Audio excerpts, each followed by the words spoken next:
data here. And here's the thing, we're starting off late, apologies and all, but still we're going to be moving forward with Alpha 7 going up against the Mongols. From your hand. You good, bro? He's okay. He's okay. I will translate for him. He's okay. All right, okay. Well, speaking of being okay, yesterday, it's pretty okay games. We had the first 4 games move along pretty fast. But once you guys are off the table, and we started off with Nice U as well as Getting Q, the first 2 games they did. So if you want long games, 20 minute games. Tune in when Gideon Q and Nice U are on because we got quick games. Yeah, sorry, why? How is that? It's his 30 yen. It's 30 yen. 30? We're the 30 yen. 30 gang. We did 30 gang. Yeah, but it's something he called too. Like a couple times, every single time before we headed into the game, he had a feeling whether or not we were going below 10 or beyond 20. So I'm gonna watch out for whatever he calls today. Yeah, and again, I'm not smart. I'm just very lucky. I just so happen to be correct 8 times in a row. Maybe I'll be correct 8 times in a row for today as well. And for you guys just tuning in, this is the MLBB wildcards, where the format is we got Group A as well as Group B. For Group B, everyone is going to make it through to the second stage, the CGBS. However, from Group A, one team, unfortunately, will be eliminated. Later on, we'll be showing how, Group A 3 against Group B 4, and etc., etc. For today, we still got to get through the best of ones, just to see from Group A who actually makes it through and who doesn't. As of right now, unfortunately, 0-3 is PSG. Unlucky for PSG. Came into this tournament thinking that PSG might be one of those dark horses that can actually, shake up the tournament. But unfortunately, so far, it's kind of been a few misses here and there, I'd say, in the drafts. But one thing's for sure, even though we got a lot of surprises yesterday, we're still going to see a lot of surprises today because A7 has finally gotten enough resources to show up right now. Nightmare as well? Nightmare, very, very interesting to see. I met Nats earlier. Yeah. He sounds confident, bro. Yeah, but that's the thing. You have to sound confident if you are entering the group of death, because we did label Group B as the group of life, but this time around, we're going to see the full picture of how the matchups could turn out when you're looking at Group A. They're going up against all these teams who've made such great performances yesterday, I'd say, namely FUT Foot Esports. And that's the thing coming into today. Is it an advantage that you're coming in with that you didn't play yesterday, or is it a disadvantage because you're not warmed up yet? For me, a little bit of disadvantage. You want to know why? Because the reason why I say I get to see all the games, personally for me, I think they didn't learn enough. Like for example, if you just watch one Mongols game, you would think they're not that good with the Hirara. Right? Yeah. But then after the 3rd game, you're like, oh wait, hold on. We may have to respect that because even though people are saying Hirara's not good, they only lost 1 game so far. The other games Hirara has been played has been won. And if we're looking at the draft, we even see Atlas first pick, but that's only by 1 team. They did win. So I don't know, personally for me, if you're looking at this competition, the best of one yesterday, I don't think it's enough information. Yeah, I agree. And another thing is it's the fact that they're best of ones. Yeah, true. So anything can happen too. We don't know how much prepared A7 are in terms of that too, because even the maybe labeled kings of best of ones, Team Falcons Mena, also struggled to get a win yesterday. Like their record hasn't been perfect. Yeah. And again, like looking at the teams, this is why best of one is very scary for any team. Like no matter how good you are, this is kind of like combat sports, like especially the striking ones. Even though on paper this guy is a superior fighter, one good punch to the chin can just end the fight. Right? So this is the thing about best of one. Sometimes people are like, oh, you won because you're lucky, but hey, I won. Yeah, a good example of that would be Falcons Mena. We were talking about how good they have been in best of ones, even M6, M7 against the main stage teams. But here, again, for Falcons Mena, it seems like that wildcard curse is going to continue. They lost their 2nd game, and it was a comeback as well from the Huns.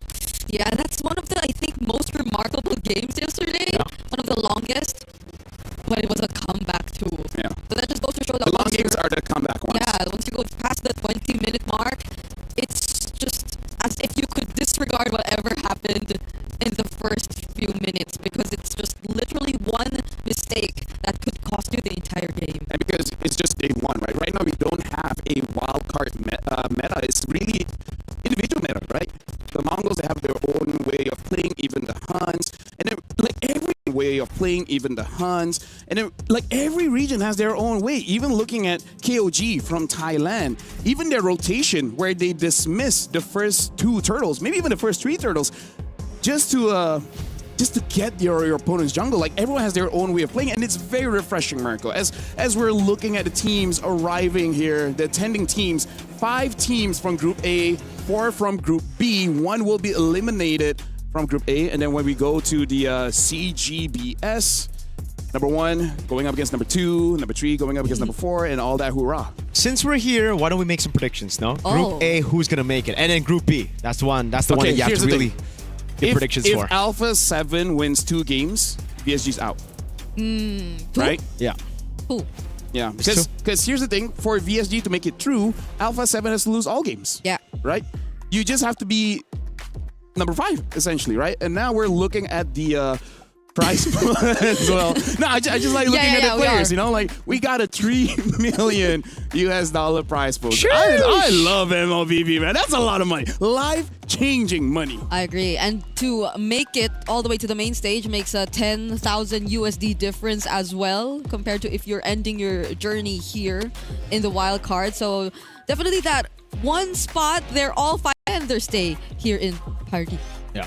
We'll see if they can. Again, a lot of teams have already really struggled again for VSG. Very, very tough situation they're in. And honestly, quite disappointing. Again, we were thinking VSG that they're the type of team that could actually pull off a lot of surprises. And even though we did see some surprises, those surprises haven't really paid dividends. The Suyo and the XP, a lot of bombastic picks here and there. They gotta lock in.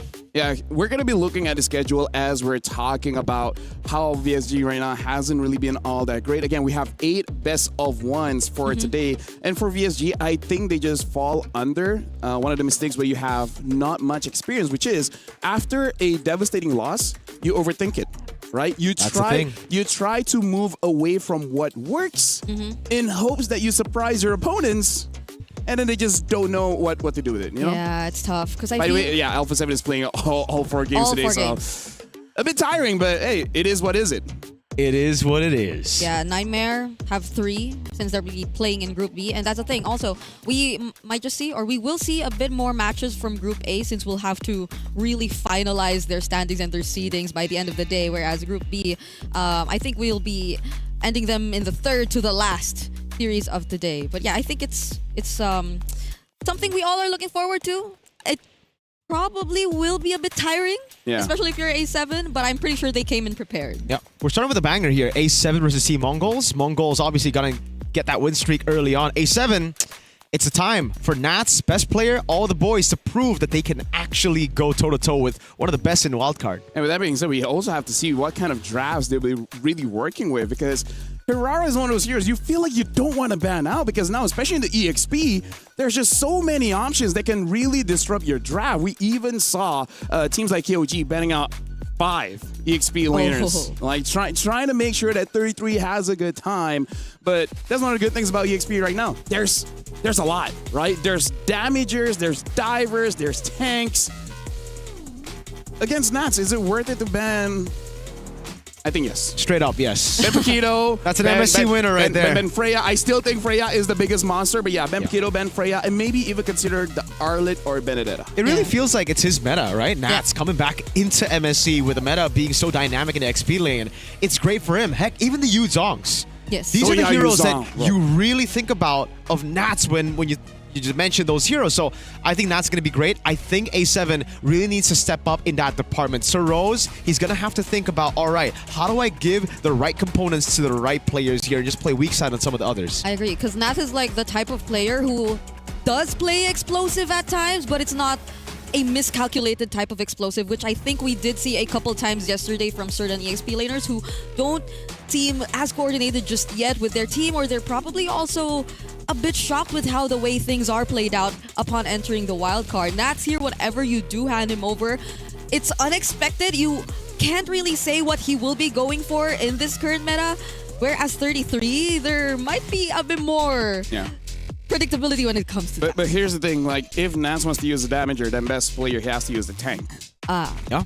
Right? And again, right now, S tier is Akai. A lot of a lot of players are more afraid of the box, which is understandable. But bro, I think the Kai is a little bit too much. So we also have to see whether Best Player 1 he has fully adapted into this new tank. Well, not new, but Yeah. after like what 1 year plus of assassin metas, we'll see whether he does with the tanks. So is it likely a Hirara versus Asuyo utility happening here? Oh, okay, maybe. Yeah. I think so. For Mongols, for sure, they're going to try to go and prioritize those carry picks. It's always been Zixora on the carry picks. Yisun Shin, the Hirara, whatever it is, he needs to be on damage. For Best Player, you've got many different options here to go for gold and XP. Yeah.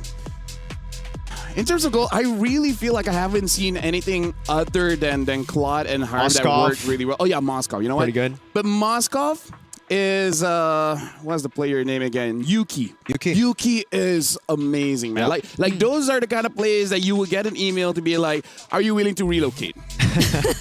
Yeah. His performance yesterday, I think that was one of the standouts apart from... Because we were expecting more of the Claudes and the Harrods maybe, and Moscow was one of the only other picks we saw. Aside from the Bruno from Muy Minette, I guess. Yep. It's a Muy pick. Yeah, they did try to play for him there. We will be seeing him later. And he was deathless for a time, but it does really seem to be a struggle to just play any other gold laner in this current meta where the XP lane is just so flexible out So now there. I want to talk about Mongols, right? We talked a bit about Alpha 7. One thing that I kind of don't like about the Mongols is that they really like to draft skill-based heroes for the mid as well as the gold lane. Sometimes it does work out, but I feel like it's not super consistent because especially when they don't have a jungler like Yisun Shin that has consistent damage output, I really am worried by Turtle 3. All the skills have been used and used incorrectly, and then you just have nothing else left in the tank to continue the fight. So that's something that I am looking to see whether they have fixed or they're just going to stick by it against Alpha 7. I think it's a double-edged sword, really, when you're talking about Mongols, right? Because, yes, it kind of limits their playstyle, having these very difficult-to-execute heroes, very high skill-ceiling heroes, but it's also their main strength as a team, right? Yeah. How they were able to get wins yesterday was through those individual skills just popping off. And, yeah, we did get a few jitters. That's why LaFell mentioned game number 1 against Foot. It was very tough when you still are nervous on stage. You With have the Granger and the Gord. the Grok as well. Yeah, the Grok. Yeah. So a couple of misses here and there, but as they get going, it's kind of just a Mongolian style. They download their opponents. They like it when they're warmed up. So maybe game 1, they actually might underperform, but expect them to go for some of those picks and make it work later on in the day. Yeah, or hopefully not, because they've already did yesterday, and it just carries over today. Could be. Because it's I agree, they've been very decisive. They've committed to like these certain play styles, these picks, and they just tried again. It was indeed probably jitters that we just saw from them in the beginning, and so today we are officially jumping into the draft to see what are they going to stick with up against A7. Yeah, it popped up earlier, but I believe A7 will be the first pick and the Mongols will be the second pick here. Flying Clouds. Flying Clouds, oh, you can see that. Woo! Yeah. Break, 2020 vision. Yeah, you gotta zoom it in. Flying Clouds. What do you mean? It's right in front of us. Yeah. Wait, what's that? What's that? Okay, so they bet. Okay, so Baksha, Phoveus, Baksha, Phoveus. Atlas. It's Marcel. Marcel banned out by the Mongols. So now the second ban coming in from the Mongols here. Again, I'm looking forward to see a Paquito or a Freya ban. No It should be bans. a Freya. It should be a Freya. Right? Especially because right now it does seem like Alpha 7, they're just trying to open up the draft by banning out the Phoveus as well as the Baxia. Oh, they banned the Paquito first. Fair. Okay. As long as eventually Freya gets banned, I'm okay with it. Okay, we won't see the Hirara, I guess. Hey, respect. A7 did their homework. They're just making sure that they don't get their hands on that comfort pick. Because I believe Zixora yesterday also took the title of standout player or star player just because of that Hirara performance that he delivered yesterday. Yeah, player of the day. And I also feel like Alpha 7, considering this is their first game, they don't want to take unnecessary risk. That's true. Just the best of one. Makes a lot of sense. Oh, wait. So the Freya is open. Valentina ban. Oh, look at Summer. Oh, yeah. Summer's feeling confident, you know? He facepalmed yesterday for no particular reason. The Arlet is first pick for A7. Okay, that's okay. Yuzong's still up for grabs, and you go for the Arlet here. It could just be countered straight up. Maybe even Red 3 if they want to postpone it a bit. And the thing is, there's a lot of counters left. It's not just the Yuzong. Even the Alice will make Arli's life just a bit difficult in the laning phase. So now the Akai is still there. The Fredrin is still there. Maybe that's why Alpha 7 just pick it up first, because they know no matter what, they will have an activator for this Arlet. And there you go.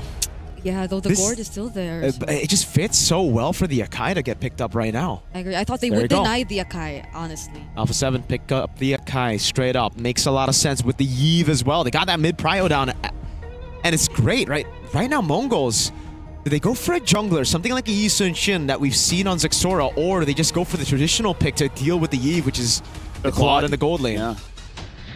The thing is, the Claude has to be careful of the Arlet as well, because you can get cancelled. Exactly. There's a Freya still. Oh yeah. Too, though. I'll be so upset if no one picks up the Freya. We might not see a Freya, folks. No, come on, man. It has to be a Freya. How comfortable is Zia playing Freya? You know, a lot of times, A7 in their own league, in the grand finals, there were a couple of comebacks, right? And it came through late game heroes, it came through miscalculations, it will be the Eastern Shin. And speaking of those two things, miscalculations, misplays towards the late game, Mongols are clean in the late game. They're good at scaling with the Eastern Shin as well from Zexora yesterday against VSG. Yeah, at this point, when they do have that Eastern Shin, it does make it a bit possible, or I would say relieve some stress a bit from the gold lane to be like, you are going to be the carry, but you don't have to be the only carry, right? Even if there is some losing trades, it's not that bad.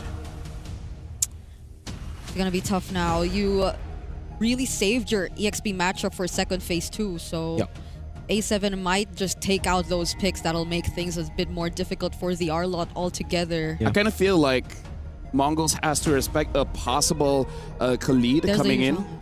Yeah. Nice Mathilda ban. I like that. The Yuzong gets taken out as expected. I think the last ban for A7 should be the Claude, and Mongols mid prio seems to be a very important thing. Maybe they go for the Cho ban. We know Shark has played a few Cho games. Pretty good against the Atlas. How do you feel about Cho, Brigida? You like it? Yeah, you played Cho earlier. Yeah. Yeah, it hit 50% win rate today. You don't have to say that. Oh. You could have just say your win rate increased. Oh, yeah. You don't have to say by how much. You beat an Atlas. It's okay. They don't know how much matches I have with it. Ah. Yeah, but it's true. Just I think in terms of targeting, the Yi Sun Shin will be one of their biggest advantages, though, but not with that ban. So the Freya... Good. Yeah, at least it's banned. With Yi Sun Shin in the jungle. Yeah, at least it's banned out. Makes a lot of sense. So right now, I think picking up the gold lane would be the wise choice, like a Claude. Oh. I mean, like I said, Alice does well against the Arlet, and in a way does well against the Eve as well as the Akai. So it's an okay pick. It's a good pick. With this front to back for Alpha 7, knowing that there's an Alice, some tanky boys as well, do you just want to go for the carry? Yep, carry. Because it's a good matchup against the Claude too, right? Yeah. The Mongols, it really looks like they're thinking about it. Maybe if the carry doesn't show up, then they go for the Claude. The Bellery comes around, and it makes a lot of sense. It's just a box, so I'm not against the carry at all. I like it. Everyone, Dusin, Alice, Atlas, now that there's a Beleric, they snatch it away. Twice. Still pick up the Claude though. I like that too. Yeah, I think it's going to be okay, especially with the Beleric on their side. So it's just going to be an easy response for them every single time they want to go for the counter engage. Now it's K. What is left? There's a few, you know. Harv is there, Claude is there, Moskov. I don't know if I want to go Harv against a guy. Yeah, I'm just listing the hero, okay? You don't have to be this way with me, okay? I don't think I want to see a Harv against a guy, bro. This is our first game, and you want to throw shade to me? I don't think I want to see a Harv. I'm listing the heroes to show my massive memory. Yeah. And this is what you do to me? Yeah. Yeah. No. Say no. We. Wait, so like, what's else? The Obsidia? Guess the Moskov is also an option. Yeah. I would say Moskov is safe. Oh. The Obsidian is great against the Arlet, but with the Purifies on the Claude and the range of that Eve, I guess... Don't think about it that way. Don't think about it that way. Just hit your abilities. Okay. Avoid their abilities, and then you'll win, right? With that being said, this is the draft coming in from Alpha 7 as well as the Mongols. This is the first game for Alpha 7. So with that, Mirko as well as Brigida, make sure you guys do a good job for this game, even though it's a bit difficult, you know? Thank you so much, LaFell. We are all hyped up and excited to witness the first game in the second day of the wild cards here at MSC 2026. Yep. Team Zone, they did come and shake off whatever jitters they had yesterday, but A7, this is the first time we will be seeing them play today. Mirko, that was a last pick, Obsidia. You still feel 50-50 about it now? I'm not a fan of Obsidia, man. I think it's good only if certain situations come about. So if they're able to just snowball out of control, it'll be great. Thing is, though, it really seems like A7 have gotten the better composition to get that early snowball through neutral objectives. Yeah, but it's an Akai all over again together with the Belleric. I think the Belleric has been making a statement ever since day number 1 of the wild card. These roamers that we're seeing, they're just really going head to head, okay? This is Ox, by the way, yesterday, I think he's had also quite a difficult time trying to go up against pick-off lineups, but this time it's a bit different. Zixora is here? Sneaky Zixora. They got the mid-prio, but hold on. Best player 1's going to actually find out about it. Gonna go for the red tree in time. Zixora with the red tree steals it away. Grand Theft Orange. We saw this yesterday. But it was the Akai doing it on the opposite side of the map. Now it's Zixora immediately resuming back to his purple buff as well. None of the members from A7 notice it. They did such a great job at making sure their attention was just caught. Yeah, I think it's mainly because Cold World was at level 2 with the first wave. He flickers out of the perfect match. Best player 1 poked down by Zixora and Makey putting the damage down again.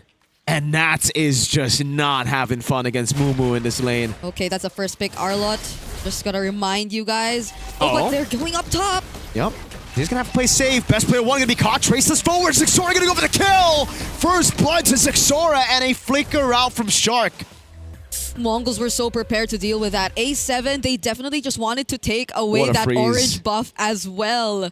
Just to catch up in terms of EXP, because best player 1, he got his own orange buff stolen away from him. But Mongols already saw it coming. Now Mongols, they got 2 orange buffs in as early as the 2 minutes in this game, and now they're rotating down bottom. Nats, this is not what we expected to see. Yeah, definitely not. It really comes down to the combo now for A7. If they can get the combo going, it's going to be great. Great taunt onto Makey. Crimson Beacon coming down as best player 1 goes over. RWM Nats with the final slash picks him up. Cold World picks up the kill. Best player 1 spins around McKay. Takes him down to see it. Goes for Blazing Duet. Stunned up in the back. He's going to go for more damage there. Good throw to Ruin. But Cold World gets a double. And it's still a turtle over to the Mongols. K trying to sidestep, but it's Cold World with a big triple. Our mid laners have been getting triple kills and savages so far here in the wild cards. And that definitely looked like A7 finally clapping back. They were able to deal with the members of Mongols one step at a time. Ox. And with... Okay, hold on. Oh, Fatal Links is back up just on time. Cold World! No flicker, still on cooldown, but boom! Roots. Makey, Ox cannot deal with it. They're going to have to just respect it. Shark, though, he might actually get taken out. Good shot from Zixora. Traces forward. Shark gets a bit more HP. But it is inevitable. Zixora with his second kill of the game. Still took quite some time though. That's the Belleric for you. Zixora did have to help them, but going back, Zixora. What are we supposed to even call this kind of jungling pattern, you know? Dude, Zixora is one of those guys who just has a very impressive... Oh, he's gonna go bot. Wait a second. Mountain Shocker lands. That's with the final slash. Not enough to keep him alive. The pathing from Zixora is immaculate. Agree. This is something that A7 could barely deal with. Like, their players or their heroes aren't exactly the proactive type. Maybe apart from the Arlott at this point of the game. Best player 1 could just watch. These are the type of mechanics you would expect from a guy who misses handshakes. Yeah, I agree. Maybe it's also because of that. It's exactly because of that, you know? Like, he just had to avenge himself through this rotation, which I don't know what we should be calling it, because so far he's been consistent in terms of just going back to his jungle and stealing away the orange cap. It's the anti-handshake rotation. He wants to avoid the panda at all costs by stealing his camps. The Dragon Warrior yesterday was the one stealing camps. He's honorable today. The Dragon Warrior, which he couldn't spell without an S. With an S. Without an S. Without an S. No. I don't know how many times I've heard that statement yesterday, but we're going to 5. see the next turtle come Whoa! up. Fatal Links flicker. Oh, there you go, though. The Akai, the heavy spin, and Ox gets away with the perfect match. Nats tried to get a final slash in, and now it's a big flicker burnt out. With no heavy spin, they're going to go for a bit of damage on Mumu, but it's just such a tanky Alice to deal with. Yep. Mumu's trying his best to zone. Nats too, looking for the targets. Yep. Ox is low. Uh-oh, final slash lands on Mumu in the back. Oh, it's just a full chase CC. Even with the Wrath of the Dryad, it's not enough. Mumu gets a double.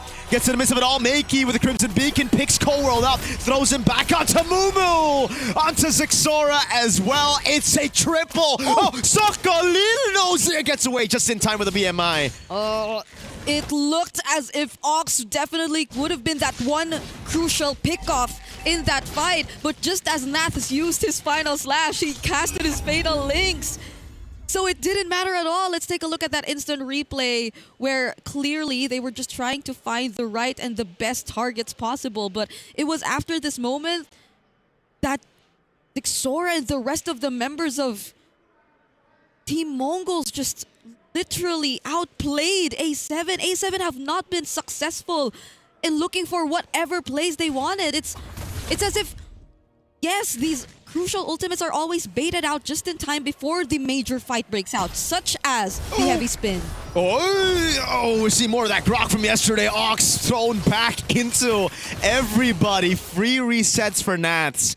But luckily, Ox got no bounty. Okay, that's gonna be okay this time around, but the damage from Zixora is no joke.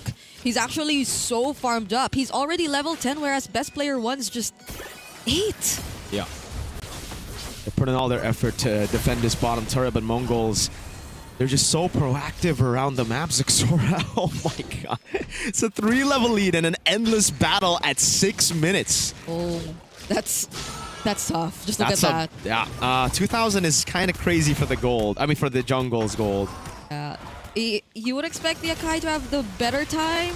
He just has that heavy spin to deal with every single objective take, but even before you get there, he's used it already. I don't know if it's just such a reactive use of the heavy spin, because I feel like some of it were very unnecessary.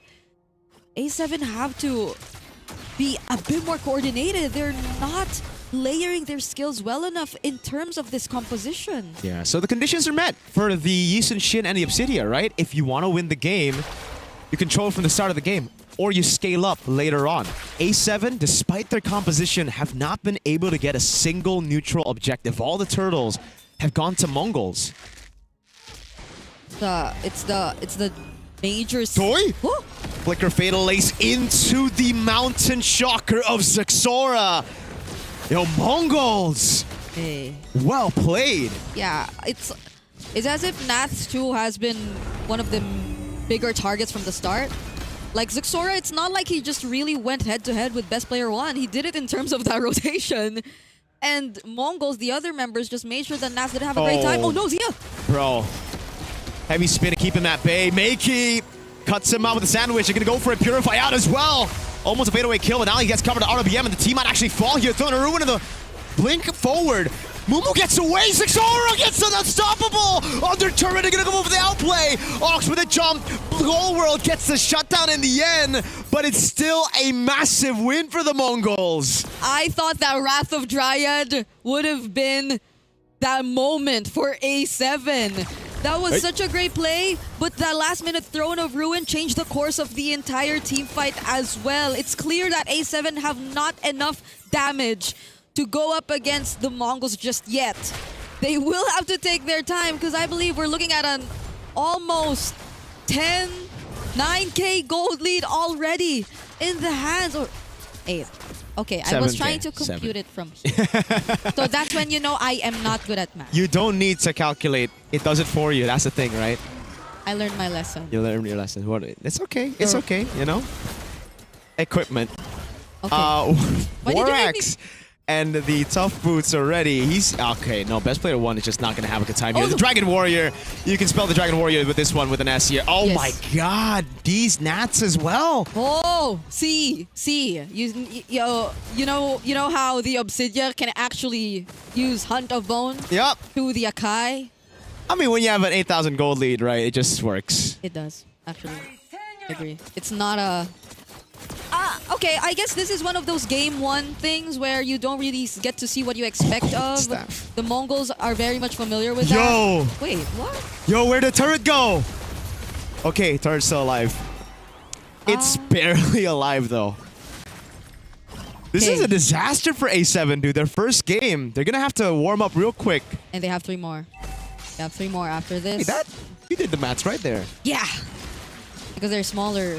There's a smaller sample size, you know. Like, how could I not get that right? That would be too embarrassing for me. And some people don't get that right. Free Lord. Free Lord.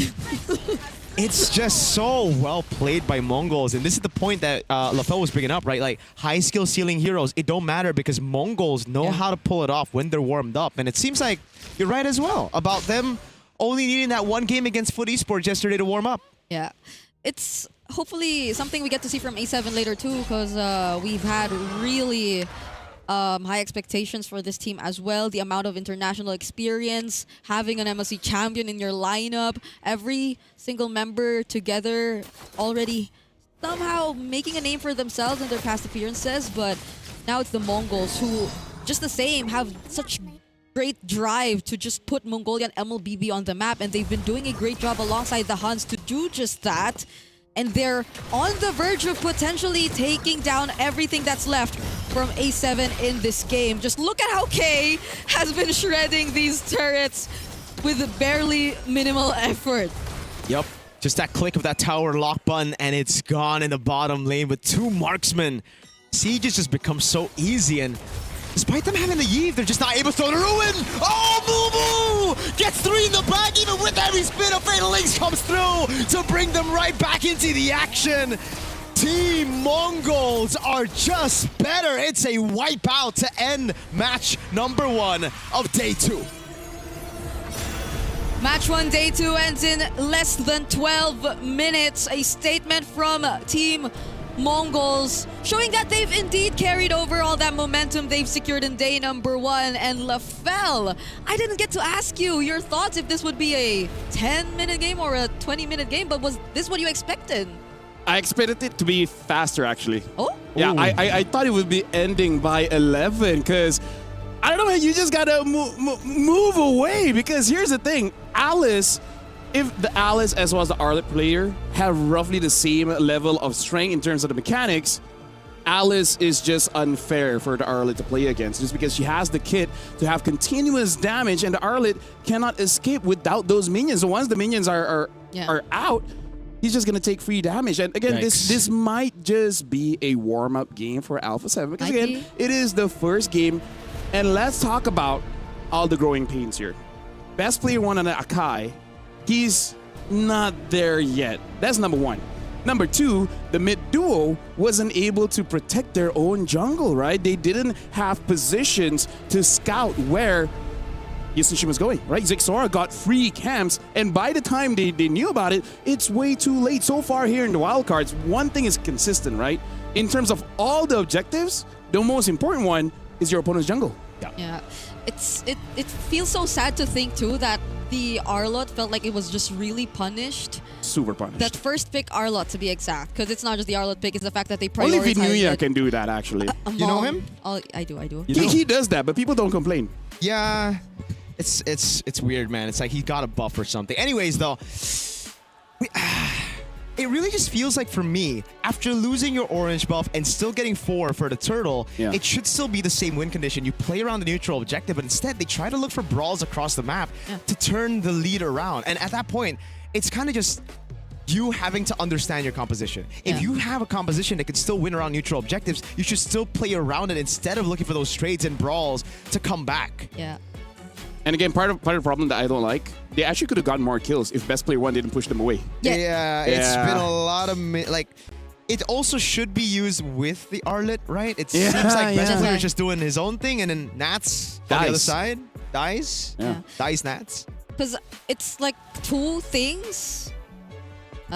It's like 2 things that were a bit questionable in this game. It's the fact that 1, they did decide to fight through team fights, even though they were that much behind, and the fact that they played out all these team fights as if they were just in the same level in terms of gold. like the way that they've played it was just as aggressive as you would expect if you're at the same level, but they're not. It's No, again, that's why I kind of feel like I can say this might be a warm-up game because, again, they didn't play as a team, right? They're just playing individually, and I think they're just caught off guard because, again, maybe even during your scrims, you don't get this cheese that much. You don't expect Yi Sun-shin to take your orange buff like, what, 2-3 times in a row? And then you didn't expect Nats on the first pick Arlet to lose the lane. And they knew that he could get countered. That's why they banned out the Yuzong. They banned out one of the hero I can't remember. But then the Alice did go through. Now here's the thing: even without the Alice, they had other options to deal with that Arlet. Worst comes to worst, you can even still use a Uranus, right? It can still work where you just control that Arlet. And here's the thing: even if they had a good laning phase, if best player 1 and Nats is not on the same page, it kind of doesn't matter, right? You go in. There's no activation for your vengeance, and you're just waiting to die. Yeah, because I guess the team that could really play to afford to play individually was the Mongols. Because again, they were on the damage jungler, they were on the Yi Sun-shin, which did the anti-handshake rotation in the game. We're coining we're coining that one, the anti-handshake rotation. But you were expecting best player 1 and Nats to do the opposite. They should have been the ones to work together because that was what their lineup was. It's hopefully they didn't do the bro code, things. you know. No bro. Yeah, so here's the thing. I believe Alpha 7, after that loss, they should be able to rewatch the game and see where did it all went wrong. Macro part, maybe the mid trio needs to be aware of camps getting stolen away because, again, that's the most precious resource that we have in this game. And the thing is, the opponents they'll be going up against later on, they kind of do the same thing. Maybe not as much as Mongols, but they will do the same thing. But with that being said, we will be giving them an opportunity to reset and maybe rewatch the game because we are going for a break. When we return, we'll be watching the second best of 1. We'll see you guys right after this. Whoa.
Play is in our DNA.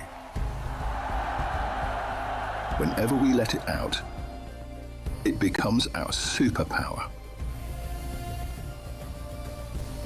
Now imagine an entire city being built to supercharge it. Kadir City, powered by Play.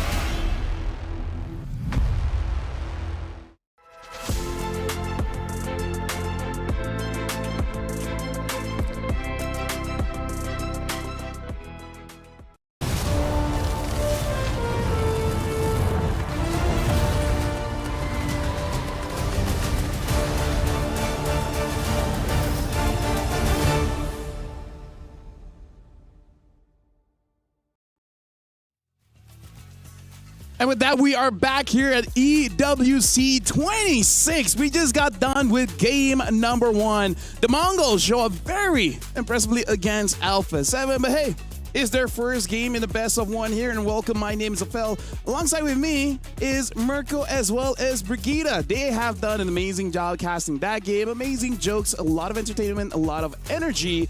Now here's the thing. We'll be keep looking at Alpha 7 just to see how they improve later on, and hopefully they get okay. Yeah.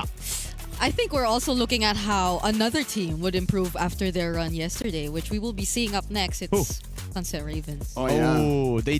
Oh, technically they don't need to improve, right? They're in the group of life. They're going to make it anyways. They might as well treat it like a scrim. Hey. Yeah.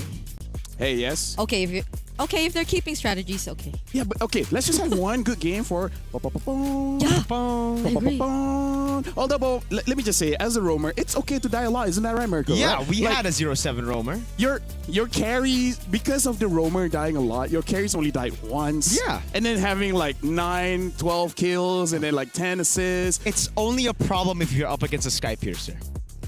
Oh. Which that roamer did not go through, Exactly. Yeah. Yeah, so right now let's talk about Sunset Ravens here. Let's address the elephant in the room. They got to make sure that the laning phase is serviceable, because at this point, it almost doesn't matter what kind of draft you get. Even if you get a very good draft, if you still lose the laning phase, it won't matter that much. Yeah, in terms of like, when we say good drafts, they were drafts that we really expected.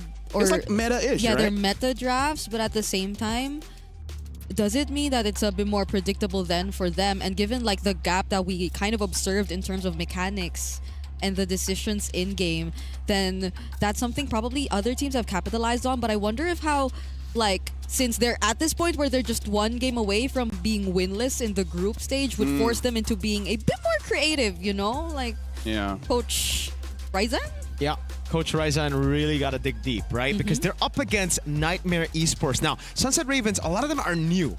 Nightmare, they've been here before. They know what it feels like to play in an international stage, heck, in a wild card even. We've got so many names that we've seen so many times already. Again, Juviana Too Easy for Lexi.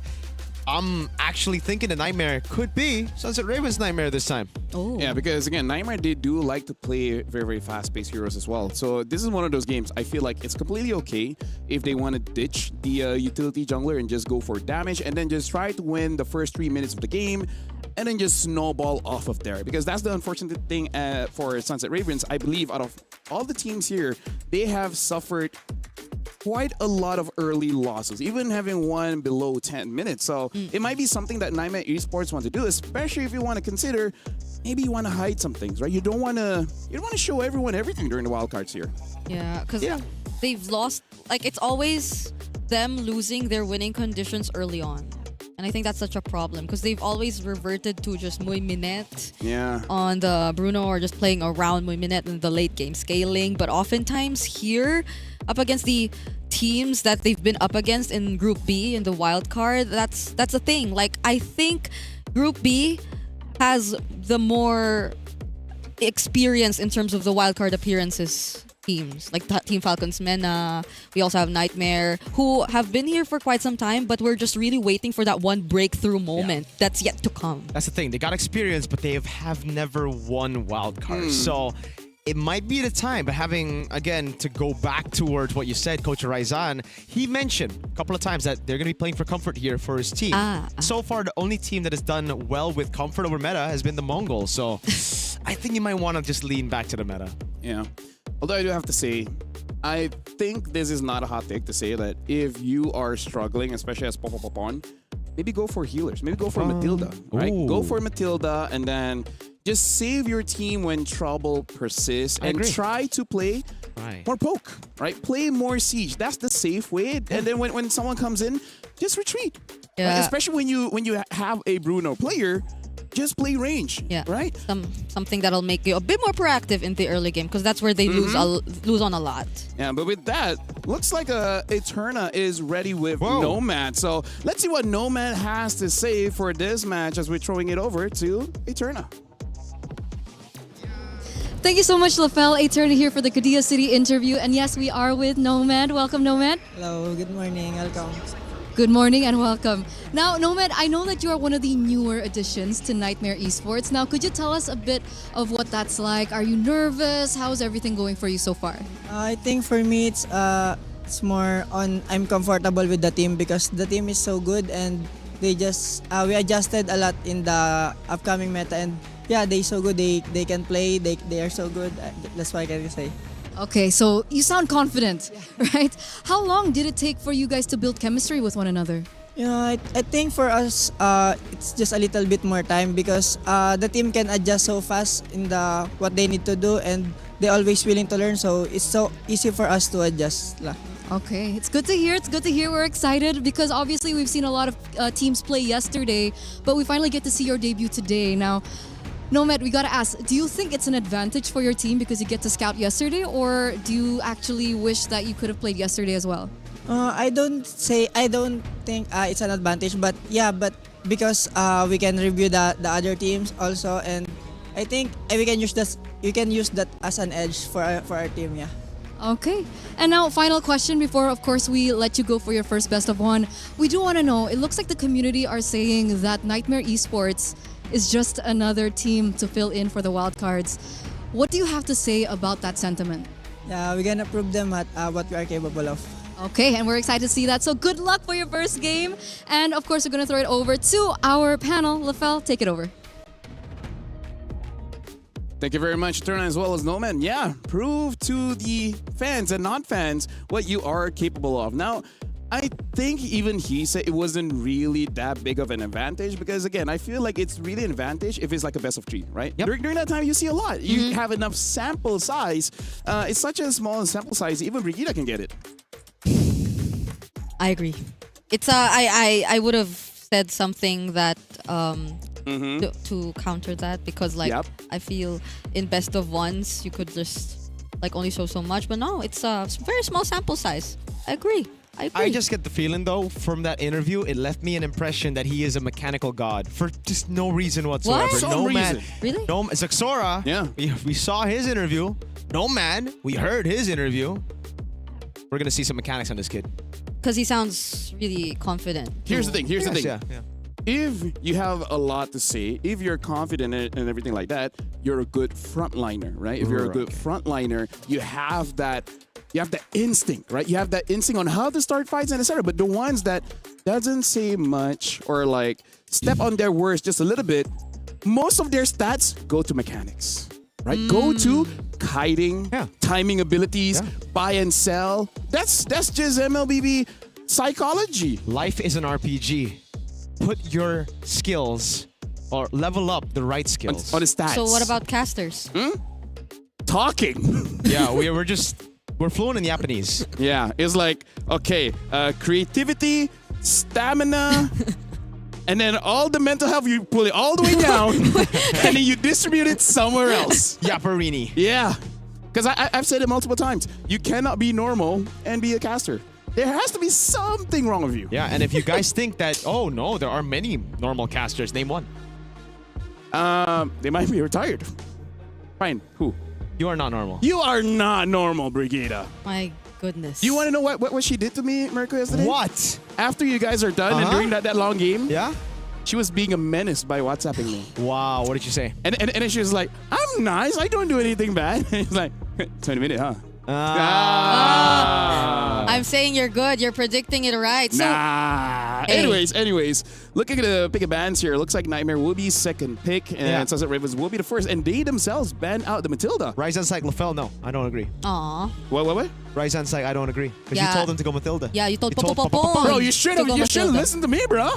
I don't know. I've coached before. The 09 glue looks a bit too good to let go, LaFell. Fine. What does he use? He's like used the Balearic and glue. Yeah. Yeah. Yes, sir. The glue which Died a lot. Same Died as a the lot. Belleric. Yeah. And even the jungler also died a lot. Hey, 33, Hiko and Eterna were a combined age of 90, so the Belleric and the glue are a combined age of, or a combined death of like, 20 something. yeah.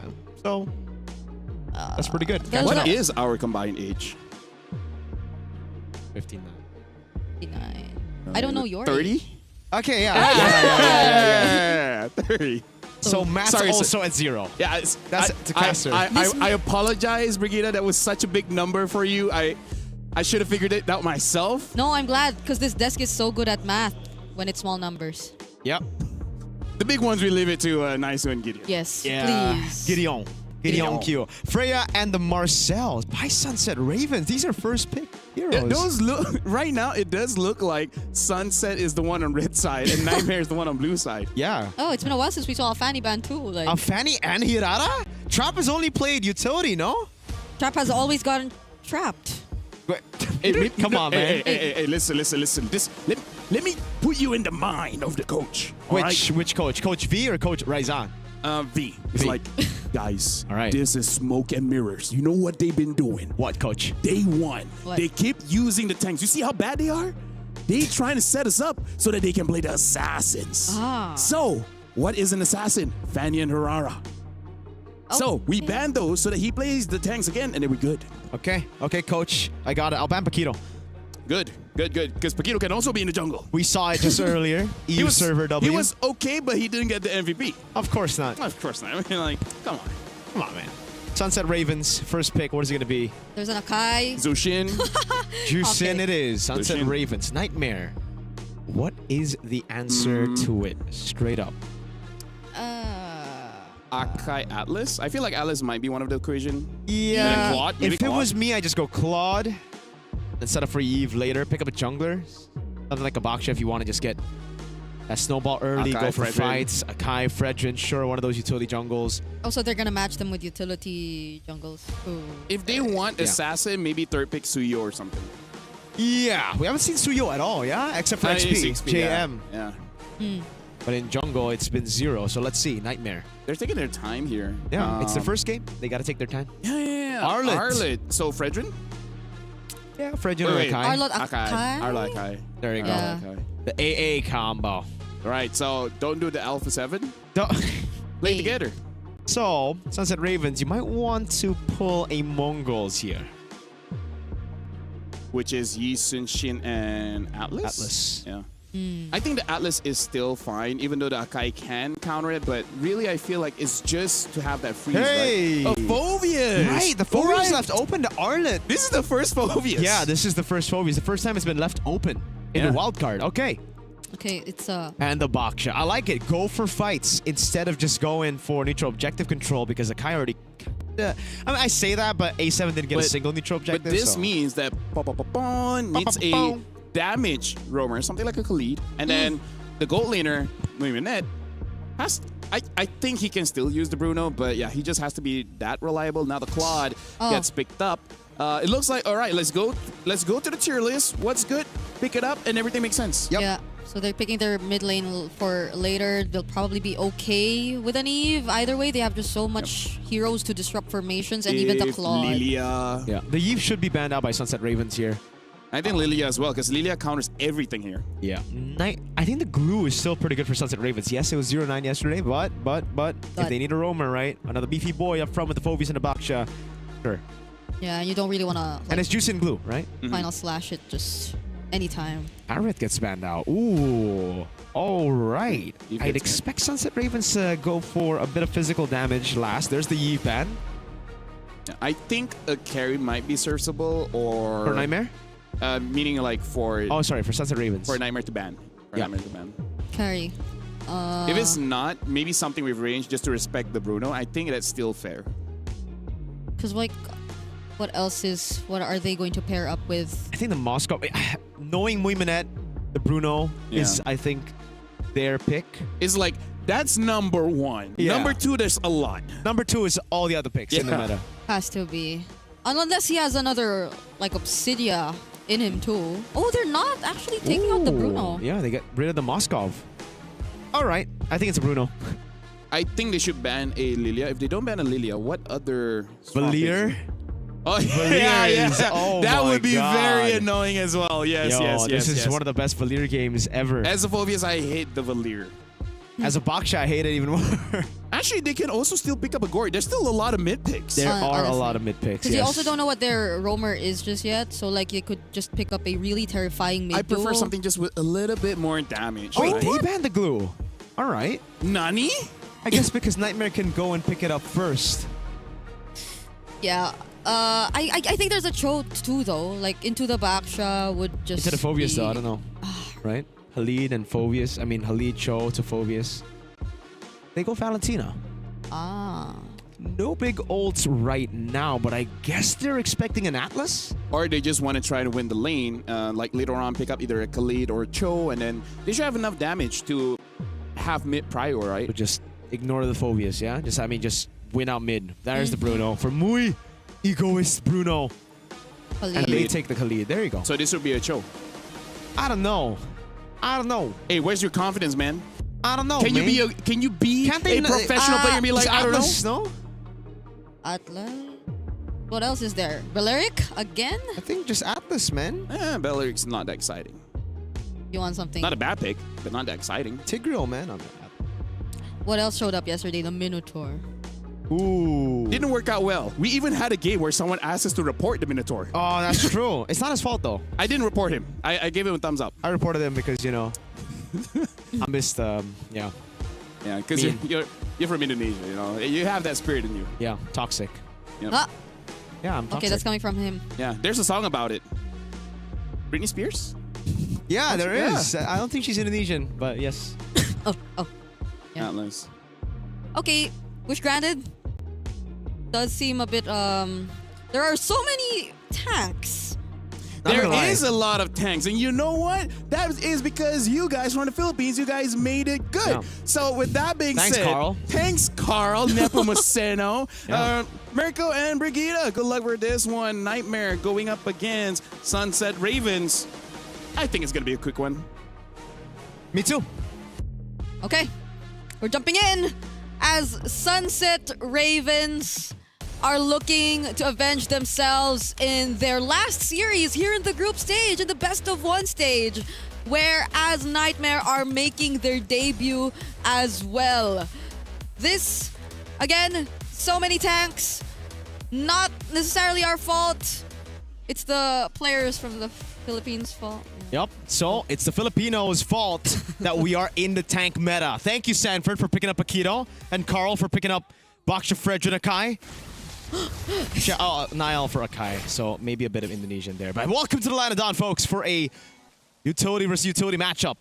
And our first Phobias of the wild card on a concussive blast. Mexi against Juviana. Experience on the side of Juviana. Oh yeah, and Mexi, who just recently has joined Sunset Ravens. We also got to interview him yesterday. Oh, it's a trap. Whoa. Yeah, this is, you gotta be careful. This is such a fast... Hey. Huh? Okay, to be fair, like, Juviana did get level 2 first, so he probably got like an extra vengeance in before Mexi could get the Dark Wave. But yeah, Mexi should be a little bit more careful here, because if you lose out in this matchup against the person that you should be winning against, that is bad, because the Atlas and the Akai is going to give him so much free stuff. There you go. No, this is Still missed the not. Dark... Missed it again. Not where you want to be. The micro has been working out for Juviana so far, and he will be getting the advantage in the lane. Popo will be here though. Yep. Okay, let's see. What did they do? Bang. Bang. All right, Mexi gets it. That's good, but Papapapon will take a bit of punishment. He hurts. Juviana's... The damage we're seeing from him. Doing some damage. Mexi also got Thrill, if I'm not mistaken, on the Phoveus. Yep. Just Good to freeze. compensate a bit. Just don't go in right now, Mexi. Oh. Juviana's gonna try to bait. What? Sunset Ravens are so careful with this, you know. Like I can't believe we're just watching the micro in the EXP this early on. Wait. Oh. That's a Master Assassin we get to see from Moiminet. I think they want to be a bit more proactive as well compared to yesterday where they did wait a bit. Uh-oh. Mexi's just gonna give a full wave up top, and he's already level 4. Prio for Sunset Ravens. Wait. What does Juviana do? That goes the final slash. Okay. Now there goes the heavy spin as well. Trap will get trapped again. And is actually first blood in this game. Multiple targets knocked up by the Lantern Flare. Mexi gets to respond to the Mexi! trade on I did. But it's just a 2-for-1 trade. Nightmare wins that one. Yeah, okay, there was a shoulder bash to the turtle. But it's okay. It's okay, all right? Like, we just gotta take these things. And Mexi, he did leave a whole wave down below. Now, Juviana, this is where you should expect the Phoveus to start winning. He can win. Jump, boom, bang. Okay, Flicker used as well, but that's 3 targets onto him, so this will be the clapback from Sunset Ravens. But Jasmine is gonna make it up top as well. But together with Tweezy for Lexi, they might not want to take on this fight. That's at least they somehow equalize things. This is not a significant gold lead whatsoever just yet. But the turtle is still up. But this is exactly where Sunset Ravens want to be with the Baksha and the Phoveus. They just want to fight it out before the neutral objective. Oh, they're going to go all in. Okay, Jasmine now very, very low. Doesn't make it out alive. And Trap will pick up a kill. Sunset Ravens have created space for themselves as Too Easy for Lexi just resorts to picking up the orange for now. Wow, play. There you go. Just go for the fights. When you have this composition, this is why the Phoveus has always been banned out. You're a dictator. You're Dictator Phoveus up in here, right? Whenever you get this pick. Oh. They're really going for the 1-1-1s. Bang. Final slash already committed. They're just going at each other. They won't necessarily convert that into a kill. Moiminet. How has the laning been for Moiminet so far? He's ahead. Yeah, he's done well, but Nomad, he's going to go for the concussive, the corrosion side. So it seems like he's going to be rotating early instead of staying in lane with the Bruno. Again, this is where we start to see Mexi start to win, but Mexi doesn't want to bite on the bait. Could be an Akai over up top. Yeah. They're back in the mid lane here, 3 members. What has he been picking up as the Valentina? He picked up a glowing wand first item, and now the flicker's down. Trap. Oh, the Atlas ult. Wait, what? As a Valentina? No, the Atlas is on his team. Oh, no. He's taking the a Khalid ult. The Khalid ult, yeah. I mean, they're the matchup, you know. So. Yep. No, Nomad. Nomad. Down bottom, will be ready what to is catch that him there, damage? together with the concussive blast. Actually dealt quite a lot, but it's Mexi up top who might just get traded out. That's the Fatal Links. Oh, God. And the heavy spin, multiple ults committed, but Mexi is still okay. Wow, what an escape by Mexi! Nomad though, has the BMI, gets to use it together with the Blazing Duet. Okay. They lose the turret. Sunset Ravens are flying in game number 2 of the day. They're doing a fantastic job. Mexi, Juviana might be in trouble. Can he get out of this? That's an Arlot. No minions left. Final slash committed as well. Infernal Pursuits together with Eska doesn't get to knock him up just yet. Poon burning the flicker. That's a lot of resources burned just before the next hurdle of this game. Dang! Like, these guys are just surviving, bro. Like, Mexi are losing so much. Juviana just pushed in the wave. But Sunset Ravens prioritize tempo over it. Juviana might be a whole 2 levels ahead. Dark Wave lands on Lexi. Okay, I did this here. What does he get? Will be joining the fight. Does Jasmine actually go for the Fatal Links? It's Popopopone who falls down Trap. first. Trap gets to bump into 1. Juviana falls next, and the heavy spin from Too Easy for Lexi. Isolating Mexi, but is that the target they want? They finally get the shutdown, Oi. but they lost Juviana in the process. It's a 1-for-2. This could be a free lure, or a free turtle, rather. Lexi doesn't have the heavy spin. Trap's gonna go for the fight. Oh, Eska! Whoa, Crimson Beacon in. Too easy for Lexi. And the turtle still gets secured even though it was almost reset there. Good job by Sunset Ravens again. They just fight it out. They're brawling it out with this composition, and it's working really well, especially now that MLBB has some of those items. Nomad hasn't been able to walk up on the Claude. He's just been taking MLBB's balls to the face. Yeah, he's been just focusing on farming here as the Claude. Joviana, though. Okay, he will just let go of that turret up top. So far, they're finally able to secure the first turret in this game. Let's take a look at that instant replay right here, where Popopopon unfortunately fell down first. Yep. And I think the fact that they already used the heavy spin here didn't allow them to just continue with the contest for that turtle later on. And the Claude, right, the way it works out together with the team is you need to play together. You need to dive in together so that the Claude can just be supporting damage, especially early on with those nerfs on the base damage. But there, he went in all alone, so it just gave the opportunity for Sunset Ravens to just heal past the Blazing Duet.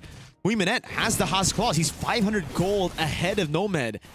Right now, Nightmare have IDed and Too Easy for Lexi as the guys who are doing better than their opponents. But the thing is, oh god. The Dark Wave will land. Joviana 1v2. No minions left, but had a flicker. Okay, yeah, I agree. And if things just don't get better from this point onwards, then it's not going to be a good record for the Arlott Akai together. Yeah. At least for today. Like, we're not seeing their combo put to use as much. If not, it's actually what's causing them their losses in the more recent team fights. Whoa. Too easy for Lexi. Gotta be okay. This is why I don't like the Valentino pick, though, into the Phoveus, right? You're giving him so much more to play with, those dashes for the passive. And that's why he's just been oppressive in these team fights, constantly getting those jumps. Together with Trap, obviously, who's done a good job at targeting, man. Those shield unities have been lethal. And while all that's happening in the front, you got MLBB just shooting for free. Yeah, and at least they haven't really picked him off. At least in this game so far. Now there's a Lord already spawning. We're only 8 minutes into this game, but there's a super slight advantage. I don't think you could even really call this a significant lead for Sunset Ravens in this game as they position themselves first for this Lord. Nightmare still have to deal with their purple, Trap. but they might go focus on Hero. Perfect match. Okay, the Lord is actually very low now. Nightmare might not make it. Not unless! That's the Fatal Links and Too Easy for Lexi! Still secures it with the Retribution, and now it's Sunset Ravens trying to at least take some trades. They lost the Lord, but Nightmare lost too. There you go. It's all about that trade. Nightmare needs to just brute force their way in to take objectives. But Sunset Ravens will take that trade any day of the week. They want to go for those fights. As long as the Bruno, MLBB, the egoist, is free, he will carry in the fight. And those frontliners, no one can deal with them. Nightmare do not have the shred to deal with this. And all Sunset Ravens need to do to deal with the Lord is group up, clear it up. MLBB gets extra gold. Yeah, and they do not feel the least bit hesitant at all in this game. They're always just being so decisive. Even in that moment where they just decided to burst down the Lord, they knew what they wanted to go for. And they clearly won out in that team fight. They're still holding on to majority of their resources and even the mid. Oh. A Malefic Gun? Yep, that's a Malefic Gun. That's the power spike that he's been waiting for all this time. And it's still going to take Nightmare Esports some time before Nomad gets the Golden Staff. Yeah, in M6, if you get that item, it's GG. Yeah. Luckily, it's not M6 for Nightmare Esports. They can still try to turn things around. It just gets really difficult because their only main source of damage, well, their only source of damage right now, it just seems like it's the Claude. Everybody else hasn't... Wait, why is the Claude dealing so little damage, man? He hasn't joined the fight just yet. He's been farming all this time. No wonder these fights have just been very good for Sunset Ravens. Nomad has just been offline. Honestly, it's, I think, what Nightmare have decided to go for. It's just really focusing on the farm and unknowingly getting the map control under their nose. Because Sunset Ravens may have been winning on some of the fights, but they're keeping this gold lead very small. That's why it's been almost insignificant for majority of this game, 11 minutes into this game. But now I think we are slowly approaching the point where you are going to be forced to fight. So let's see how things change now that we might just see Nomad be part of that fight. I think it also seems like Nomad has kind of lost out on that power spike. He should have already hit the power spike by now, right? You get the 3 items. The thing is, SNR just way too tanky. The Chastised Pauldron was the first item for MSC. Trap is building a lot of physical defense as well, so you're gonna have to wait for the Melfic gun before you start being a threat to SNR. As of the moment, SNR, I think Moiminat is the bigger threat. Like, there are just so many tanky guys making that space for him. Yep. And I think they've improved in terms of formations too. Like, overall, their team fights have been more... I think they've been more structured. They're more close to each other. That's something we failed to see from them yesterday. And now that's another Lord. And we'll see how SNR deal with this objective take. Because earlier on, it's just been them dancing around, getting the information, and bursting it when it feels like it's the right moment. And they might just go for that same template now that we are in the second Lord of the game. With a nature as well from Moiminat. He's going to start shredding down too easy for Lexi. He's going in all alone, half HP. All Sunset Ravens need to do is bait out the heavy spin. It's the exact same thing. Okay, they are finally going in heavy spin committed too, but it's still Trap who wins out, not even using the Retribution, but he just secures the Lord. And now the members of Nightmare are falling one by one, but the response with the Blazing Do It from Nomad, can it actually change something? It seems like the damage is not enough. He does fight Eska, but he falls down too. What a fight, what a retry from Trap. He laid it down, they poked the Panda enough to make him hesitate. And then they just committed on the neutral objective. Fights will go to Sunset Ravens, that was a guarantee, but the Turtle, it should have gone to Nightmare. They played in such a good way. Yes, Moiminat had to sacrifice his life, but he knows that the rest of the team was already capable enough to deal with Nomad. And again, like I mentioned, the 3-item power spike is not enough at this point for Nomad. He needs the Melfic gun to get through these tanky boys up front. That was a sequence that'll take a bit of time to process. Still can't believe he didn't have to use the Retribution just to take that Lord. When in fact too easy for Lexi was already spinning with a heavy spin, but still did not get to secure it for the teams. Nomad? He just used the BMI. Oh, okay, there you go. no one's there to punish. Yeah, he's being guarded. Jasmine is gonna be there either way. And the Flying Clouds is going to help them just a bit to make sure that they actually still get to defend this game. We're already 14 minutes in, and majority of the resources are now going to be taken away. Now, whatever efforts Nightmare have been trying to do earlier on, it seems like it's not paying off just yet. Like, they're focused on farming. Oh, the damage! I had to get out of there. Now it's going to be Sunset Ravens just pushing forward. Too easy for Lexi trying to block the way. But they really want to take down these turrets. Yeah, you really cannot walk up as I did like that, dude. Not against a full item Bruno, right? Moiminat is already full items by this time. Or he's close to full items. He's at 5 items. Yeah. 0, 1, and 5. Let's take a look at the items again. He's building towards... Is that a BOD? Yeah, I guess. He's just lacking 1 item left. Nomad on the other Could hand. be the Sea Halberd too, yeah. But I'm feeling the ego. You know what I mean? Well, actually, Nomad just needs 1 more item too. That's true. And that's the real item that'll get him going. The Melfic gun, right? Then he can start shredding people down. Thing is it enough? Because there are 3 Chastised Pauldrons and a Wind of Nature on the side of Sunset Ravens. Yeah. It's like you really have to pick your target at this point. You really have to just dive in whoever you feel would be a great pickoff, but at this point, how do you just get past all these guards? You have Mexi, Trap, and Popopopon, and I think this has been one of the more stable games we've seen from Popopopon here in the wild cards. He's just been very clean, very disciplined in terms of using the Khalid. It's not all those flashy plays that just get you past the crucial moments, but it's what matters. Now we're back in the 3rd Lord. Mexi. Spectacular zoning yet again from Sunset Ravens. How do Nightmare deal with this? Darkwave will land onto too easy for Lexi. Crimson Beacon already baited out from Eska. Juviana might want to focus down onto the mid laner, and with only a Purify, he still doesn't find the kill. Moiminat has too much space. They've created too much space, and now he's just free. Nightmare are struggling to contest this objective. Heavy spin committed a bit too early. Infernal Pursuit still going on. There's going to be the stun briefly from Jasmine, but that's all just to disengage as Sunset Ravens take this next objective too. Well played by Sunset Ravens, understanding the win condition, going back to Eska, who was left all alone against Juviana. But we have to question Nightmare Esports and their decision-making.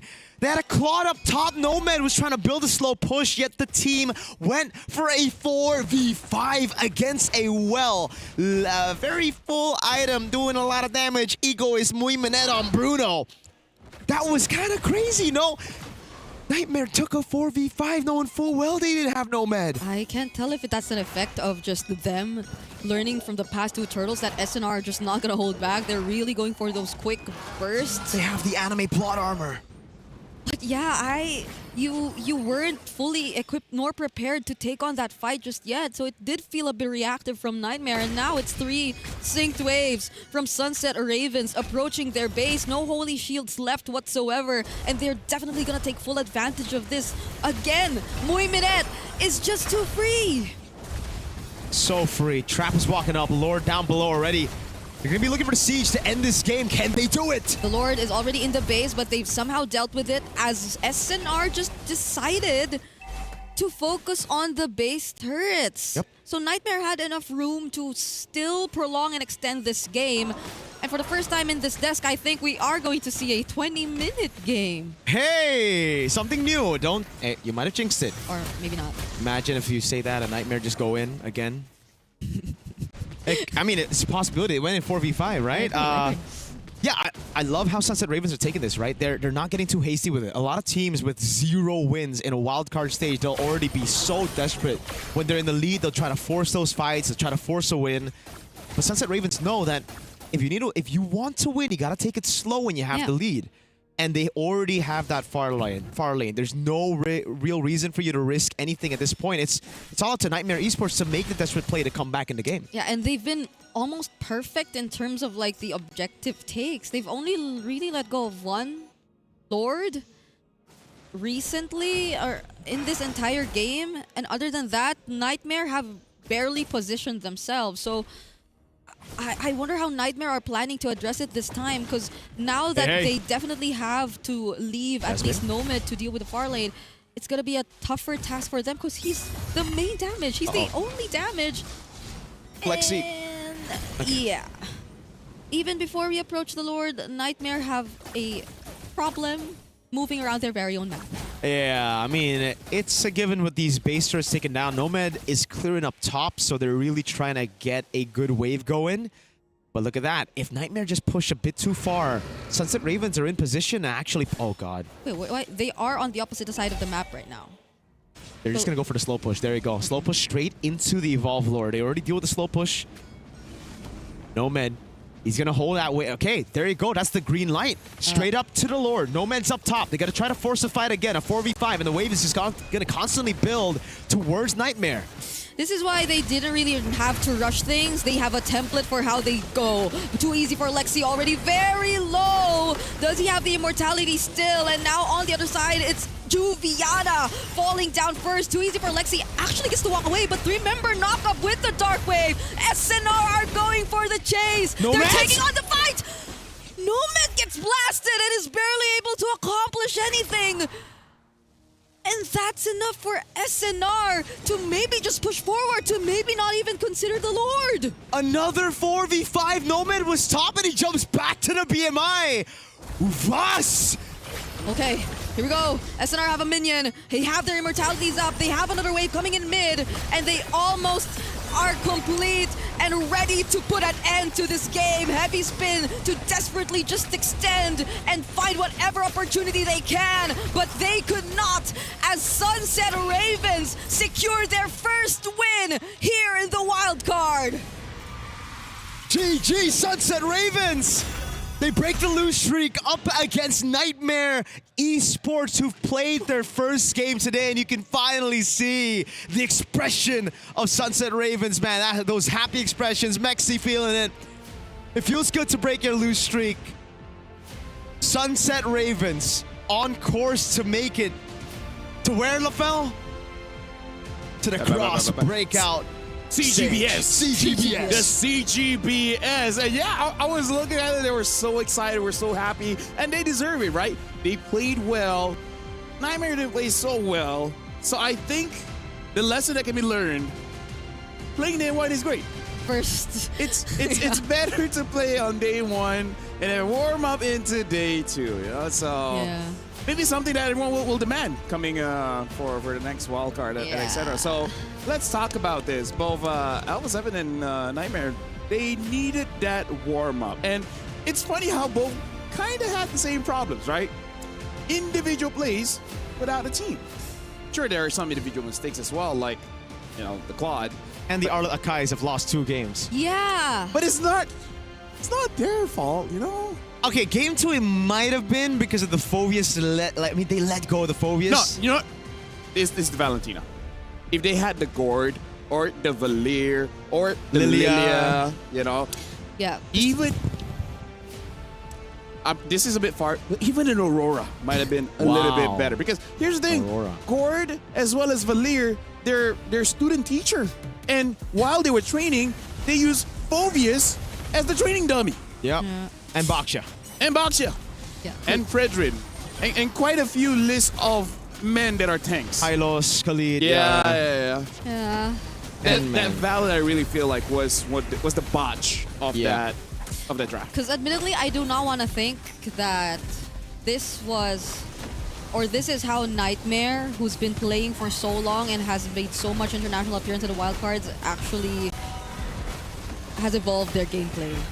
Like, I really do feel like there might be some game 1 jitters to it, similar to what we saw from Aim 7, and hopefully they do get to recover from that. Because I don't think this has been like the cleanest from the start from Sunset Ravens as well, but it has been definitely more decisive. Like, they've been cleaner and clearer in terms of what they wanted to achieve, and I see that multiple times, especially when we look at their objective takes, like the way they just execute their objective takes. Let me just say, there's some things that Sunset Ravens did should have been punished, right? For example, the early game, the EXP.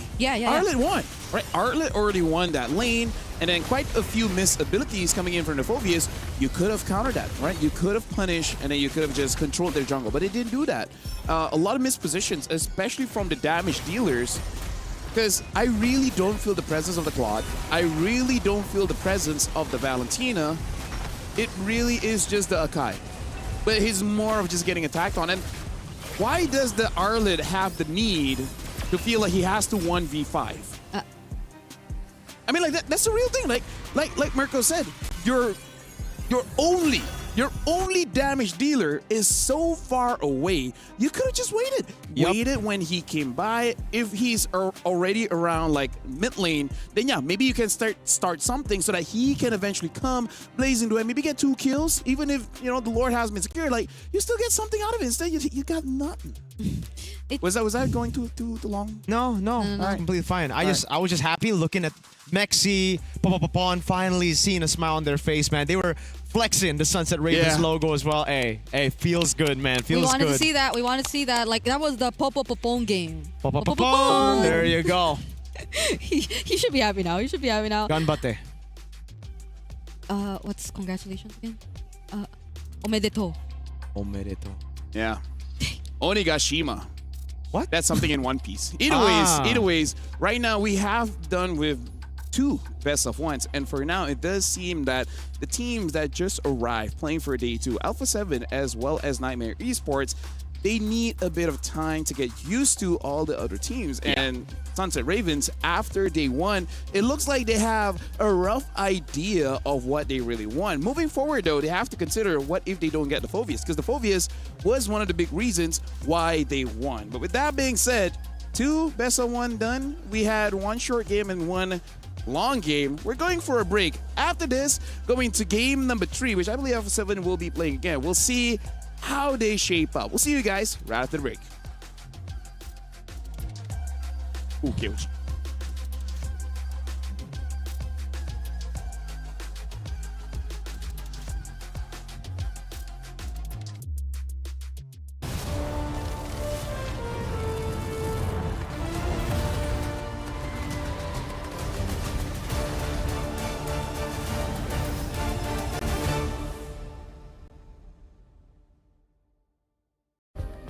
Play is in our DNA.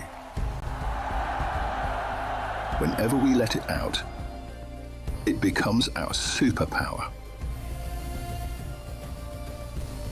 Now imagine an entire city being built to supercharge it.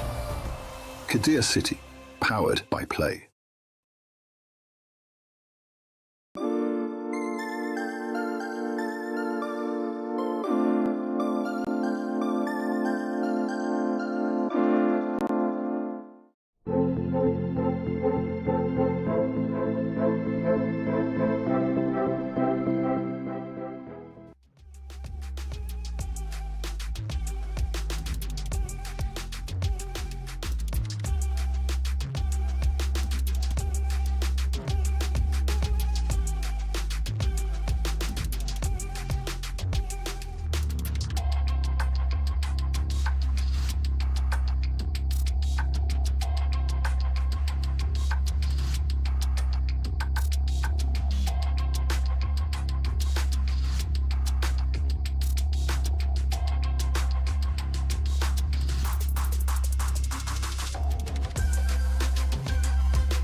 Welcome back, ladies and gentlemen, to the EWC 26. This is Mobile Legends Bang Bang Wildcards, where we see which team actually goes through the wildcards and into the main stage. My name is Phil. Alongside with me is Mirko as well as Brigida. Earlier today, we did see Alpha 7. Unfortunately, probably haven't properly woke up just yet. Maybe some jet lag, maybe some jet lag hasn't gotten used to it. But this time, they get to prove themselves to be like, hey, you just need a game one. But they're going up against KOG, though.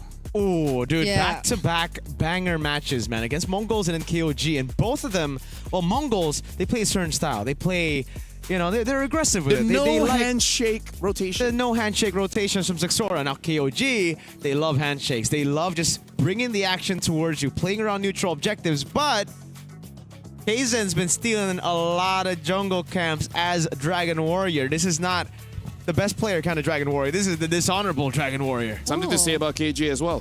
They don't like EXP laners. 5 EXP bans. Oh. If they don't pick it up early. Yep. Hey, but these are like, I think one of the more interesting matchups in terms of the EXP that we're gonna see, because like they're both MSC veterans Oh, yeah, and champions that we're gonna see. It's 33 and Nats and did it in Malaysia before. Yep. Yeah. And then 33 In did it too. Indo, yeah. In Indo. Yep. yeah. So if that happens, Serumpun. So, can we call KOG the anti-Brig? anti-Brig. Because KOG don't like XP laners. Brig likes an XP laner. Wait, no, I'm a roamer. So Yes, they but- cannot be anti-Brig. Hey, I'm a roamer, but I like mid laners. Yeah. You're a roamer, you just like EXP laners. And I'm a gold laner and I like Hirara. See? See? Just because you are something doesn't mean you have to love that thing as well, right? Okay. Yeah, let's see what the bans are gonna be. But later on, because we are looking at player arrivals, and Look at him. look at him. Kaizen looks locked in. Can you see them? Yes. Yes, he does. I mean, like, here's the thing. We're talking about taking camps away. They also have been known to kind of ignore the turtle and then go straight into the jungle. So that is also something that maybe Alpha 7 has to be careful of. Like, the moment you start to contest with turtle and you're like, wait, hold on. It's awfully quiet here. Can someone retreat back to the jungle just to see, just in case my camps get taken away again? Yeah, best player. It already happened. It was like up against Yi Sun Shin, right? So maybe Yeah. they were like in the back rooms thinking, guys, it was Yi Sun Shin. That's not on me. Yeah. But then if they go up against a Kai and then they see the same thing, they're like, maybe we gotta check our buffs, Like, everyone wants our jungle, It's kind of like girlfriends. Everyone wants to get someone else's, Was? Huh? Because here's the thing. If the girl is taken, right, that means she's proven. She's worth it, so that you just, Hey, get that I one. mean, I'm no comment, bro. what are we getting at? Because right now, I think it's A7 that we're taking a look at. We did see their performance earlier too, and let's just forget about it. let's just Let's not just forget about it. Just like look at it Mongols' much. first game. Forget This about is it. their official first game, I'd say. Yeah. They just- Should be. They're just like, it's cold here in Patty, which, by the way, people keep saying there's a heat wave. Maybe next week, next 2 weeks. No, Yeah. it's done. Or does it come back? It comes think back. It comes back. Yeah. It comes back. Like, we asked, and it says like in 2 weeks. Yeah, just like me and LaFell, we're coming back later. Yeah, not all of us are coming back. Some of us are staying. People are staying. Yeah. Yeah, because they have like family or something. Can't relate. I mean, congrats, right? Congrats to. hey. Someone shut the Official lights first off. game. bro. Again- Official first game. Like- First game, first game, like first we game. said, something has to be wrong for you to be a caster. It's kind of like being Spider-Man or Batman. Yeah. To be a Right? superhero, you gotta be special. You gotta be special. You gotta be special. What's Right? mine?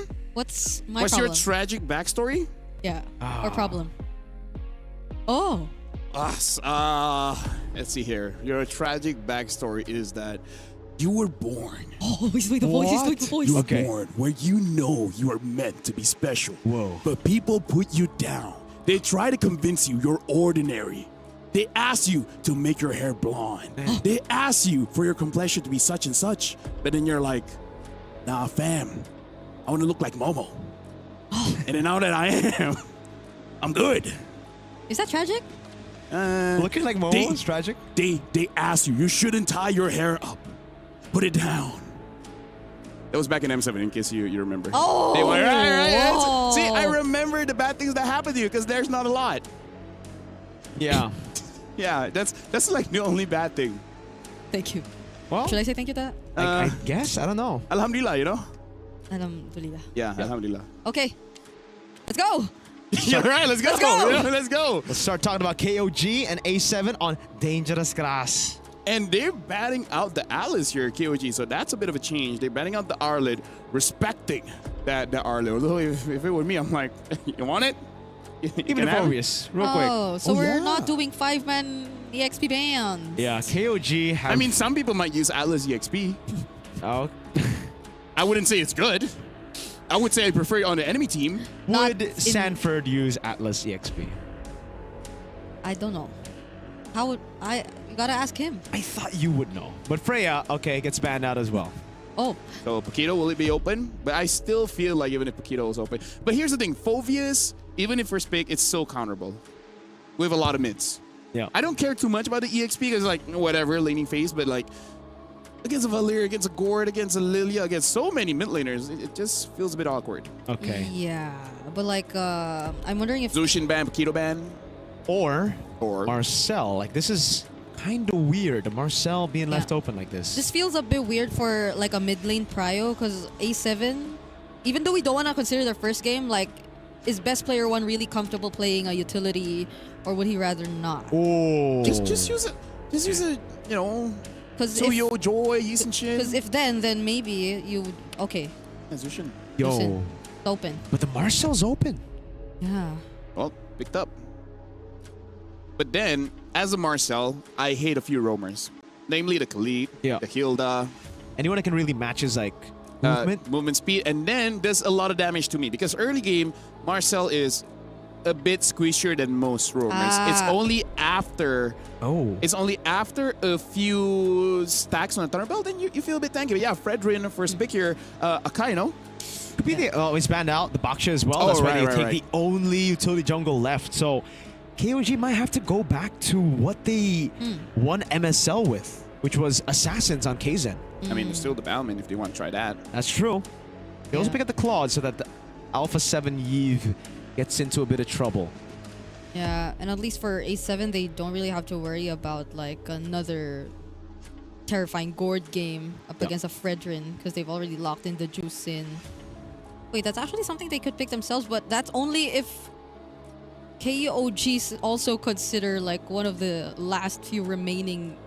No, there aren't any remaining utility Whoa. Oh, there! Oh yeah, Yeah. forgot about it. It's also very, very good against the Fredrin, by the way. It's a known counter. Paquito gets picked up in the XP, so they're aiming to go for what, like a Harith pick, but A7 pick it up before KOG can get it in the second phase. Right now, KOG looks like it's full dive here. Yeah. Right? Like, even if they pick All up a in. carry, I feel like the carry will be safe because there's so much protection in the front. They can still go Claude as well. Claude's something that can Yep, actually go yep. play both sides, dive or front to back. Then all they need is a beefy boy up front. Now, what tank do you go for here? I mean, we saw Grok yesterday. Even a high loss wouldn't be bad here going up against Marcel That's as what well I'm as thinking. the Fredrin. Ilos, not bad at all. They're not like KOG's not really gonna go dive either, so Especially if the Gord is banned. High loss, why not? Okay, by the way, they ban out the Eve, so I don't think they're going to go for the Claude. I think they're just going to go for a front to back, like you mentioned. Yeah, or they just want a safe ban, you know? Could be. Just want a safe ban. Mathilda gets taken out by A7. because if it's not that, I mean, like playing the Cho into this is gonna be a bit tricky too. You're always gonna be spotted out by the Marcel. I Yeah. feel like it's not necessary because even though you can still use the choke quite well, it's annoying going up against the Marcel, especially if you commit a flicker and then you just get platinum snapped. Yeah. They're like, girl, come on. That's true. Okay. Final ban coming down for KOG. What is it going to be? Should be Gord. I feel like it should be Gord. Gord. If it's not Gord, I can see. Yeah, maybe just Lilia because I Gord think Marcel. Yeah. it's still okay. It's still okay. Kimi wouldn't be bad too. I feel like Kimi can fit Alpha 7. It's a Yuzhong. Okay. So the Claude is actually still open for KOG later on if they... Maybe they do want to know. let the Gord through because they do want the Claude, right? Yeah, but they pick up the Kimmy. So they want someone to have continuous pressure. And now when it comes to the EXP, if the Paquito gets a good angle, he should have a few good shots here. Now, in terms of the pick in the gold, I still feel Carry or Claude either is okay. Yeah, because there's a lot of magic too from A7, by the way. Which kind of makes it good for high This loss. front to back is kind of crazy for A7. And it looks like both teams kind of want to play that, right? Yeah. We'll just... It's front to back with... It really feels like AOT. Yeah. What? Titan's coming this way, and then the Soldier's coming on this way, Yeah. and then just like... Sasageo. Hey, you know what? A7 might actually take a bit of inspiration from the Mongols here by picking up an Alice last pick. They need a frontliner. But that's all magic, really. That's true. That's true. Oh. Whoa. So 3 damage dealers.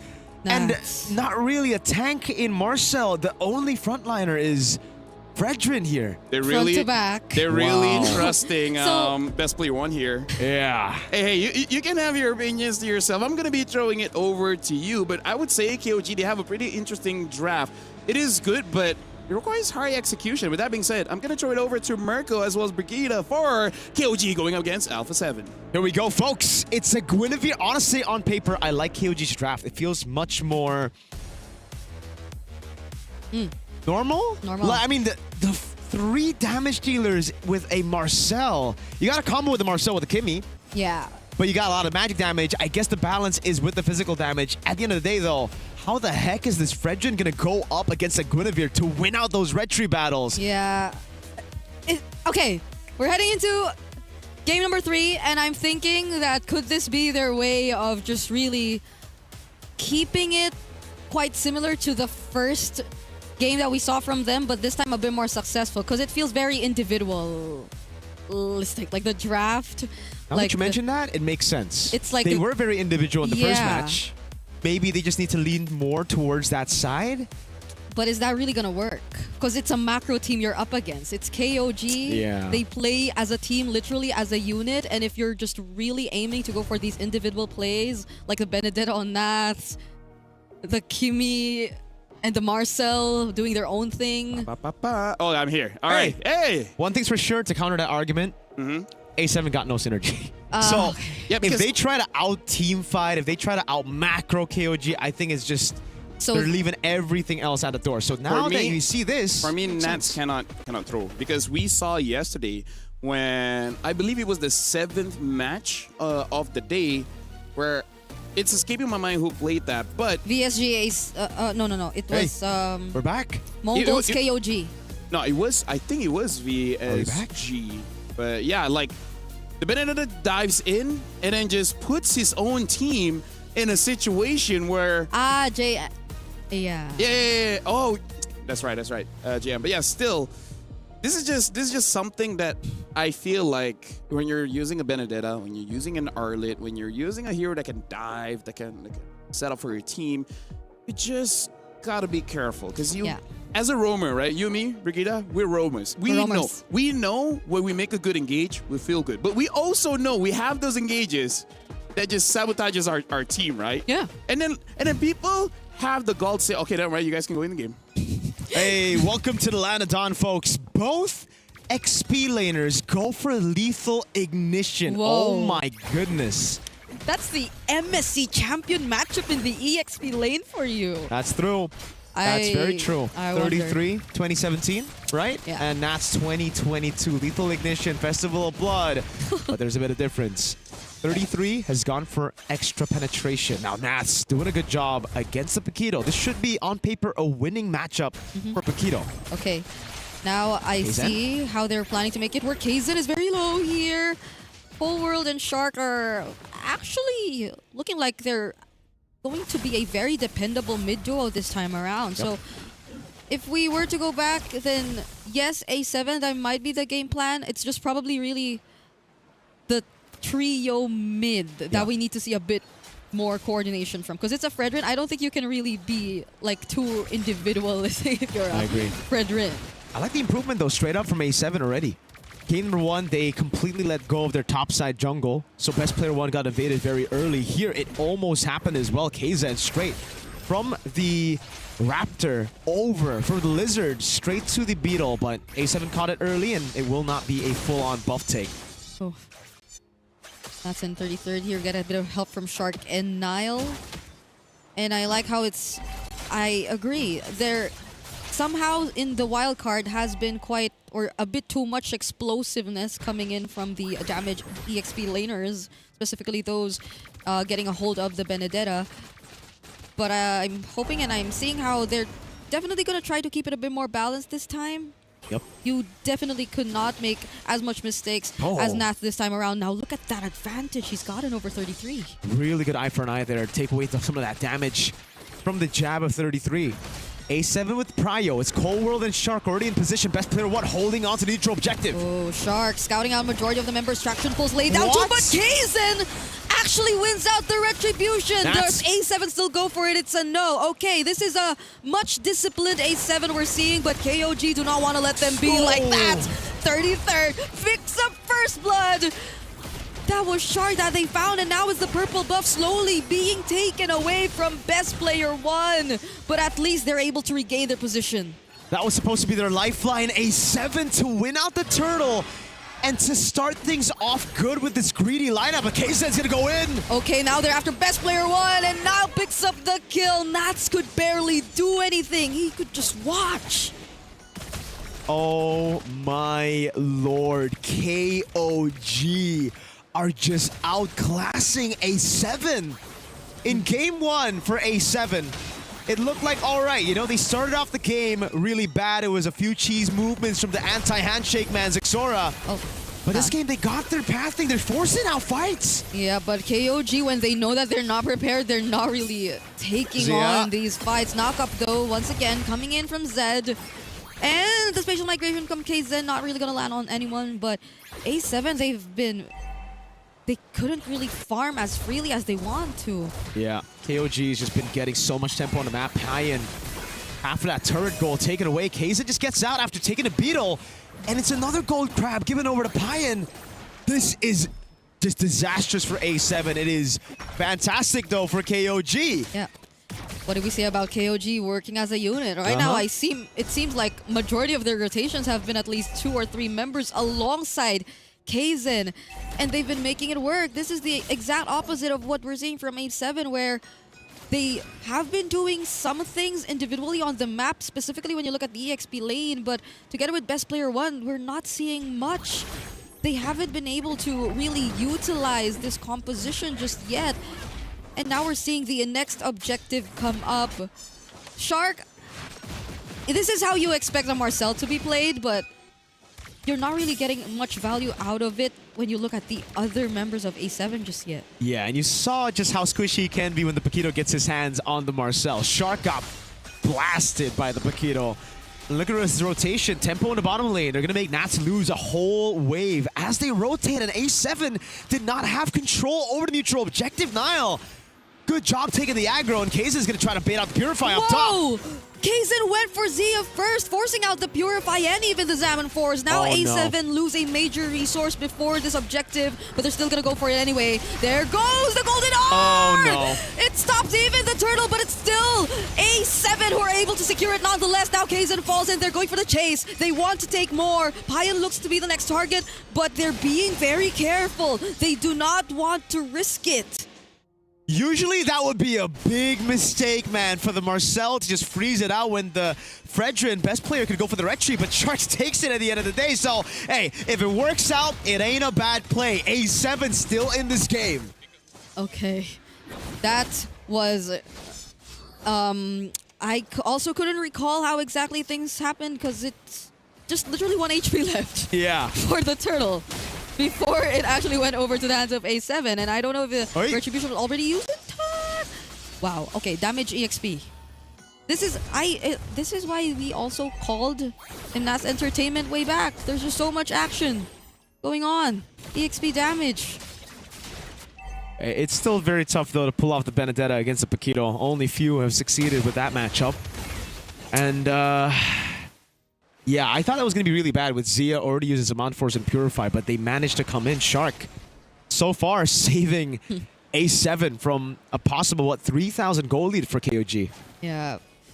At least they also are really holding on to the majority of their resources just yet. Even though we've seen KOG multiple times just really attempt to keep the tempo going, even occasionally stealing away some jungle camps from A7. Best Player 1 is a bit behind, but not too significantly. So I wonder how A7 are planning to be a bit more proactive this time. They definitely are with the Marcel. We've seen that countless times, but the damage doesn't seem to suffice just yet. Traction Pulse that's used though.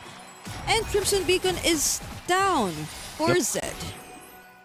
Good damage coming in from A7. Good poke. They bait out the Crimson Beacon right before the neutral objective. This should be free. Never mind.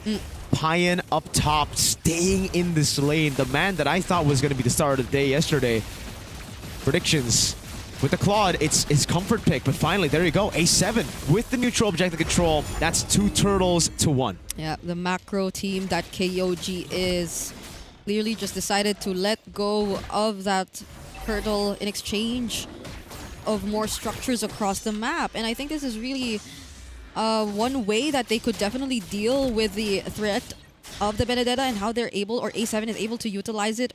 Because now they're forcing reactions slowly against A7. They're going to force a fight down bottom as well, but the damage coming in from Zia will be enough to take down 33. But again, it's a damaged Paquito, so kind of like expect him to be one of the better targets too. Yeah, that's why we don't really see too many Paquitos go full-on damage. Usually there's a good mix. Good ult, Golden Hour. Okay, now it's Best Player 1 intercepting from behind, making sure that he will be providing assistance to this team. But A7, they're still going for it. Nile will be the casualty. And now it's Kaizen. Oh, Payan? Payan is actually gonna go in. Okay. That's just for the orange buff. Yep. Leashing Best Player 1 to get the orange buff. They're actually converting on objectives really well. Clearing out mid. Nat's doing the dirty work here. Dodges away from the spatial migration. BP trying to punish Kaizen. Traction Pulse almost. Even a bonk. Oh. Dang. They really want to get Kaizen down, man. Kaizen's been like... He's the one doing a lot of the more individual things. Making sure that the waves are managed.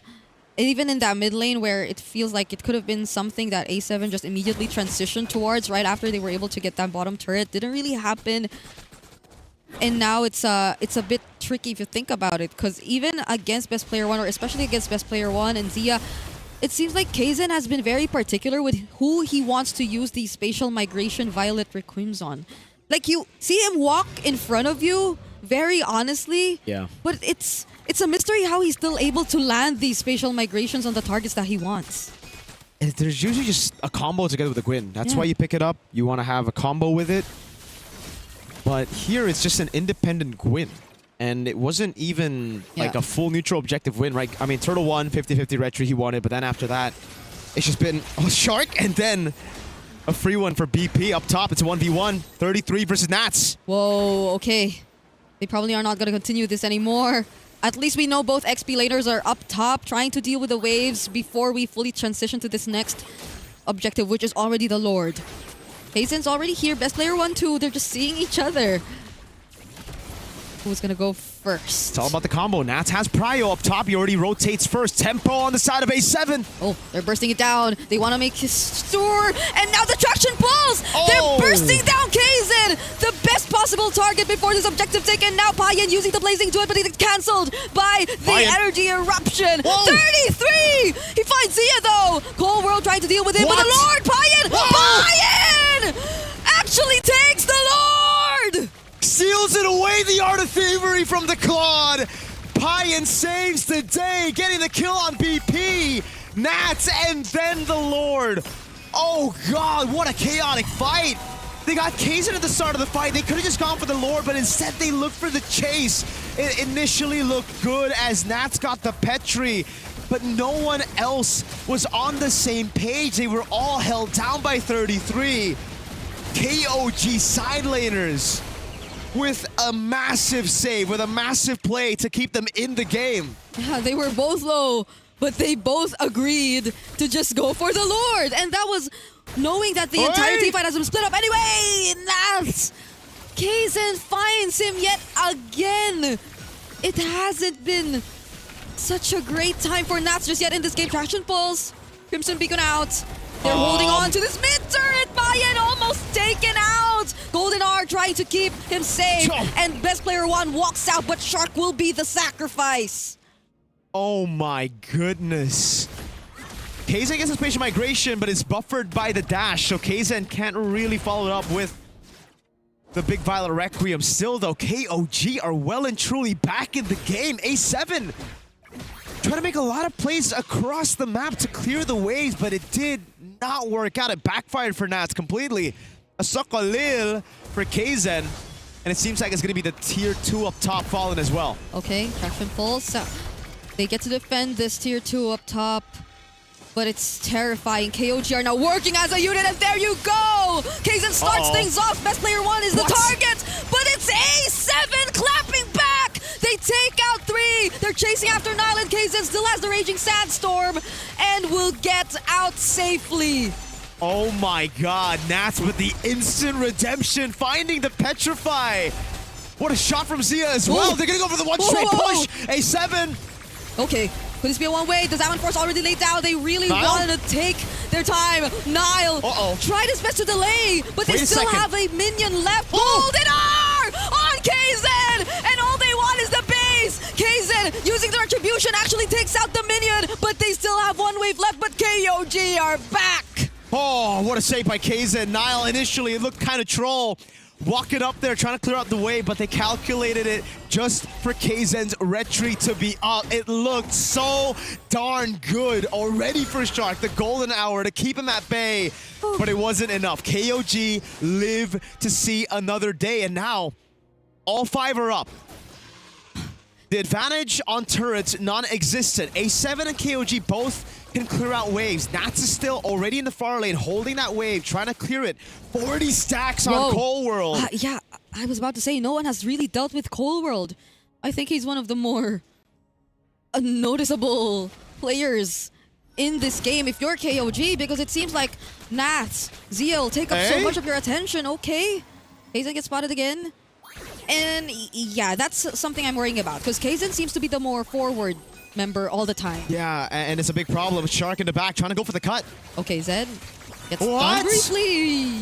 A bit of panic in the eyes of Zed. A7 know that there's no Crimson Beacon. The backliners are safe. Cold World unnoticed this far, but I don't think he's going to stay unnoticed for much longer. Kaizen with a flank. Okay, Nat's already spotted out. Kaizen, oh my goodness, 33! Did not want to be in that position, but because of that, Kaizen actually will find Nats. Violet Requiem as well, but he had to get out. He's being bursted down really fast. Best player one secures the objective, but Payan! He might have just saved the game for his team. It's a 3-for-3 so far. Nats versus Nile alongside best player one. But the base, fortunately, minions are spawning. But Nile, can he get out of this? It's a no. Big Bong to seal his fate. Now it's up to 33, who's up and forward together with Zed. Zed didn't use the Crimson Beacon in that fight. It was already down, so he has it here. Best player one, straight into the mid lane. Nats with a push in bot. Can A7 look for the end? All right, 33 and Zed. They have such a huge task, but the damage coming in from Nats might just be enough, but 33 is clapping back. 33! Taken down by Nats! Nats cannot escape though as Zed finds him too!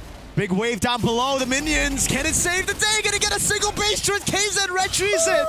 And KOG keep their side base turrets alive. Oh my god, what an action-packed game. A7 and KOG going ban for ban. Both XPs down. There's another wave up top. This is the back and forth that we've been looking for. Kaizen uses the Violet Requiem just to not get caught in that.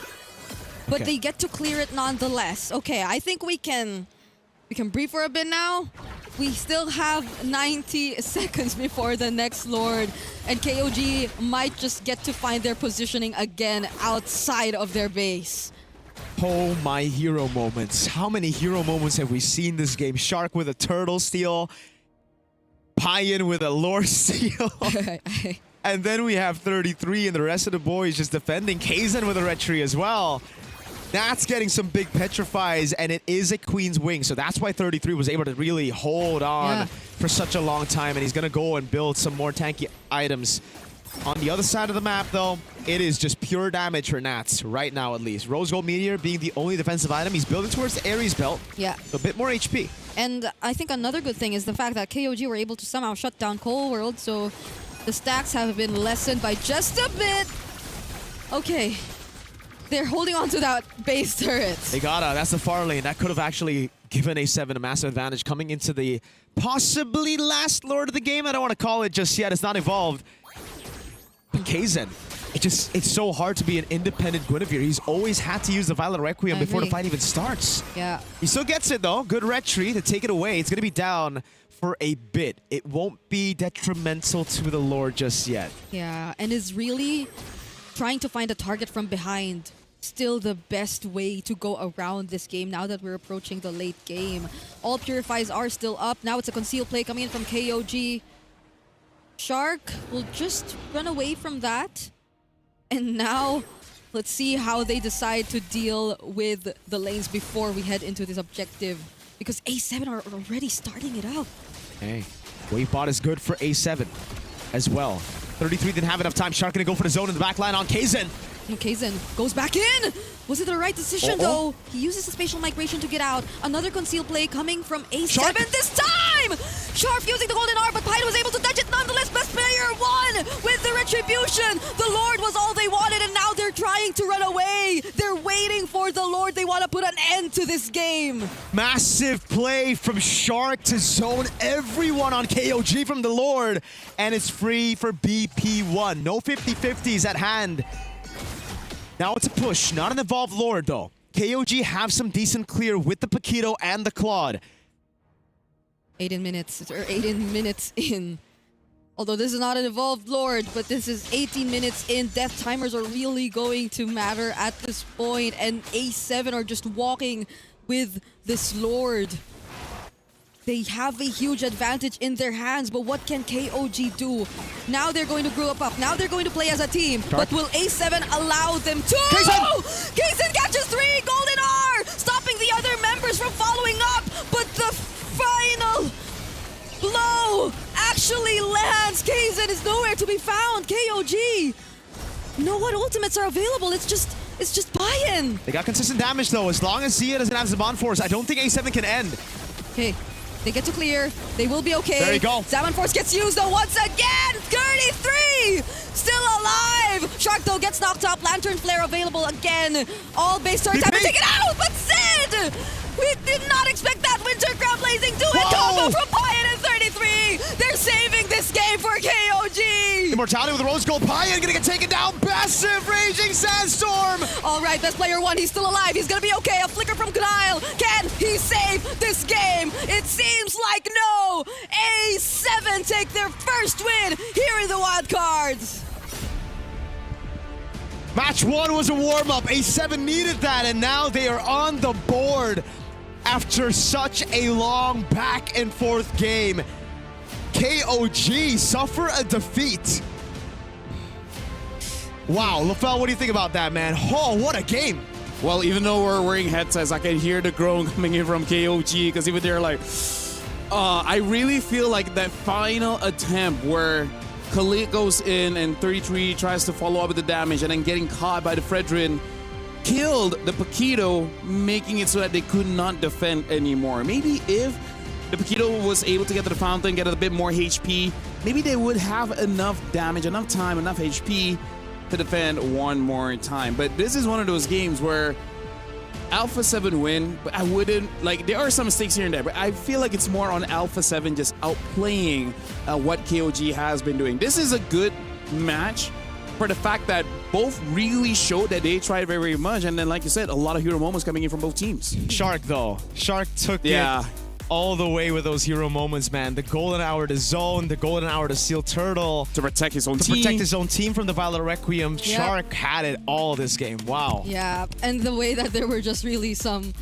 redemption plays all across the board. Because it hasn't been the cleanest. I think Nats too, ever since the first game here, we didn't really expect this performance from him, I guess, but that was one play which definitely kept them in the game, if not actually handed them over the advantage. And on the other hand, it's quite sad to think that KOG just suffered their second loss in a row, because they have been such a team we were all watching out for too in Group A. One of the favorites, yeah. One of the favorites. KOG, unfortunately, though, I really feel like the panic settled in way too much. The desperation from KOG. How many times did we see a Violet Requiem, a Crimson Beacon, some of these big initiation tools, big fighting tools get used up before the fight even starts? Yeah. 33, bad spot couple of times as well. Yeah, I really feel like Zed as well as Kaizen didn't really make their presence known. In fact, they sometimes put themselves in a situation where the rest of the team is scrambling, trying to cover up for their mistake, and that is something that you don't want to see coming in from any of the mid trio, right? Especially Zed, where he should have been able to control and then give an opportunity for his team to fight back. Yeah. But we also have to say 33 on this Paquito didn't contribute that much as well. He had some plays, but compared to world-class EXP laners, we expected more. For sure, with the experience he had as well, right? And it's just the buffer. I really feel like the buffers, man, from Shark. Here especially, the way he just walked up right as the spatial migration landed, he couldn't, for KZ, pop the Violet Requiem instantly, and he had to just run away. Yeah, I feel it's tough. I like this. Yeah, that should not have happened, by the way. That should not have happened. It's I don't know, because Kaizen's been doing majority of the shot calling too for his team. But then KOG, this lineup again, you mentioned it. There's not much hero synergy for the Guinevere as well. So I feel like there would have been synergy if he was involved a lot in the early game, because at that point, you know, magic damage on the Gwyn, magic damage on the Zushin, there should be enough damage for you to actually make some plays that really, really matter. It's just about the tempo control coming in from KOG wasn't enough to really matter much against Alpha 7, especially because of the Marcel. The Marcel is such a tempo breaker to the point where, again, when you are a professional player, when you have very high, what you call it, response time, you know, reaction time, it being just slightly off feels a bit weird. But what's not weird is Eternal will be talking to Nats to ask about that game, because that was an intense game. So we would like to hear what Nats has to say about that game. So Eternal, off to you.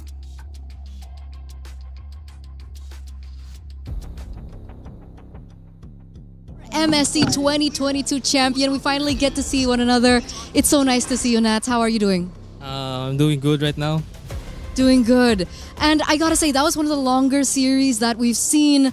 And of course, you were unable to win your first best of one. So how were you able to reset coming into the second game? First of all, after we lost in the first game, in the first match, we just review our game. And I think we didn't really perform our game style in first match, but now in game 2 we won, so I think we can continue it furthermore. But how's the morale of the team so far? Is everything okay? In the first match, it's not kind of okay, but now we won. I think we're gonna do better than the next match. It's definitely a momentum boost for your team here. And of course, coming into this match, I think a lot of people have been missing you. We haven't seen you in quite some time, especially on the international stage. So how does it feel to come back here on the international, and of course come back as a symbolism, I would say, of the return of NA after being so absent? When when we lost in the grand finals in our league in America, I feel sad that we didn't qualify for MSC, but still we have a chance, and I can really show my performance. We still have a chance. So now here in the wild card, all I can say is I feel great, and I feel excited that I'm here. I'm how do you say, overwhelmed right now because I'm here playing again. I really miss this so much. But yeah, that's it. That's it? Okay. I mean, we've really missed you, and we're all really happy that you're back. So, final question before we let you go to, of course, prepare for your next matches. We do want to know, what do you think about this best of one format? Do you prefer a best of one, a best of three? What are the challenges in a best of one? The thing is, best of one is really tricky because they can really pick a lot of poison heroes. So for me, I'll prefer best of 3. So both teams could like really show their true game style. Okay, so I think that's it for now. Thank you so much for being here, and of course, we hope we get to see you and of course talk to you once again here up on stage. So good luck for your next matches, and thank you. We're gonna throw it over now back to Lafel to break down what exactly happened, and of course, maybe talk about the next game that we're gonna have. Thank you very much, Eterna and Nats. Yeah, no pressure. Talk about the next game. No, she also just mentioned LaFell, so. Next game is Hans against Nightmare, right? Nightmare, we've seen Alpha 7. They bounce back, able to get a bit of their original playstyle that they really want, which, as Nat say, in the best of 3, able to really flourish on that one for best of 1 mistake, and that's it. There's no way for you to claw back, right? So, up next, it is going to be Hans going up against Nightmare, which, by the way, Hans is also looking pretty good. They also have used the Harara, so I don't know. Alpha 7 was able to come back. Do you think that Nightmare could do the same? Keep it simple. They got to get down to business to defeat the Huns. Ooh, it's that's tough though. It's the Huns who have been. I would put a jingle streak. behind that, but yeah. Yeah. 2-0. 2-0 is the record for the Huns. So. Hey, Hans is looking pretty good. Alpha 7 as well as KOG, that was a good match. But for now, we'll be going over to a break. After this, Hans against Nightmare. Can Nightmare come back? We don't know. We'll see after the break.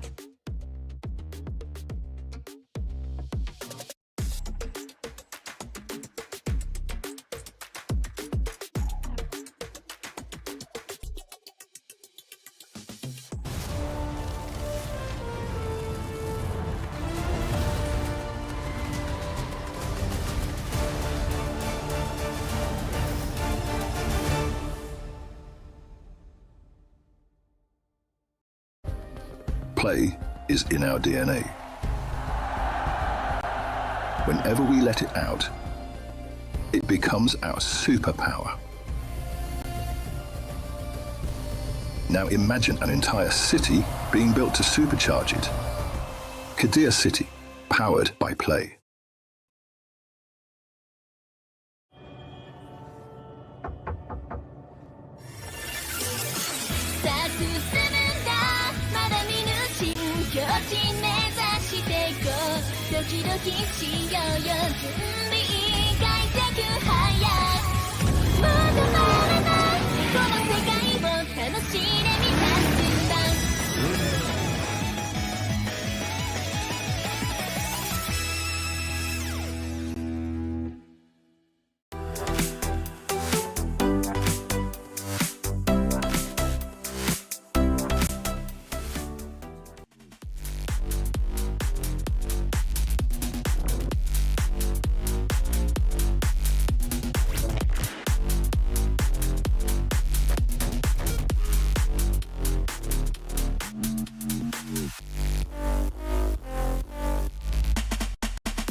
Let's get down to business because we're here at the EWC 26. Mobile Legends Bang Bang Wildcards. Alpha 7, they're able to make a comeback. But now, Nightmare, can they do the same? This time, going up against the Huns, where they got still meta there.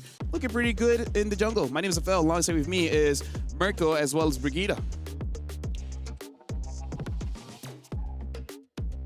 What's up with the hand? I wanted to shake your hand because you're doing play-by-play for this one, so... Or should I not let them know? No, they Right? should figure out This- in the game, bro. This Color Brigida. Hello, Brigida. Dictator Brigida. Huh? I mean, that could be you know? Yeah, could be your thing. Don't you want a villain era? Like, everyone keeps saying you're nice, you're bubbly, you're wonderful. Don't you feel like one day just act like a queen? Is a queen a villain? Some. Some. Have you not seen Disney?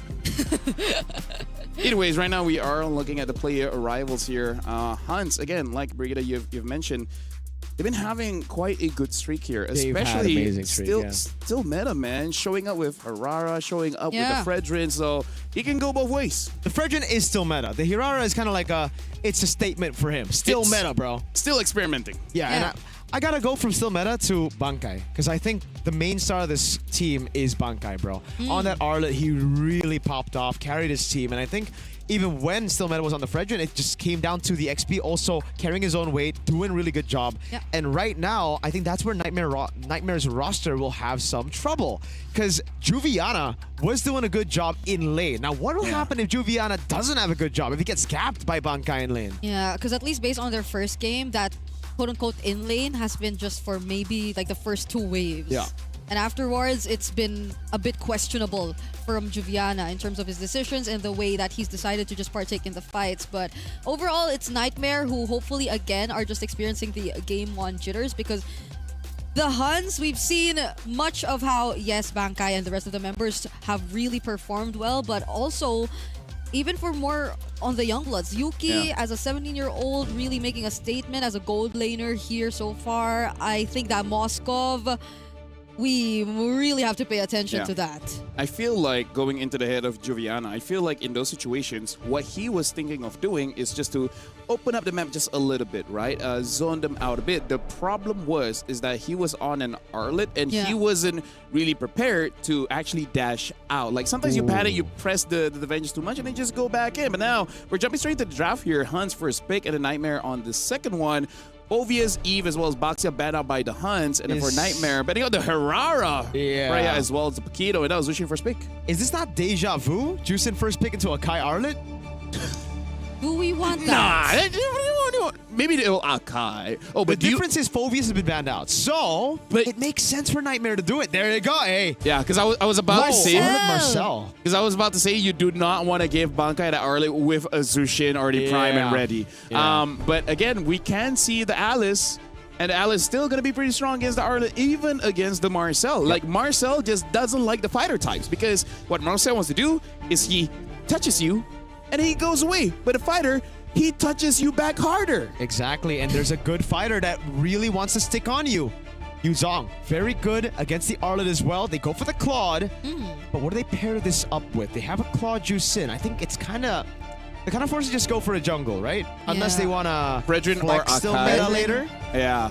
Fredrin or Akai, just to get either or, because if not, it's going to get They banned out. snatch it away, yeah. So this one, it should be a Fredrin and then just ban out later roamers, I guess? Yeah, Or I mean- EXPs that ban out the Alice, ban out the Yuzons, and I then it should be agree. good.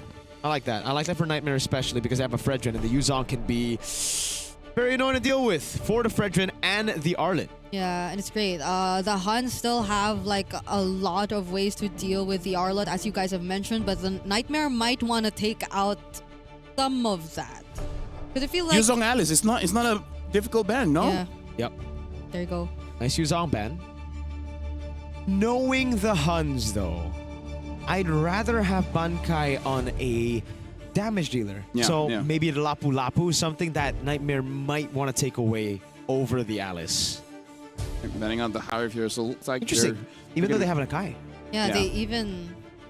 Well, they banned the Eve. I think they not were the- thinking of either Eve or Yeah. Hyven. They're like, we have counters for both. And I was like, you know, you really need to think that hard. Oh, the Eve is banned, yeah. The Gord gets banned out. Combo with the Fredrin. And the Mathilda for Nightmare. But that doesn't mean that the Alice would be open. But then maybe the damage wouldn't be too much. Yep. So Gord ban out. The carry's still there if they just really wanna Red. and make sure that it'll be a bit more iffy. I think the safer choice would still be the Moskov. Yeah. And you... The problem with the Moskov is kind of like a choke. Either you know how to use the hero or not, you know? What are you implying here? No. Well, We played with the You're Cho saying earlier. Nomad is like... Oh. Dude, my Cho player just now was amazing, okay? Hey. I don't know what you're talking about. Okay. Like, my KDA was so good because that Cho player did Took their all the deaths job. for you. Well, the Cho player just walked in my lane and died 2 times. So I don't know about that, bro. I think I could have avoided death there. Hey, she left me alone, so I was okay. Okay. Why did you say she? Oh, sorry, Now it's more obvious. Dude, now people know God. it's Eterna. Oh, yeah. Okay. Valentina gets banned. Picked up by Nightmare. They're taking away the heavy spin. That's a good Valen. I didn't get a good Valen in the previous game, and that's a glue. And the Lapu Lapu as expected. Okay. Yeah, but this means that if they pick up a carry, that's a pretty good counter against the glue. Yeah, could be. But if the glue mounts on the Fredrin and you hit the Fredrin, and you know, it's kind of like, oh man, It's the Fredrin's fault. Fredrin's fault. Yeah. I still think Moskov, especially because you're up against the glue, just slamming down. Spear of Misery, Spear of Misery. bang. If you can use it, I don't mind. Nomad, can you use it? If not, Obsidia. Hey, we did say you feel like Nomad had spectacular mechanics based on the interview. Yeah, but you know, jet lag, jet lag. you know. First game, And then jitters. there you go, the carry, just to deal with the glue. Simple and easy. If Fredrin gets caught, it's kind of on him, no? But with that being said, looking at the pick and bans here, I think it's pretty solid from both teams. I think there's pretty clear winning conditions. For Nightmare, they kind of want to fight, so they got to fight pretty well. And then for Hans, they almost kind of have a drive that can fight at any moment of the game, especially if the Claw gets a good laning phase. So with that, Miracle as well as Brigida, good luck for Hans against Nightmare. Okay.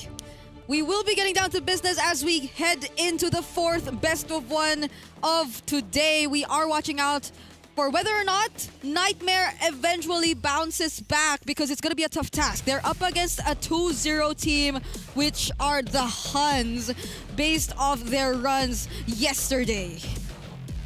A lot of good questions that you raised. For me, it's just as simple as, have they gotten down to business or not? We are seeing utility matchups in the jungle all over again. Even though we did see a bit more spikes yesterday because teams are catching up. They definitely do not want to hand over the Hirara to the Mongolian teams anymore. We've seen it priority banned in the draft earlier on. And taking a quick look at the emblems just now, there doesn't seem to be much difference. Oh, Nomad! You Oh. can't be doing that. Oh my, Nomad! You can't be doing that, brother. Still has regen, but You have it's to be very- swift as a coursing river, bro. You cannot be doing this. Yes, it's... That was a force of a great typhoon by Yuki, for sure. Okay. He will probably have to recall if he still keeps this up. Unless he just plays it extra safe. Okay, but now let's take a look at the EXP lane. This is an Arlot up against the Lapu, who flickers out just now. I mean, at least he's swift as a coursing river there. He saw the move and he just flickered, right? So, okay, let's take a look at the tempo. Who has tempo right now? I think it's good for the Huns. Oh, okay. Bankai here. The will be... This is, okay. Oyu on the glue, we did mention earlier on that it is going to be one of the things that'll pose a potential threat to the Fredrin. So let's see if that eventually happens, because we are approaching the first hurdle and they are setting their eyes on the Arlot. Yep. No flicker on the Arlet. Bankai trying to rotate over. It's going to be the XP crab taken by Still Meta. Bankai trying to get level 4. OU helping him out, but Bankai's actually quite a bit behind. I don't think he's going to get level 4. Juviana doing a good job zoning him. And that's one of the Huns' main weapons out of the fight. Kenny's already low. Yep. A big slam as well. Kenny able to go for the Crimson Beacon now. Bankai in the bottom lane, getting level 4 in time is still meta. Is able to get the headbutt, but he's gonna get stunned up. Now the heavy spin. Juviana caught in the bad spot. Heavy spin takes him out for a bit. Bankai gonna look for the stun. Can he go in time? Oh, you splashed by the damage. I did. Picks up first blood, and now it's a big bonk, but Bankai gets away in time, and Nightmare should be able to get this turtle for free, but Yuki has gotten a few good hits on that turret up top. Yeah, okay. Number one, definitely Bankai. Not immediately picking up that level 4. Oi! Did so much. Still Meta still gets it. But going back, that was a really great response from Nightmare. They were able to position themselves well enough. The formation wasn't broken. 3-man energy eruption, making sure that the other members of Nightmare had enough space to work with Bankai. Oh, Bankai! He ults in place, couldn't get out. I'm so sorry for complimenting you, Bankai. Fredrin, Lexi, it was too easy for him. He probably wanted to use it the other way. Or he bumped into the wall. I just really would like to think that it should have been away from Nightmare at that moment. But yeah, that's a kill over to too easy for Lexi. And so far, they have the better start. This is where we're starting to see the snowball. 1.2k up ahead. And this is looking like all the conditions that are necessary for at least Nomad to come online, because we failed to see that earlier on, but it's different this time. On a utility jungler who has created this much space and secure the first objective, this is a much better start for Nightmare. This is the start that they would have wanted to their first match. But yeah, better late than never, always. Jasmine doing a good job as well. Zoning people in the back as Nomad finally gets a space, but hold on. It's a base, still meta with a heavy spin, straight into the Raging Slashes. Juviana taken out on the bottom lane by Bankai and still meta. Okay. That's a combo, not from the Arlot Akai, but from the Labu Akai, which you really wanted to see.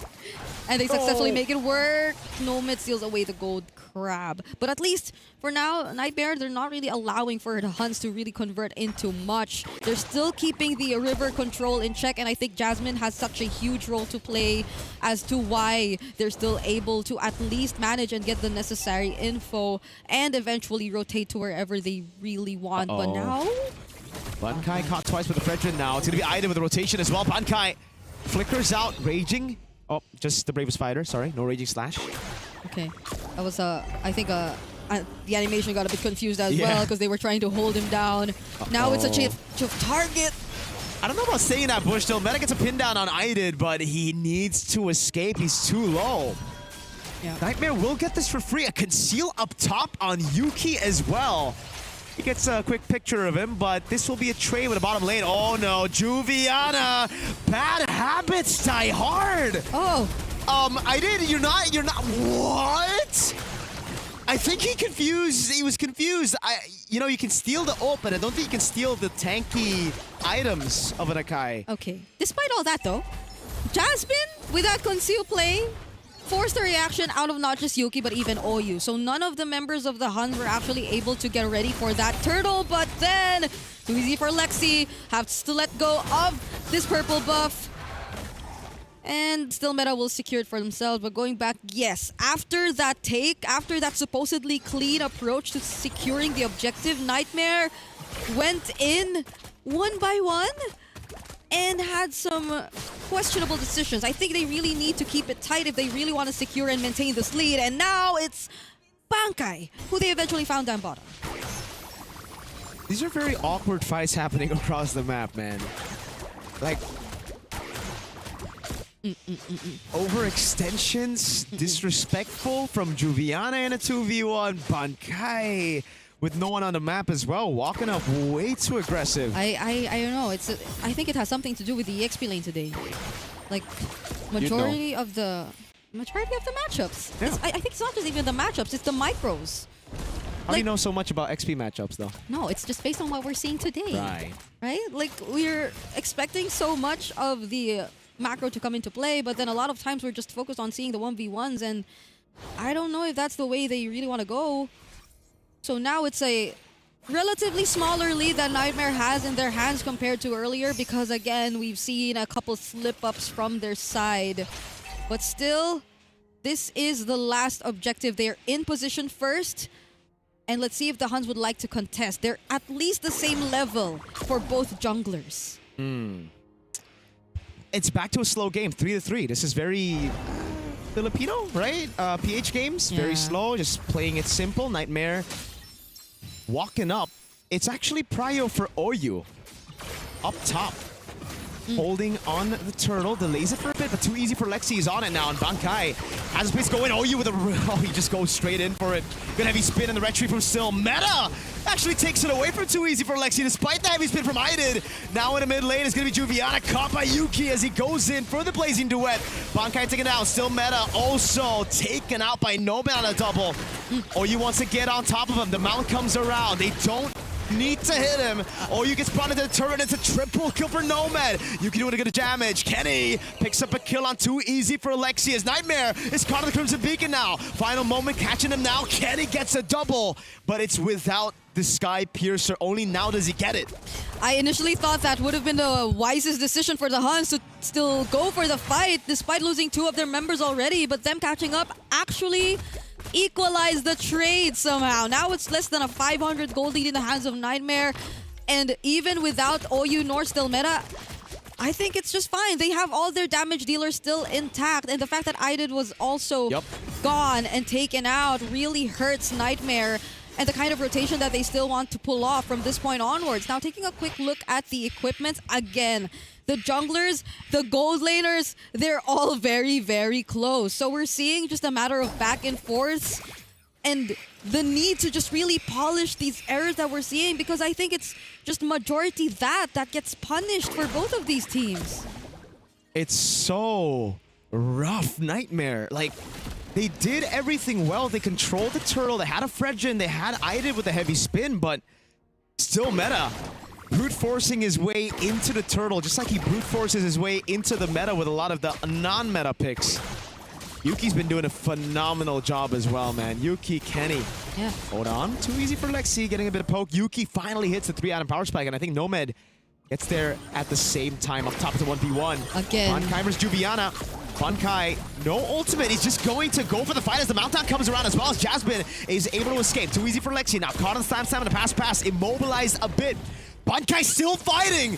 Has to flicker out. Jasmine catches them in the golden hour. Yuki with the BMI backwards. Now as Juviana tries to go in, but Nomad has forced out the heavy spin. Final slash catching Yuki, but he's able to flicker out in time with the Blazing Duet as well. And it's Juviana that respects the Lantern Flare of Kenny by flickering out. The team fights feel very staggered, or it's like they're not fully breaking out. They're not really committing. It's like they're dancing between wanting to just really fight and not.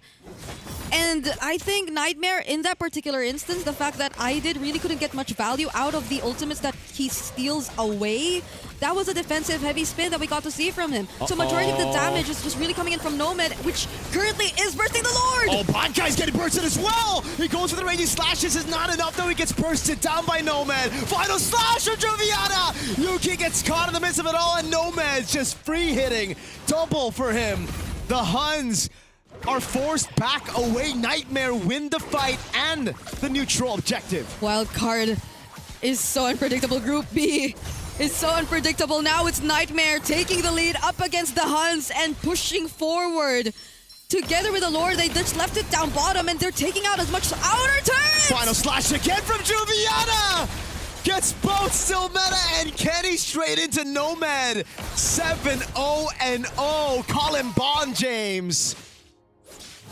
Let's forget about game number 1. This is also Nightmare's official game 1. Just look at this performance that you're seeing individually. Nomad on a 7-0 stat line and them taking out almost all the energy shields together with the Lord. Nightmare has solidified the lead. Oh, they're going in! Hold on, Juviana. He's gotta take a chill pill. He's gone in again with the final slash. He might be caught. Juviana all alone in the midst of it all. Jumps all around. The golden hour saves him. Bankai walks over with a raging...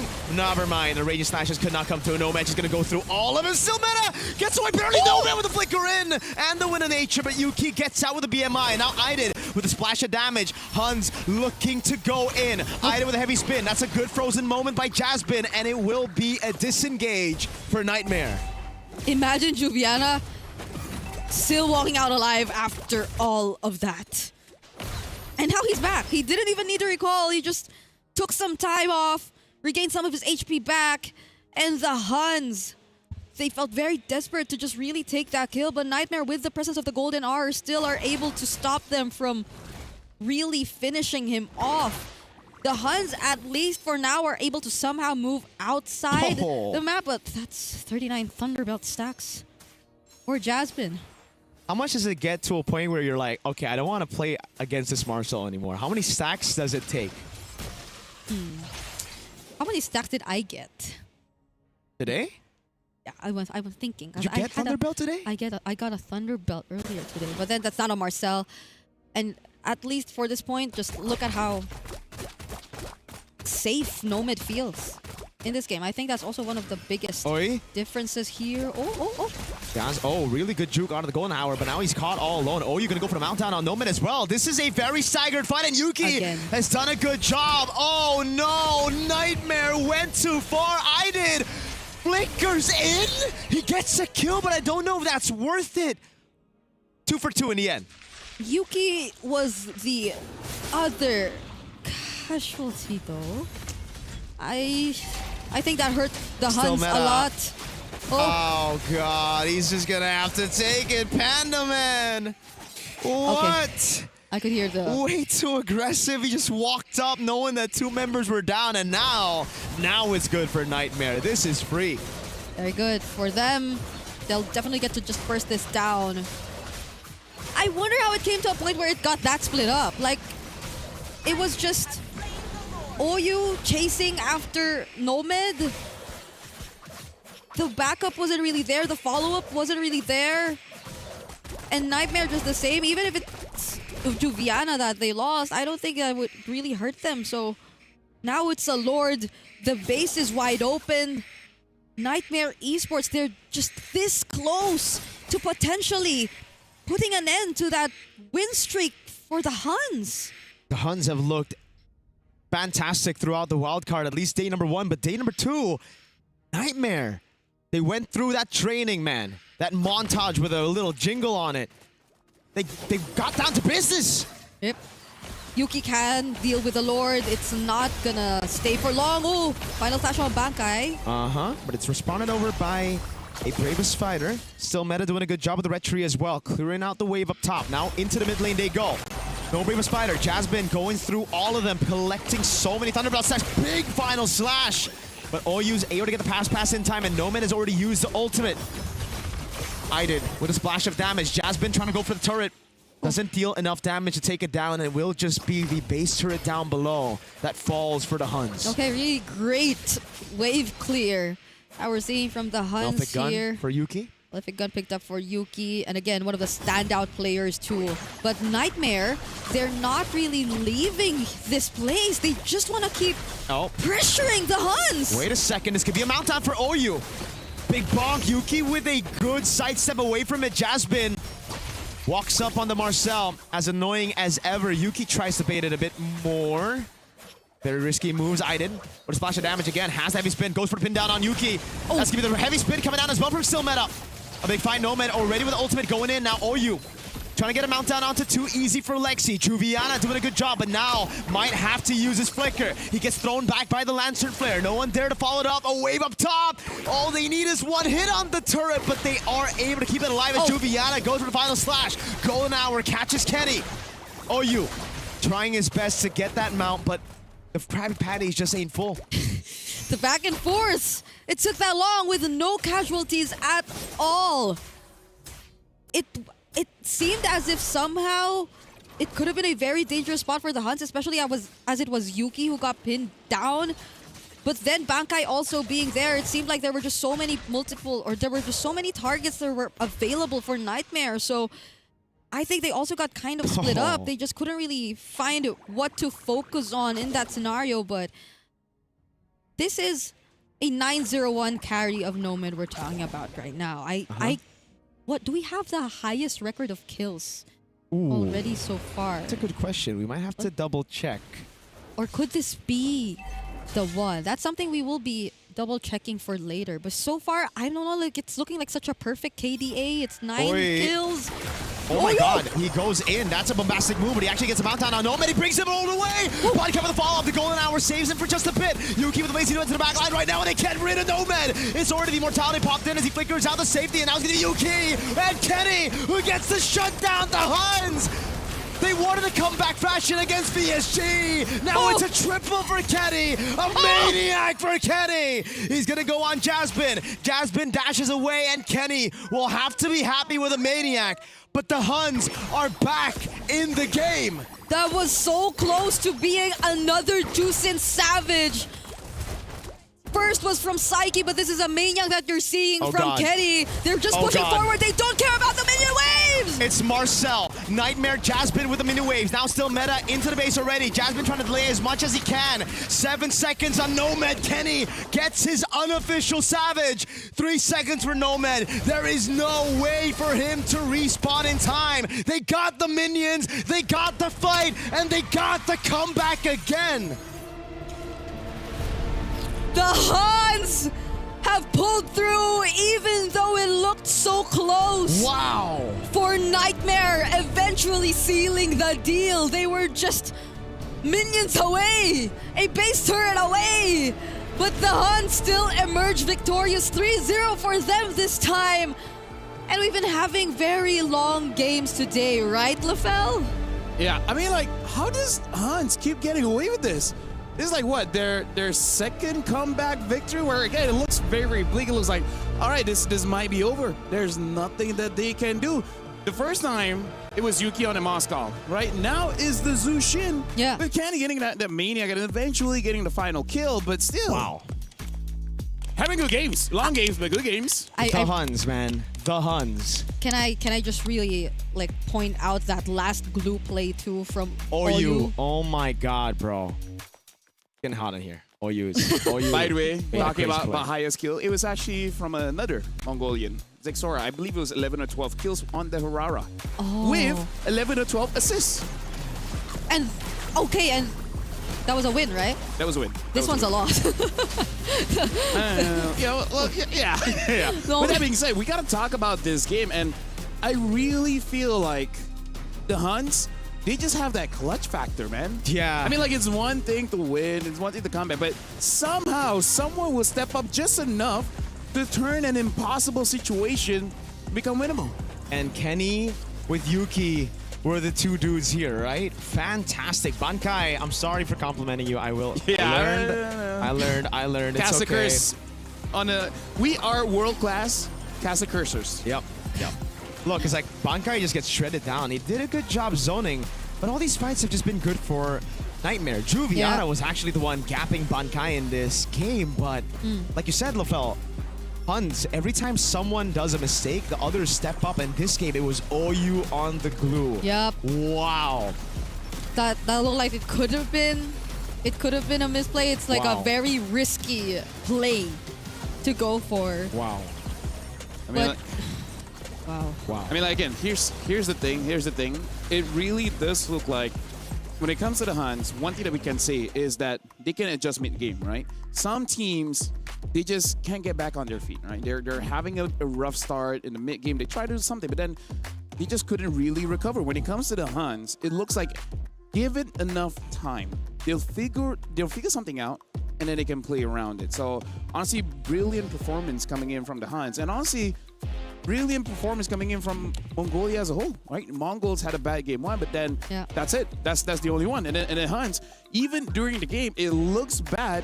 They somehow make it work. Yeah. And they influence so much of the draft as well. Such a downloady country, right? Mongolians love to download, man. They take a few games to just settle in, you know, a couple of minutes in game as well to be like, oh, so this is how they play. Then, for some reason, they're able to just switch from first gear to sixth gear in that fight. I really think the Moskov would have helped them in that situation against the glue, bro. I mean, like, the carry was pretty strong. It Just was. really It good. was. Because again, he had over 9 kills. It really It was Bond James for a second. It was Bond James.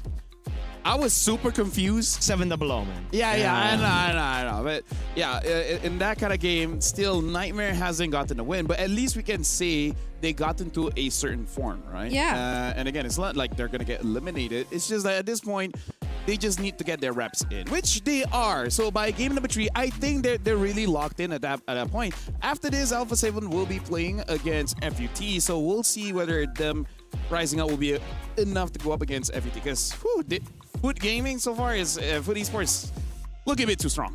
Yeah. And I think Nightmare are going to have a tough time in their last series today as well, because that's Falcons Mena. I think they will definitely want to get revenge from what happened yesterday too. Want to keep that best of 1 streak going. And considering what they've shown here, I think it will be a really good fight too. Like against Falcons Mena, Nightmare Esports, that's a match I'll be looking forward to seeing. Yeah. Again, we could talk a lot about The comeback? The comeback of Hans. Looks like we are preparing the interview, which, by the way, thank you very much for you guys for handling the 4 first best of ones. Don't worry, I can handle the rest as well. You know, after this, We'll leave it to you, man. Gideon as well as Nice will be helping me out. So I hope since you guys had the long games, It's the opposite. it's gonna be the opposite. But for now, we'll be throwing it over to Eterna to talk with the Huns, because that was an amazing comeback. How did that happen? Thank you so much, guys. It's Eterna here with, of course, OU from the Hans. We finally get to talk to him for just a little bit, and I think we do want to ask that follow-up question that LaFell throwed out earlier. That was an amazing comeback. How did that happen?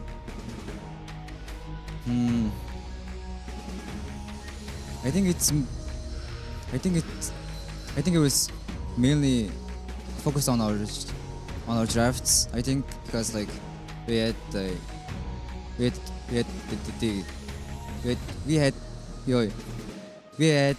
cloud. Yeah. Okay, so it was the Claude pick, was it? Is that what you're trying to say? Okay, so the Claude pick was one of the main factors, and if we're talking about the drafts, it's okay, calm down. I think he's still overheating from that amazing game. We saw that, we do now see that there's a respect ban towards Hirara for still meta. What do you think about that? I have no idea. I think the other teams. I just think the other teams can't play against Hirara. I think that's why. Okay, so they haven't found a way around the Hirara. That's why they always try to ban it out. Okay, so congratulations though on this victory, because now you are going to be heading towards the next stage of the wild card. So I don't think we're going to be seeing you play up until maybe day 4. So what is that preparation like coming into that best of 3? Maybe more scrims and more. Yeah. It's just that. Okay, so they're gonna scrim more, they're gonna prepare more. Why are you so nervous? What's going on? I started when I speak, so I'm kinda. It's not because of me, right? We're okay, right? Yeah. Okay, we're okay. I just had to make sure. Okay, so who do you think you are going to be facing, and who do you want to be facing here in the wildcards? Who do you think is as strong as you that you want to face? Mongols and Foot Esports. Okay, Mongols and Foot Esports. All right. Thank you so much for this interview, and congratulations once again. Hope I get to see you again, because we are going to throw it over back to LaFell and friends. Bye-bye, guys. It's LaFell and friends, and Eterna, you make us nervous, man. But shout out to you. You're an amazing interviewer. A lot of charisma coming off of Eterna. She make us nervous. At this point, bro, Eterna might be Mongolian team's #1 public enemy. Right? It's the Huns, and then yesterday a handshake. There's something going You on want to get right on now. stage? Come on, look at Eterna. Hey. She's lovely. Come on. Yeah. #1 Mongolian enemy. For some reason, man, there's just Something about her. like whenever they're Maybe on stage that's with why. Eterna, they're like, Maybe that's why it's like, no handshake. No, Maybe. It's like just no handshake. maybe no handshake. OU was like, yeah. Last time I saw my my countryman get ignored by you when he went for the handshake. So it's just like, Yeah. I learned from others' mistakes. Speaking of, again, thank you very much, guys, for handling the.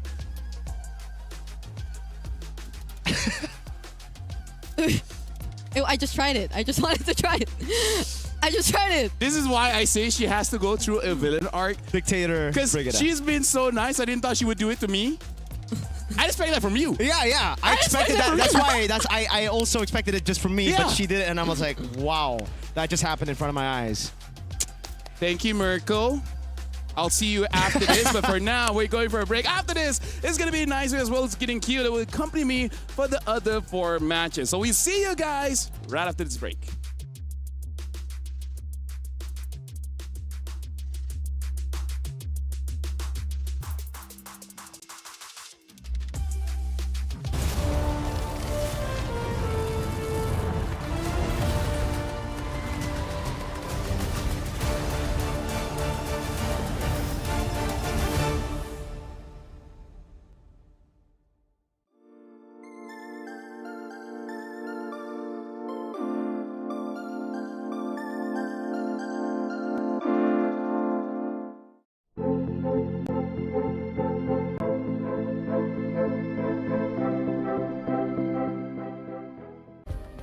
Play is in our DNA.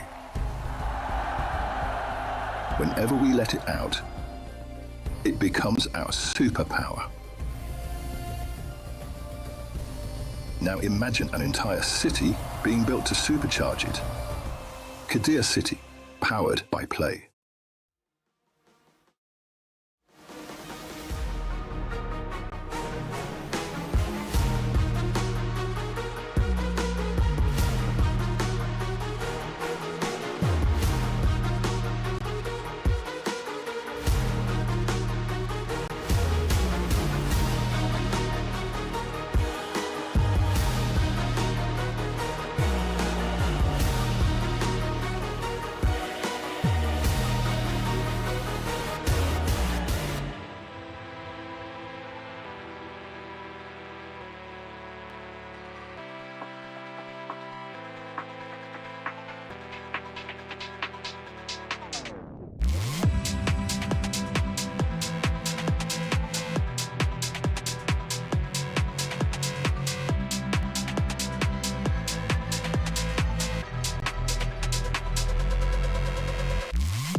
The human body was built to move. Not trapped at a desk in one singular posture for 12 hours a day. It's time your chair evolved. This is Secret Lab Titan Evo. Ergonomically engineered for you. Gamers, hybrid workers, artists. Backing your every move. We were there. For every click, every clutch, every respawn. We were there for the years of grind. And we're here. Now. The proud founding partner of EWC. Powering the biggest event in gaming. Shoulder to shoulder with the world's best. Making history. Greatness deserves a stage. Lenovo Legion. Reach your impossible.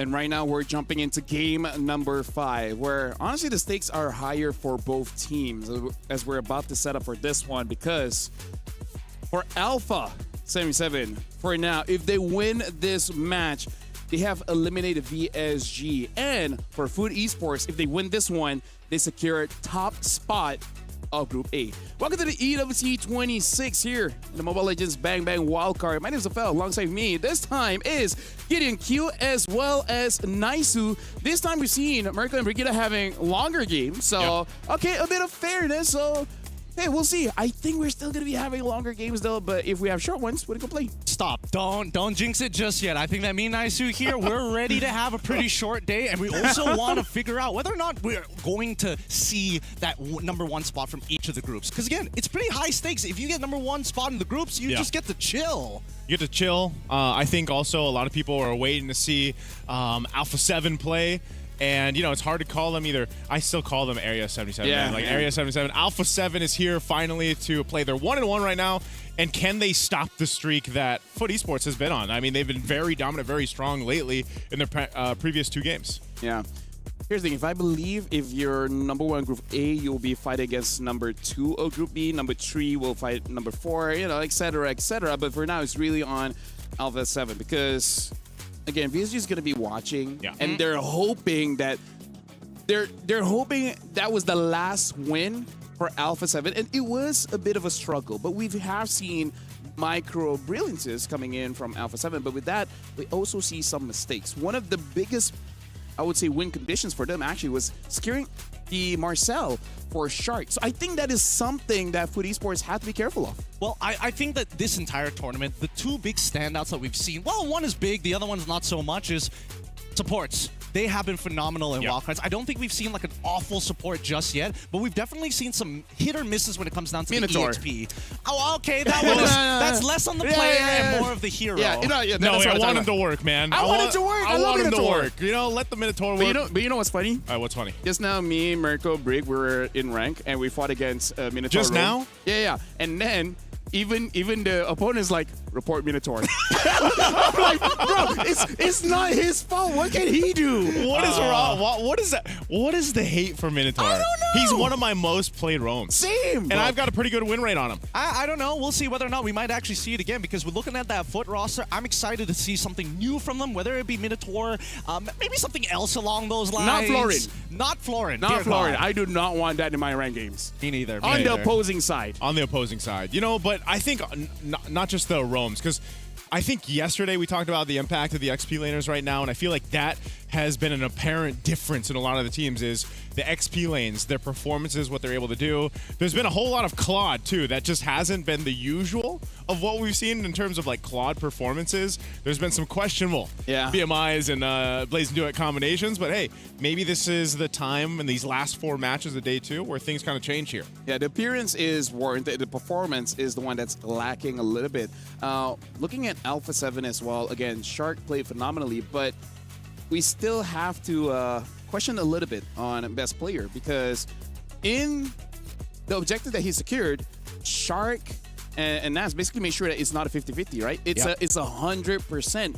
Those who just zone everyone out, so that is not going to get contested as well. But again, this is just the thing that you have to get used to as an assassin jungler transitioning into a tank. Yeah, it's definitely not going to be easy, but I also want to highlight that as much as the support system of Nats and Shark is there to help, I think that Shark, standout player with his game IQ in terms of his timings of turning around fights, the one that I'm going to be a little critical on, because he's got the most important role, Cold World. He ended that game 8-1. He was looking so good. That one death costed them 4 extra minutes into that game. So I'm really looking to hopefully he plays a perfect game, and this should be a sweep. But then again, that's just me. Hey, you know what? I think a lot of people share their sentiments when it comes to Alpha 7. Again, they've seen 2 games now sitting at 1-1, and yes, Shark, we called it when we were watching it in the talent room. We're like, oh, dude, it comes down to this one big ultimate from Shark, and it happened right on the dot. So I'm just thinking, hopefully they've had enough to kind of shake things off, because they got the 1 game warm-up they needed. But we got to talk about our opponents. Food Esports, number 1, first Savage, game number 1. That's true. Already set a tone. And the other thing is, they haven't had a hard game. They haven't really been challenged. Like, all the wins so far is just kind of like, We're just doing our thing. I totally agree with you. I think that FUT has had a comfortable experience. Obviously, there's some like a little bit of resistance here and there, but the most important thing is that their fundamentals are strong. Their players have the mechanics, and so far they haven't been punished for any of the smaller details in the game. Yeah, the wild card is in it's that environment, right? Some teams are going to have more challenging opponents than others, but one thing that's for sure already that we've seen today is the development from day one. There's a lot of information and data you can get from one day of, 8 best of ones, and we've seen that be the course here already. Even the draft itself, as we're about to jump into the draft here for this one, you've seen the changes. Priority for certain teams have shifted a little bit. Some of the options of what kind of jungler you want to pick up maybe hasn't changed too much because there's still some really dominant ones to consider, but off of one day and now almost halfway, or we are halfway through day 2 of the wild cards, things are falling into place for this wild card meta, as we call it. After watching every single game, I feel like FUT Esports, they are main stage ready. So if Alpha 7 is able to beat them, then they clearly deserve to make it through out of Group A. But, that is fortunate, but one team will be eliminated. So now, if we're talking about the bans, picks and bans, so far Nats has been using the Early as well as Benedetta, and especially for me, not the best performance so far. It's okay, especially on that Benedetta, a few redeeming plays, but we'll see how it shapes out. Right now, looks like Alpha 7 will be on the first pick, FUT on the second pick, and then FUT banning out the Paquito as well as the Marcel, and then instantly ban out the tanks here, Baxia as well as Akai.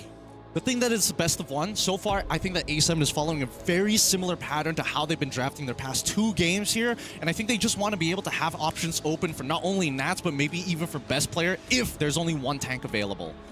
Yeah, not just that, but depending on, priority, like we've seen for A7 has really been the XP lane. I don't know if that's actually going to change on this one. They do ban out the Eve. I think they want the Fredrin, but if they ban the Fredrin, Freya's going to be left open. Yep. Oh, yeah. No matter what, going to be a powerful pick in the hands of the blue side. Whether it goes into Nats is going to be a very different story, but I think that Freya, it's a good flex pick no matter what. That's something that FUT has to decide upon. I think it has to be banned. Just deal with the Fredrin, right? Deal with the Fredrin, try to counter with either Gord, Carry, stuff like that, yeah. That's a hard decision right now for FUT. Again, if they do just kind of let that Fredrin slip through, then you have plenty of tools to deal with it. And having those first 2 picks on that red side can already help that. They're actually going to take out the Atlas. Very smart. Very smart, yeah. Because that means they're going to have access to Zushin. So no matter what A7 does, they have some form of They took it. Wait, so... Okay. They're giving Freya Fredrin? They can even go like... Oh no, Phoveus is still open. Oh yeah. Red for sure, but then where do you go from here? Matilda? Oh, that's smart too. Yeah, we were talking about the roam options, and you got to remember yesterday, this was a really good performance from Blotzfett on the Matilda, that they had in their hands. So this is comfort, but it also just works really well with the Fredrin, just like we saw yesterday. So now coming in, the Claude is still open if they want to get that priority over. But again, going up against the Fredrin, you already have a Zushin, not enough stretch. So do they want to get the carry to deal with the Fred? It's just unfortunate. If you pick up early, you might get countered later on. Yeah, I think they also need a mid laner that's relatively independent, right? Because unfortunately for Matilda, depending on what that matchup looks like, it's hard for her to actually help with the push. Not to mention she's good at poking, but that's kind of it. She's good at assassinating if they can play like me. Yeah, I mean... They got the damage. Whoa, the Ruby! We talked about the Ruby yesterday. Yes. Ruby, and it comes through. Ruby is going to be interesting. Because again, we don't know where it's actually going. It can still be played in the roam position. It can be played in the EXP. Ideally more towards the EXP, but we'll see. Oh man, if it happens to be roam. No, that is so annoying though. Yeah, but I think it can, because right now the change for the passive is that the lower your HP, the more spell them you get. You kind of want to be a bit more damage. At least one War Axe. Yeah, at least one War Axe is definitely understandable. And keep in mind that Nats, this is one of his, picks that he had when he was winning the previous MSC as well. Yep. Not only that, but I'm wondering, do they pick up a Kimmy here for FUT Esports? I was thinking about that, but I feel like Gore just makes a lot of sense. But you look at the comp on the opposite side, it's like, all right, as long as it wave clears by myself, it should be okay. But they get Freya instead. Yeah, but the Kimmy is a very good shot, because even during the Asia games, that's the most consistent counter towards the Zushin. The Zushin really can't do much. Yeah, that's why I was almost especially with the nerf on the mana for Zushin. Yeah. Yes. Hey, she Really needed hard. that though. I mean, there was just too much of just. Agreed. Here's No, my. I beg to Here's differ. my lantern flare all day, all day. No, you have no no, choice. Gideon. I think that we were already coming to a point in the meta where we figured out ways around it. So I didn't think the nerf was necessary, but I guess it's a quality of life for everybody else. Yeah, and she's As still a tank good. player, as a tank player, You I'm guys like, have no rights. Please don't try. I mean, like, let me just put it this way, right? Justice for Rome. Justice for Rome's. Mirko was using the Claude, I was using the Zushin, and we're just competing against each other for MVPs. Yeah. Rome lives matter, I guess. That's crazy. Just not Brigitte was using the Rome. She sacrificed. Cho, right? She sacrificed herself a lot for us, more than necessary. But still, we survived. Was she the Cho? What was The she playing? Cho, the Kalia, and the Khalid. Oh, you guys had plenty of time to play some games, huh? Yeah. It wasn't long games. It was. Oh, right. We're on a different server. Yes, That's right, yes, that's right. yes, yes, That's yes. true. That's true. Good ban, by the way. The Kimmy was taken out. That's what we were thinking.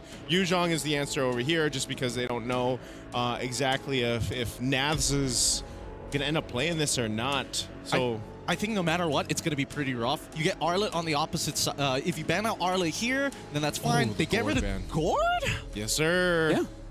I mean, you were the one calling out the Gord because even picks like the Hive doesn't like the Gord because you just channel your Mystic Gush and then the Hive's like, I mean, I kind of want to dash there. Yeah. I guess I can't now. There's a big beam in the way.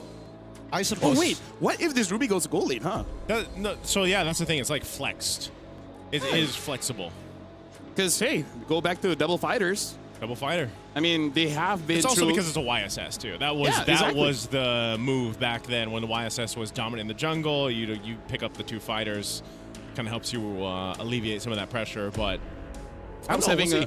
having a global ban system, right? Got a lot more practice with a lot of heroes.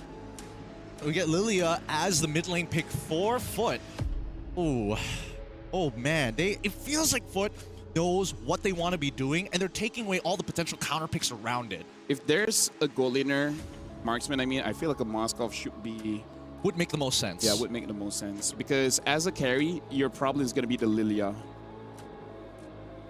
Oh, man, this one's a really tough one. It's a tough position, but now they end up taking the Arlet. double We still fighter. don't know where it... Oh! Double fighter. Double in the fighter. Khalid, yeah. So gold lane Ruby. Yeah. All right, gold lane Ruby. I'm Dude, interested to see how double fighters work now. Especially the Ruby, like because of the bit of a change. buff, the change. I haven't seen a bad Ruby. Yeah. Ruby loses, but not because of the Ruby, you know? Yeah, I'm a little concerned, right? Because no matter what, I think that as long as the early game goes well for A7, things should smooth over from like mid to late. But now, this is what I'm worried about, right? So now you have a composition that has insane scaling in the later stages of the game. The early game just needs to sandbag your opponents, and the base damage just isn't enough from the side of A7 unless they all commit onto Kazue, but he's got escape buttons on multiple angles. Multiple angles. Yeah, the utility from the Matilda alone helps so much. Yeah, looking at Alpha 7, looks like they're changing up their strategy every single game, and coming in from Foot, kind of the same, just changing the hero. So I'm going to be throwing it over to Gideon as well as Naisu to cast over Alpha 7 going up against Foot. And welcome here. Oh, once again, it's me, Naisu. Gideon, we're bringing you match 5 to 8 to round out day 2 of the MSC wildcards here at EWC 2026. This one is crucial. LaFell already laid down the groundwork for this one. Again, whichever teams wins this, there's stipulations in play already as we are moving through wildcards. Gideon, we shared our thoughts throughout the draft. I mean, it's hard to pick which side is going to be able to make this one happen, but I will say I have to agree with you on the scalability, the infinite, essentially, scalability that comes with this kind of lineup that Foot Esports brought. Whoa, whoa, whoa, whoa. This is a very early invade coming in from Exy trying to proxy the wave, but Best Player 1 is there to make sure that his eyes are set. Hey, you don't get to do this. You don't get to do whatever you want here. They are prepared, and it looks like Foot might actually have to take some time in this game. Okay, so pretty much mirrored starts anyway for the junglers. They're going to go ahead and meet up with that Lithuander. We'll see who gets there first. Bit of a poking happening here. Shark already going to flicker out of there, but I think they are able to get control, at least for now. I mean, just look at the way that they're calling upon for resources, right? They fought for Little Wanderer. They managed to kind of break the freeze on top side with the help of Shark moving up in towards Nats' lane. It's still going to be a difficult lane, don't get me wrong, but he can't afford to fall too far behind. Yeah, this is one of the things, though, when we talk about that infinite scalability with Foot Esports' lineup, like we've seen previously with these kind of heroes, you have to start to think, all right, for A7, leading into the first objective, which seems to be the case for them. They're going to wait for that, right? That's where they are going to be able to shine. The precision I feel like that they need to execute this kind of composition is what's so important from them. I'm talking about you have tons of crowd control. Yep. But is that enough? Or was the game plan, you know what? Let's go ahead and overload the crowd control. So if we miss one, we've got another, and then another, and then another, and then eventually one of those will connect and land and give us a favorable fight.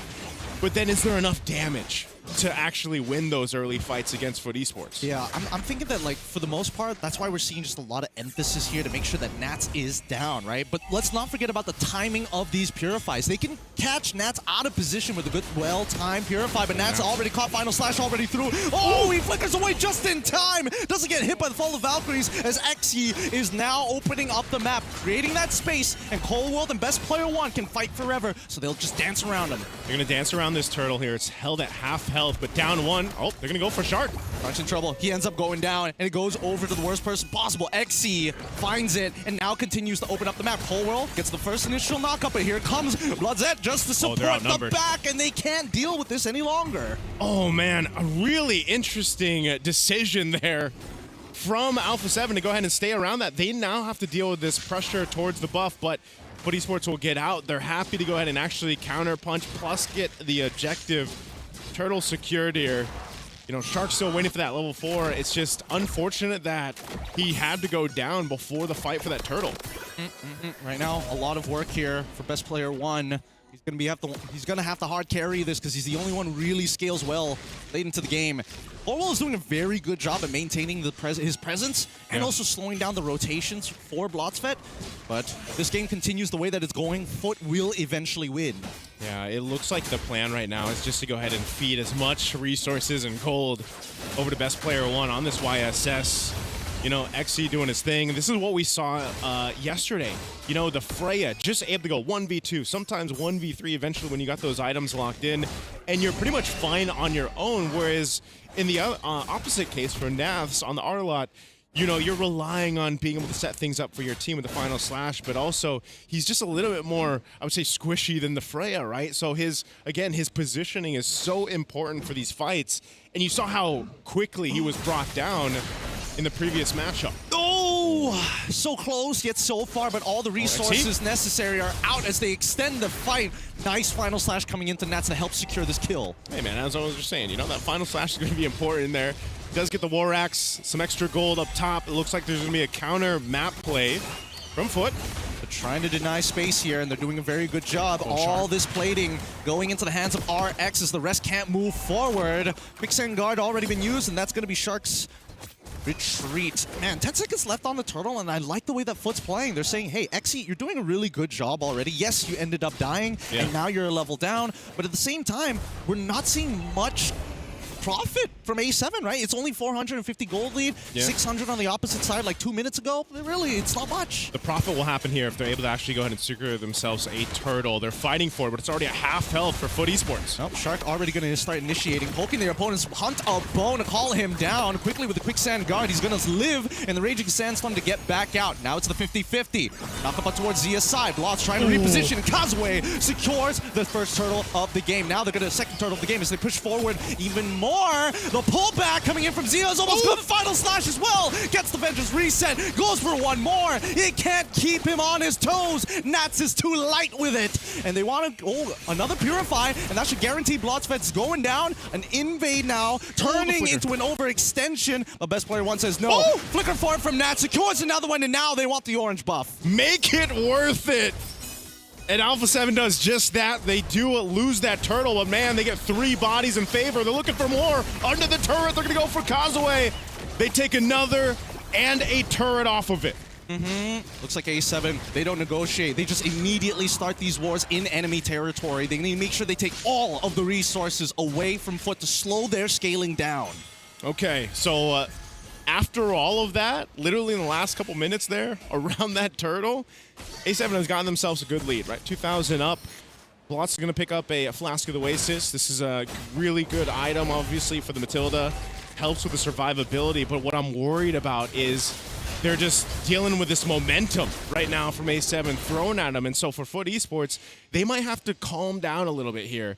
Or do they match fire with fire? I think not yet, right? We need to look at the items. We need to see how far RX is off, whether he's going crit or whether he's going for the traditional golden staff. When we look at the items, it looks like he might actually be leaning into the crit side of things. He's got the Wind Talker. I think he's going for the Sky Piercer almost immediately after.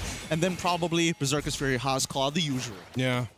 Even looking at this, though, too, you can see traditionally with a Obsidia, right, as he picks up the Sky Piercer, just takes a little bit longer to get online with the Obsidias, and, you know, that's something we saw across the regions and the other qualifiers leading up to the road to EWC, MSC, and that's going to be the case. But that's why you have a lot of damage with the Lilia, for example. We've already seen the shades of that in some of these early skirmishes and team fights. And so for leaning towards Xy's damage and, of course, Psyche, that's something they can do. But right now, A7's just holding down the zone around this last turtle. It looks like it is going to be a contestation. Kazuya trying to get on out of there as Matilda's getting is going to be enough. Raging Sandstorm unfortunately captures two, but the final slash now into the back line as RX is trying his absolute best to get out of there. Flickers forward, backwards just to get out. Xy, he's tried his best, but really, there's just not enough ways for him to close the distance. Man, Xy trying to do what we've seen before with the Freya, and it's just not going to happen. Even with just the kind of splitting them up in the team fight is not going to work for Foot Esports' approach to this. And right now looking at 4,000 gold ahead for Alpha 7. They've got plenty of time to go ahead and get it situated. They've took care of all the tier 1 turrets as well. So they're in a really good position to set themselves up for that lore in about a minute and 10 or so. And so if you're looking at this for Foot Esports, right, you know you gotta wait. You gotta let your Obsidia get online. It's even more dire that you don't have the battle spells that you need. We've seen a lot of Purifies being expended so quickly. And it's just, I would say, the power spike that comes with a lineup of Alpha 7 right now. They're gonna go and try to make a play. Look at that. Oh, the Black Shoe's already outside. Key gets pulled away. And now the final slash into the Raging Sandstorm. Best player now looking to clean up the rest of these kills as they take the T2 down on bot side. On the opposite end, though, Xy not going to give them a chance to breathe as he's looking to trade it back. And now, unfortunately for A7, they got to give up the T2 down on the bottom side. Right now, Nav's taking a little bit of poke here. Good push, Xy. He'll handle it himself. It looks like it's going to be a trade. This might not be the best decision just yet. Kazuya, he needs to clear this up. No! No! They're trying to break him. They're trying to kill him, but now the turret still manages to go underneath into the hands of A7. They take out Kazuya, and finally, the best case scenario for A7 is here. Oh, man. Think about what this is saying right now for Alpha 7, man. They are giving it to Foot Esports in this game. It's a best of one, but Foot Esports, we talked about it leading into the matchup. They haven't exactly been challenged. Well, now I'd say they have been challenged against Alpha 7. This Lord spawns in. They've got a good, healthy lead in terms of itemization and economy against Foot Esports. This should be a Lord just for them. I think the main point here is Foot Esports is having a difficult time at trying to dissect this lineup and the way that it sets up around objectives. Best player 1 will go ahead and start it up, and this should just be a Lord in their favor. I don't think there's going to be much of a contest here from Foot Esports. Yeah, there shouldn't be much of a contest at all. It's really difficult. A7 has hit all of their power spikes. They're good in economy. They're 5.4k ahead against Foot at this point. And Foot, I don't even think they've gotten their third items, right? It's 25k at this point. Even their carries really struggling to get the components. Oh man, again, they're going to initiate. Oh, they get it, and now the Sky Piercer from Best Player 1 is just too highly stacked. It's the percentages, the executions, what can you really do? They're praying for a little bit more, but Xy, I think that if, by some stroke of luck, Best Player 1 traceless in the wrong direction, we might have an opportunity for Foot. But that depends on that Hunt of Bone from RX. It needs to connect. Hey man, his name's Best Player for a reason, right? I don't know if he's going to trace us in the wrong direction, right? So they have the Lord making its way down bottom. They can go ahead and start to assault some of these bases. Base turrets, the tier 2s fall up top and mid. Holding on to the Holy Defense Shields right now, Foot Esports will have to pretty much use everything to clear this out. They're really relying on the Lilia's damage to clear out these minions and hold down what they can, but hey, A7 knocking on the base. They've got their flickers available. Naths or Shark can actually force a situation that Foot Esports might not want to be in for this, as the waves now making their way to the mid. Okay, Causeway trying to make an attempt, gets the energy surge, able to get back out with the guiding winds, and now forcing the Raging Sandstorm out, but best player has already taken him down with the help of the Turtle Bow. And see, the flicker from Nuts doesn't connect onto enough targets. If Psyche ends up still dying, thanks to best player. This fight is not looking that great because as much as they're taking the turrets, they are not getting real profit. It's a 2-for-2 trade for a bottom inhibitor. All of this, 2 lives for a better position for the next Lord. Turret question mark is what I'm thinking. Under the turret, they go for that fight. And I get it. I mean, it makes sense. You're ahead this much. You are confident that you can win that. But then the team fight just didn't go in favor at all of Alpha 7 there. And I mean, looking at this too, you know, the build alone, we're going to actually look at the instant replay real quick of this. This is what I was expecting, an initiation to happen. But it just didn't, the follow-through just wasn't there. Even after Causeway was gone, they had enough mobility. I mean, RX, he's already found one. They've traded it out, and now they take the mid-tier one, and now we already have a Winsome Nature for the side of RX. Okay, this changes it, right? Foot have finally come into a position where RX might actually be able to have relevant damage, right? He's been stacking up, you know, stacking up the bone shards, making sure that he's strong, making sure that the calcium's there. They're good first. Slide with the energy eruption, but it's just Shark. He's able to tank the damage for now. A7 being very, very careful. A single shutdown could reset the whole game. This is tough. Again, just a bit ago, they had like 7,000 gold lead. Couple mistakes on trying to knock on these base turrets has lost them about 4,000 gold over to the right people for Foot Esports too. This Lord is coming up, and now what earlier when we saw just a clear sign to take the objective, that's not going to be the case now. Foot Esports is in a really good position to contest this one. XC holding down that mid. I don't know if they're going to want to force a fight. You could almost expect that Alpha 7 might try to get the numbers advantage with this. I mean, look at Shark. He's going to swing around. You've got Zia here as well. They have all the crowd control available to them they want to use. Shark's going to be spotted out, though, here, so that's not going to happen.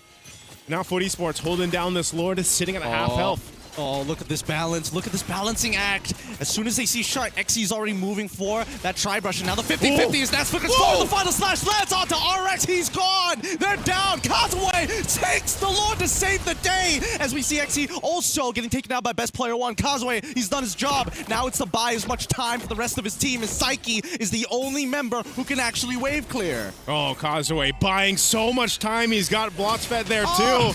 They're going to be enough, but finally Causeway will go down. Blotsfet trying to get out, but hey, they bought the time they needed. And for A7, they're not going to be able to do much off of this. They've got no waves. They got no waves to work with. XC's coming back up in 10 seconds. RX is back in 2.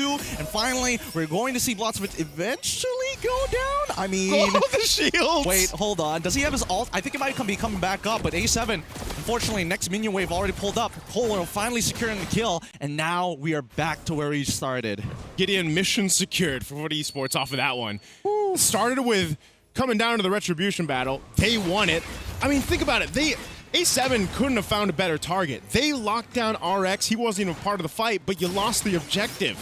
And then after that, Causeway and Blotsfet were able to buy so much time that eventually they're back in this even-Steven type of matchup. So Lord is cleared out, but ultimately that's what Foot Esports has wanted ever since the beginning. You know, give RX the time to build up. Now the thing they have to deal with is RX. Yep. Don't get picked off. Don't get picked off. I think right now, they need to figure out where Nats is. He's the only one who can make this quote-unquote super play, right? Raging Sandstorm, you can kind of see it coming towards you before the flicker. There's a moment of hesitation, of course, to channel up the final slash, but it's really hard to react to. I think Hunter Bone needs to target Nats or best player 1. Ideally, Nats, but I don't think it's impossible to catch BP1. One thing I will say is Nats, you know, he's done this back when he was a former Raider, and it was the surprise factor that he was so known for in the XP lane, especially in his early days into the professional scene, and that's exactly what Arlott does, right? Arlott, in the hands of these XP laners, they're able to surprise the opposing team, and Nats has been able to do that, right? He's got that many assists for a reason, and he's able to go ahead and lock down the right targets. Now, playing against that is what the obstacle is for right now for Foot Esports. Ooh, good reaction time here from Causeway. He smelled something fishy, and he immediately reacted to it. Now, next Lord is coming up in 36 seconds. Everybody is going for their maximum build. It's 50k to 46. So really, A7 have the extra gold to start swapping items. I think Foot just needs to kill BP one time and then catch Nats. Either or, maybe. I mean, even if they can just avoid Nats, Conceal, they want to make a play on Xe here. They're making a hard read. Yeah, Xe got the information, but I don't know if he's going to be able to escape this. Oh, okay, Raging Sandstorm as well. The CC immunity keeps them alive, but it helps when you have Purify too. Now they've caught them. Let's see if they're going to get the trade back.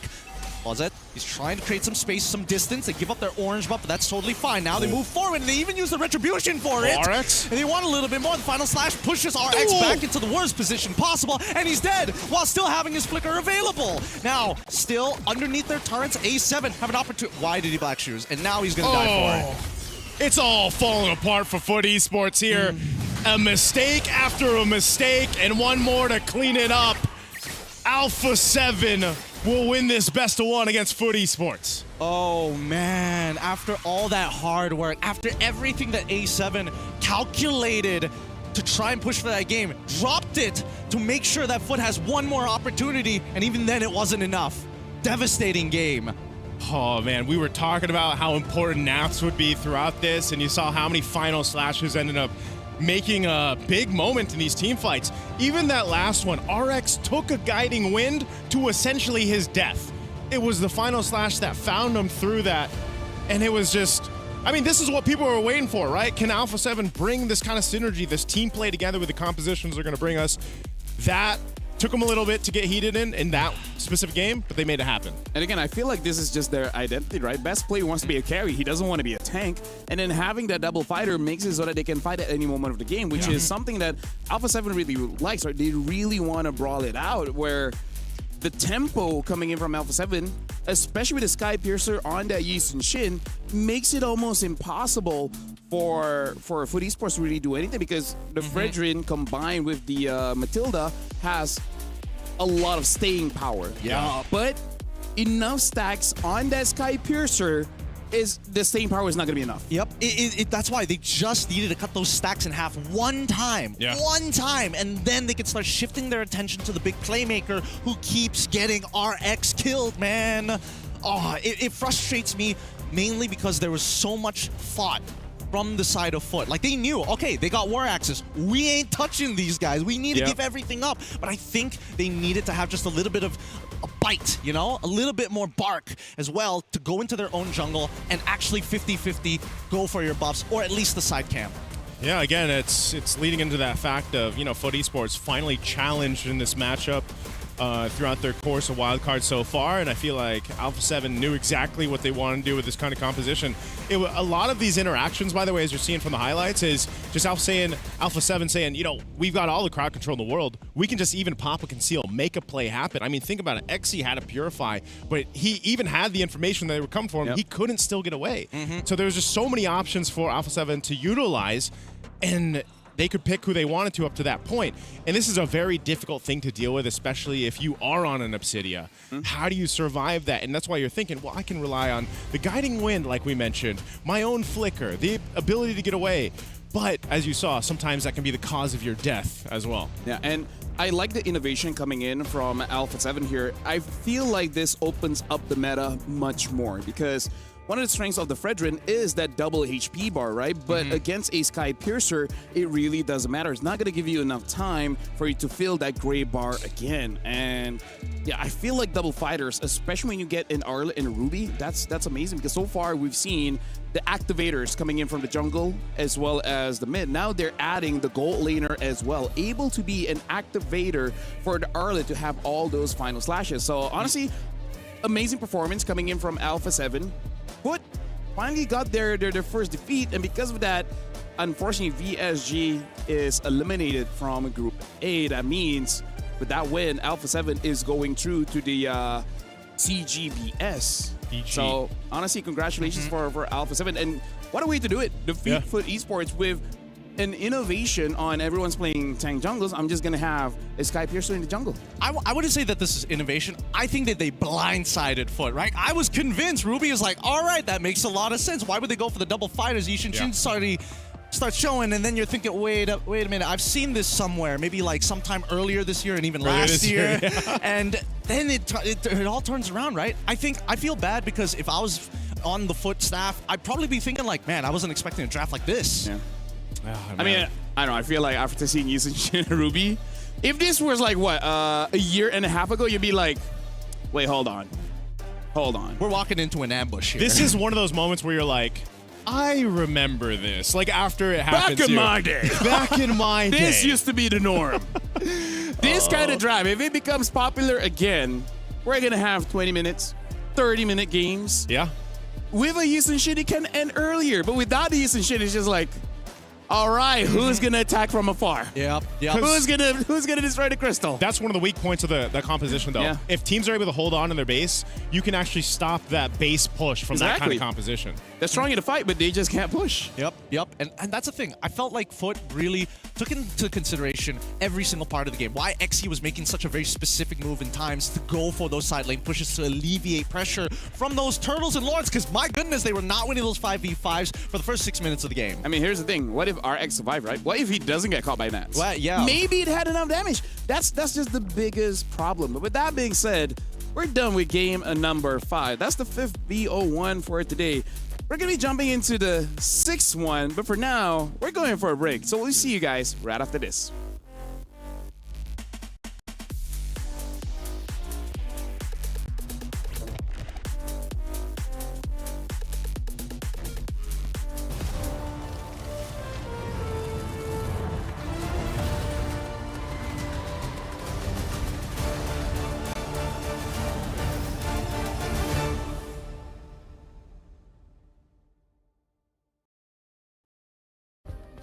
Play is in our DNA. Whenever we let it out, it becomes our superpower. Now imagine an entire city being built to supercharge it. Kadir City, powered by play.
Nightmare Esports was close against Hans, but they still haven't gotten a victory just yet.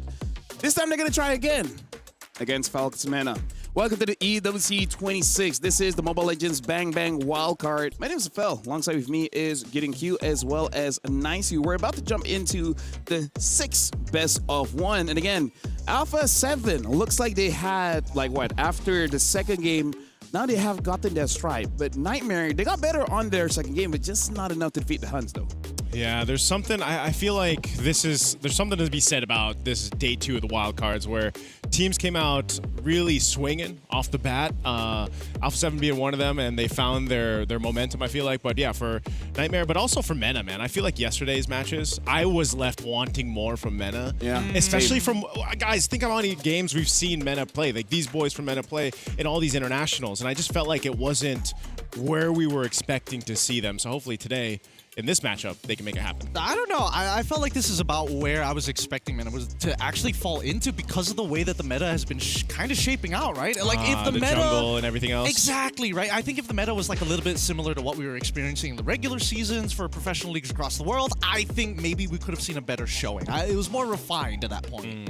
I think the meta thing is that remember back in M7, they were the one bringing back the tank jungle and then bringing the Matilda and everything, right? But then they're like, man, that didn't work. We have to follow the meta. So let's go assassin jungle and then picks like the Cho and everything. And then after they mastered it, one time is like, by the way, Matilda buff.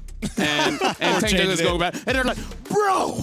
We were too smart for our own good. We spent all this time relearning this. Now we gotta go back. But that's the true test, right? And I feel like at the same time, like again, we've seen so much from Meta where even their own jungler, boy, like they're so used to utility junglers if they need to. Whether there's a fight for it or it's an assassin jungler, it's more so of it's very punishing in the jungle right now. I feel like, especially if you don't get started on the right foot. Think about the last game we just saw. They both had a pretty much easy time to start, right? Until that first turtle breaks out and there's a big fight. Some teams don't let that happen. Nightmare is one of those teams that actually won't let that happen. They will put pressure on the jungle early on if they want to, but also playing into the first turtle is so important for right now the current meta.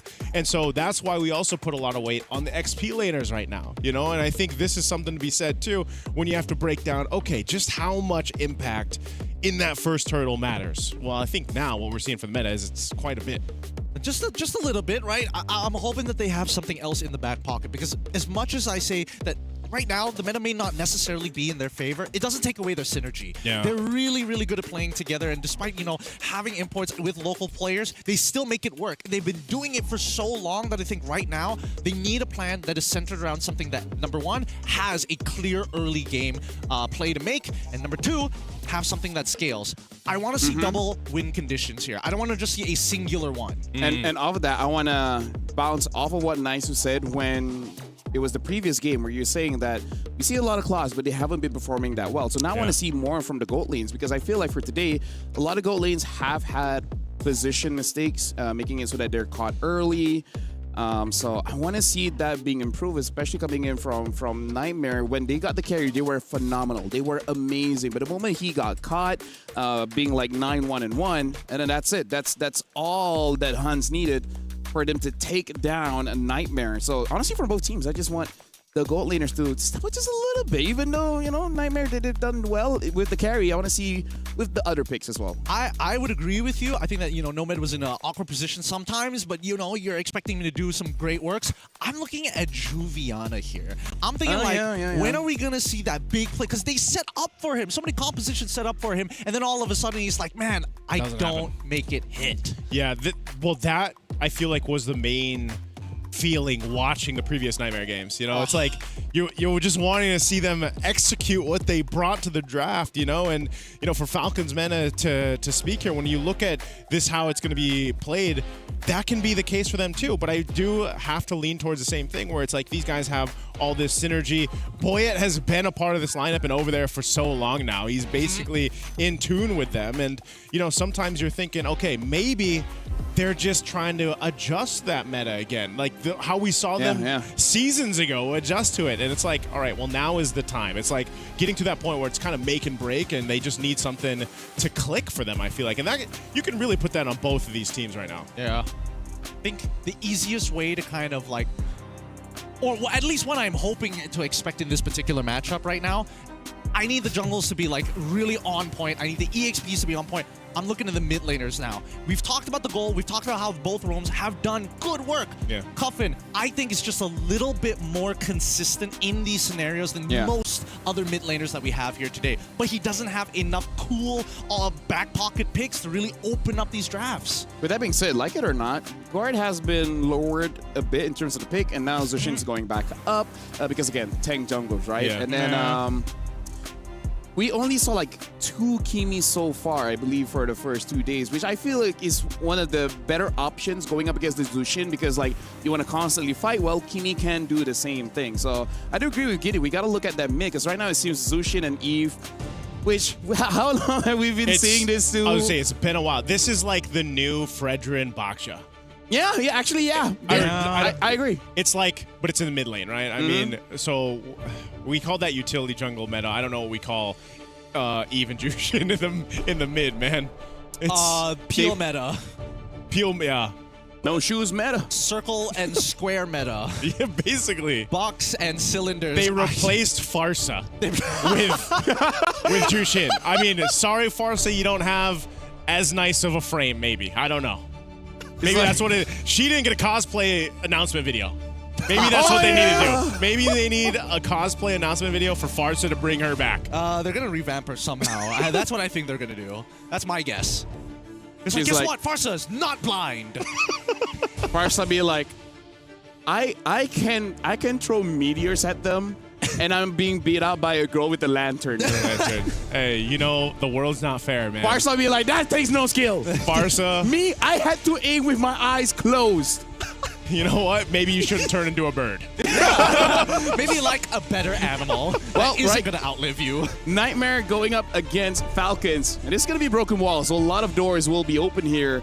Nightmare betting out the Phovias, Matilda, as well as the Baxia. It looks like the Arla as well as the Marcel has been banned out by the Falcons. And Freya. So Paquito open, Zushin open. Honestly, quite a lot is open. Yeah, maybe a little too much for my liking, but let's see. Because again, so far it is Zushin. So far. Yeah. Fredrin being open too. Oh, there's a Paquito. So they'll pick up Paquito. This is what you were asking for, though, wasn't it, Gideon? You want to see Juviana, you know, have a little more punching power. I agree. I agree that I wanted to see him have more punching power. And it's good that we also see that the Arlet alongside the Phobias, some of the bigger counter picks are kind of out of the way. So we have to see whether he can pilot it correct, because I've seen many boxers walking into a punch.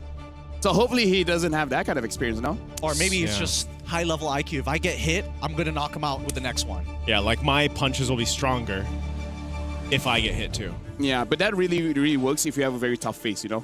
Paquito has a tough face. He's got a champ stance, man. He does have a pretty tough face. Yeah. Yes, he does. Who do you feel like doesn't have such a tough face? Jushin. Oh, easy. Brigida. Oh, the casters and the heroes. I'm like, we're on different pages here. Sorry. I did not specify. I was gonna say Nana, but I guess. Oh yeah. Out of all the heroes, who has the most punchable face? Nana. Oh wait. Wait. Jawhead is also pretty good. Hey, that's a kid. Kids are not supposed to. No, he means the By robot. Way, Atlas and Zushin, and then Fredrin. Fredrin, I gotta say. He's very handsome, but that's the reason why I would say he has a very punchable face, you know? He's got that cocky look to him. Yeah. And that makes sense. And then the Eve gets picked up. Hey, look at the mid, by the way. You know what? Nothing new in the mid lane. Oh my god, 2 purple characters, no way! Zushin Eve, who would have seen this coming? Who would have seen it? And then there's even an announcement. Yeah. It's like, sir, everyone. It is again the Zushin and the Eve. Gotta let everybody in the hall know what's going on here down by MLBB. Even so, they are taking a little bit of time inside of Falcons Arena to go for their last pick here on first phase. Claude or Akai, I feel like it's... I think it's like Akai, right?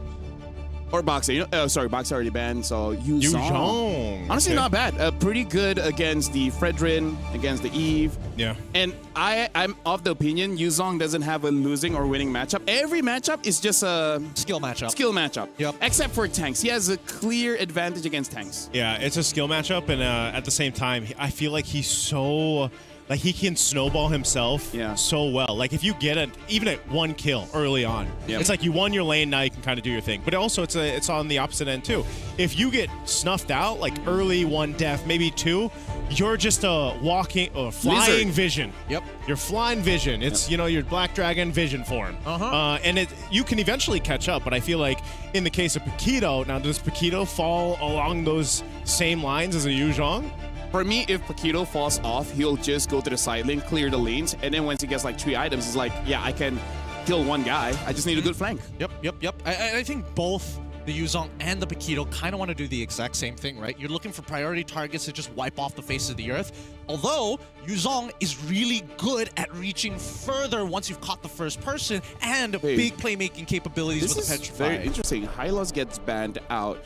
I understand it's a good combo with Fredrin as well as the Eve, but the Zushin should be able to handle that.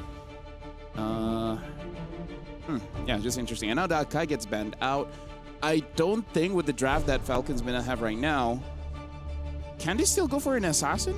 Actually, no. Maybe they can. If you have the right mindset, you can. It's always about that mindset, man. You can have 4 damage dealers. Yes, you can. If that's really the way you want to go. You can even have 5. I had one Marcel game when I did over 100,000 damage. On a Marcel? With 81 stacks of the Thunderbelt? Thunderbelt. Nice. This is man. before the patch, right? Was before it or after? Because I used Yoon's build for that one with Endless Battle as well as the Rose Gold. Yeah, that was before the patch. Oh, yes, before the patch. Yes, before the patch, before. Good ban there. Last one at Guinevere. Very nice. Very, very nice. Yeah, good choice, because you were wondering what is that pick going to be for Mena. Also, We they can took out see the Boya Belric. getting slightly annoyed. It's like, I was hoping to forget about it, Guinevere. Yeah. I think at this point, right, you just lean back on, well, I guess you don't really have much of a choice. You have to kind of play Yi Shin. They'll save it. So Moskov going to be picked up first.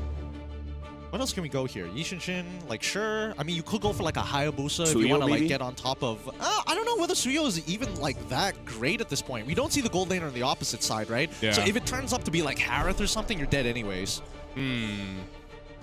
Okay.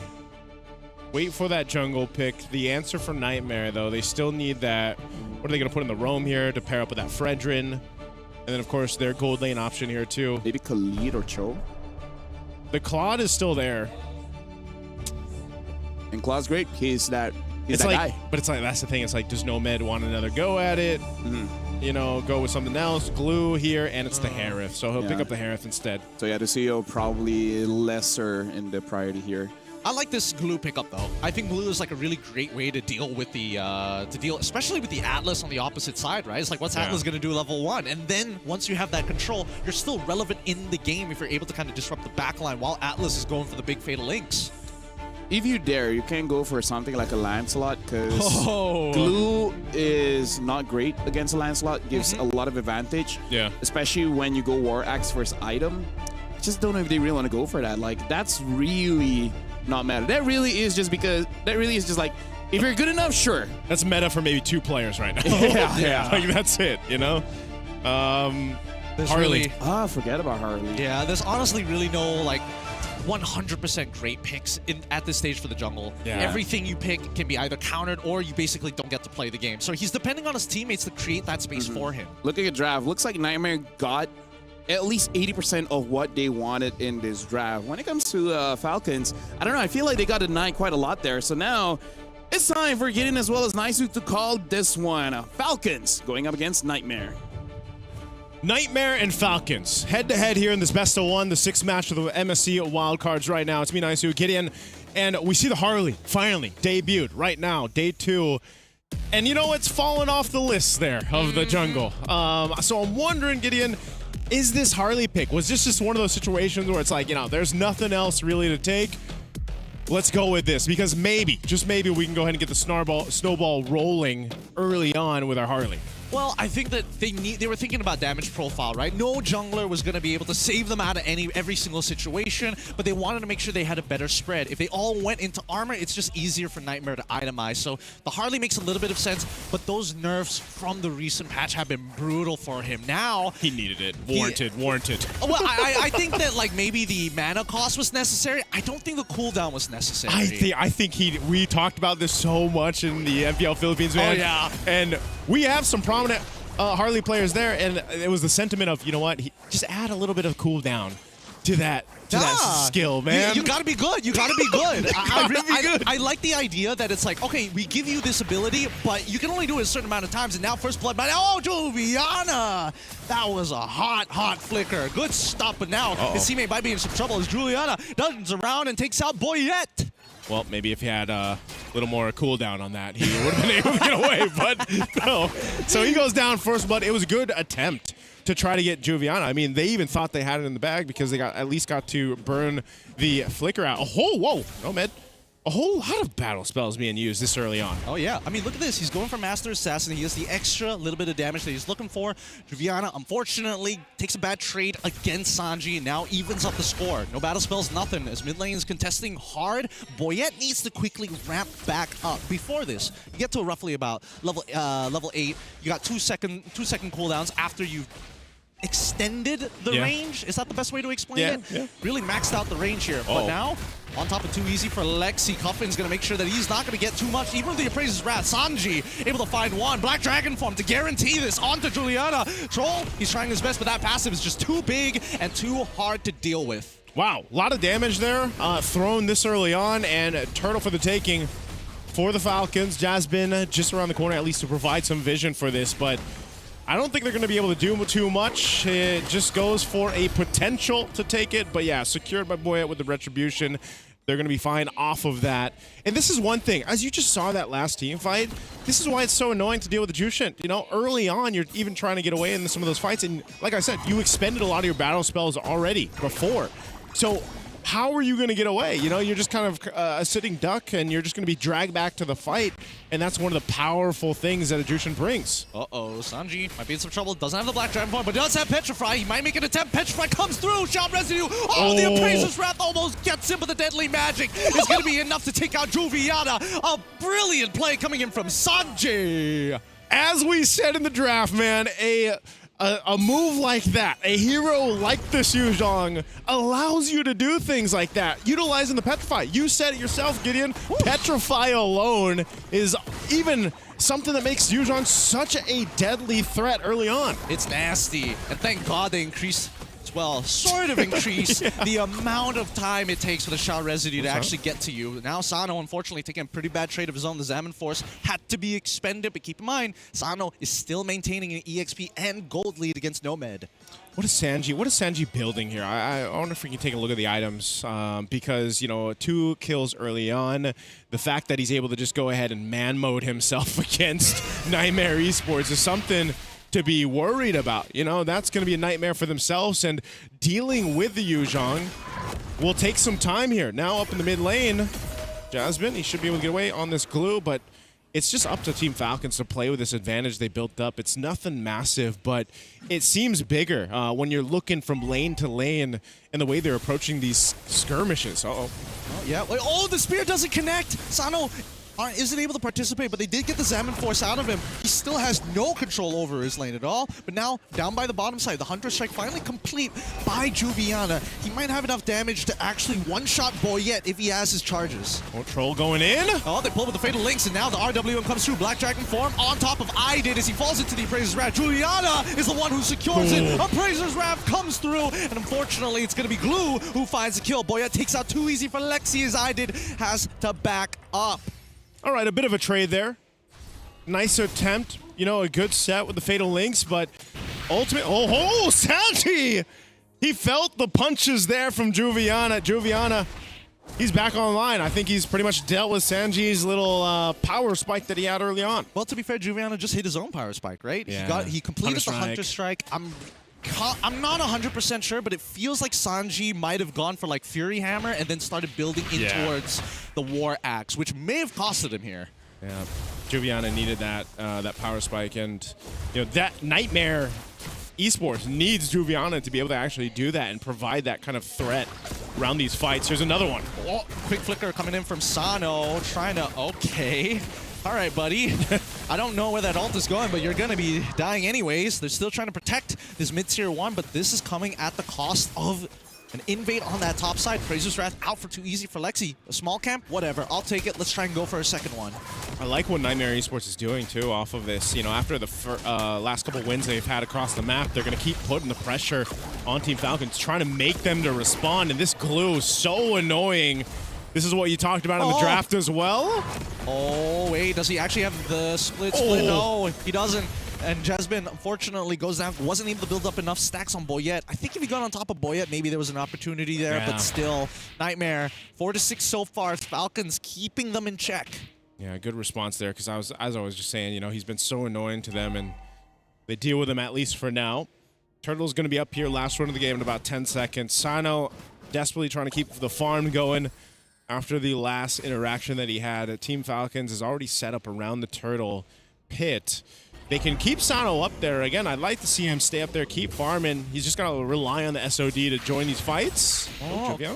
Fiona tries. Oh, wait, hold on. He does have damage reduction, but it's too late. All the burst was applied on him. Boyette able to help him out with the deadly magic. Now too easy for Lexi. Alongside with his friend is going to be going down quick. Jasmine trying to peel, but really isn't going to get much value. Sanji able to go underneath the tarp, but now the split split is good enough. Jasmine able to dodge a majority of the abilities, and now Falcons should take the turtle. Really good, decisive choice there from Troll to go ahead and just make it happen, right? Burn the flicker, get the fatal links. We can take out Juviana, who is the biggest threat, like we mentioned. You get another kill. Now you get the turtle. They're looking to make more. Oh, beautiful play coming in from Falcons to stop the RWM. Troll somehow gets the kill. Probably shouldn't have taken it from Boyette, but that's fine. They've done what they needed to do, but they didn't crack open the mid-tier 1. So as much as this game is quote-unquote escalating, it's not as escalating as fast as I thought it'd be. Yeah, almost at the 8-minute mark here. Team Falcons almost lost the goal lead they have. They pretty much built it back up to this point. Divine Glaive is a big item pickup for Boyette. You've already seen the threat of his deadly magic, especially with the Genius Wand, and it works so well with the Jushin. Cuffin, hopefully, trying to build more stacks for the team here. Sano finally picks up a golden staff. So this is a good power spike across the board for Team Falcons. Meanwhile, looking at Nightmare Esports, they need plenty of time to build up here. Juviana was the one leading majority of the charge. He's got a Sea Halberd too to kind of help deal with this, but I think you just need more time for Nomad on the Harith to come online. Let's see whether it's going to be enough, right? Because he's still a full level down here, and well, you know what? Don't take it from me. We need to see how far he is. Oh, wait, the Fatal Link's onto 2. Purify comes out in time. Nomad, he's got the Salmon Force. He's thinking about it and now unleashes it as he sees Sanji get on top of him. The Petrify is good, but Nomad might just be better as he's able to survive a majority of this damage. But enough time, but no! At the end, the Black Dragon Tail sweeps him under the rug. Too easy for Lexi. Tries to run away, but no, the shot residue again. Sanji tries to get out. RWM to find the trade. Oh, and they're looking for more deadly magics on Juviana. He'll survive that, but man, Team Falcons will lose 2 in the exchange. They traded out, though, the 2 for 2. Let's take a look at the instant replay here. This was all started up just like we've seen previously. Fatal Links, Flicker combination, gets a Purify out. They fight this out, basically against them. The numbers weren't for Team Falcons, and this SOD doesn't land either. So it takes some time to get here, and Sanji continues forward. It's unfortunate that he misses some of the abilities, but ultimately, he got the job done. And, he ends up going down here, but Team Falcons, they should set themselves up for a better time to secure the Lord, but so far, Nightmare Esports hasn't shown any hesitation to just go for the fights if they can. And maybe they just rely on just mechanics if they can overcome the team fights here. A big part of this, like we've seen previously, whenever there's a Harley across from you, is surviving that initial burst. Fatal Link's coming on to Jasmine. Tries to dodge as much as he can. Able to take out Troll in the meantime, though. Really good play coming in from Nightmare's side. I think they heard you. They were like, yeah, they're making all these plays. We got to out-mechanic them somehow. And Jasmine is like, I'm that guy. I'll do it, team. Don't worry. And this actually gives them an advantage now for this Lord here. Sano's still up in that mid lane. He can just join this if they want to. It's coming down to it. RWM already coming out here as Sanji gets on top of Did. Can they still make this happen? Zaman forcing as well as Spear Misery connects. Too easy for Lexi. He's the first one secure, but Sano loses a chunk of his HP thanks to the Appraiser's Wrath. The peel is good. However, Cuffin, he's got Sky Piercer taking out Too Easy for Lexi. So they lose the Lord, but I think Team Falcons is happy to keep everyone alive, get a couple more stacks. They know they're more of a threat in the next team fight, and they'll clear out this Lord rather quickly, especially with the Moskov in play. So it doesn't really matter too much for Team Falcons to lose that one. Now, obviously, by the time the next one comes up, they want to be able to secure it, but they can also still move across the map here. Nightmare Esports is still desperately looking for that moment. Most of the kills or the wins, quote-unquote, that they've had here is mostly Jasmine making something happen with the glue, taking a ton of damage, being able to take someone out. Nomad is the one. Once he gets that Holy Crystal, man, we've got to see him come online and join these team fights and pop out that damage, playing around that real-world manipulation and everything else that they can set things up with. He's so close to it as well, right? And you look on the opposite side, the Trinity build already completed for Sano. Wait, Black Dragon form? They're looking for Nomad. Dear God, can he outplay this? Petrify's coming up in 6 seconds as Black Dragon form is already done. Sanji realizes this isn't good. Jasmine, the next to fall, Boyette able to pick him up, and they still get something for it. Yeah, they still get Jasmine out. Nomad had to survive. You know, that's the thing. He can't be delayed. So at that point, it's worth it for Nightmare Esports to keep him alive and not have him get delayed in building up that Holy Crystal, building up the rest of the itemization that he needs here, because he's got to be the one to survive these fights later on. Holy Crystal now online. Let's see. No!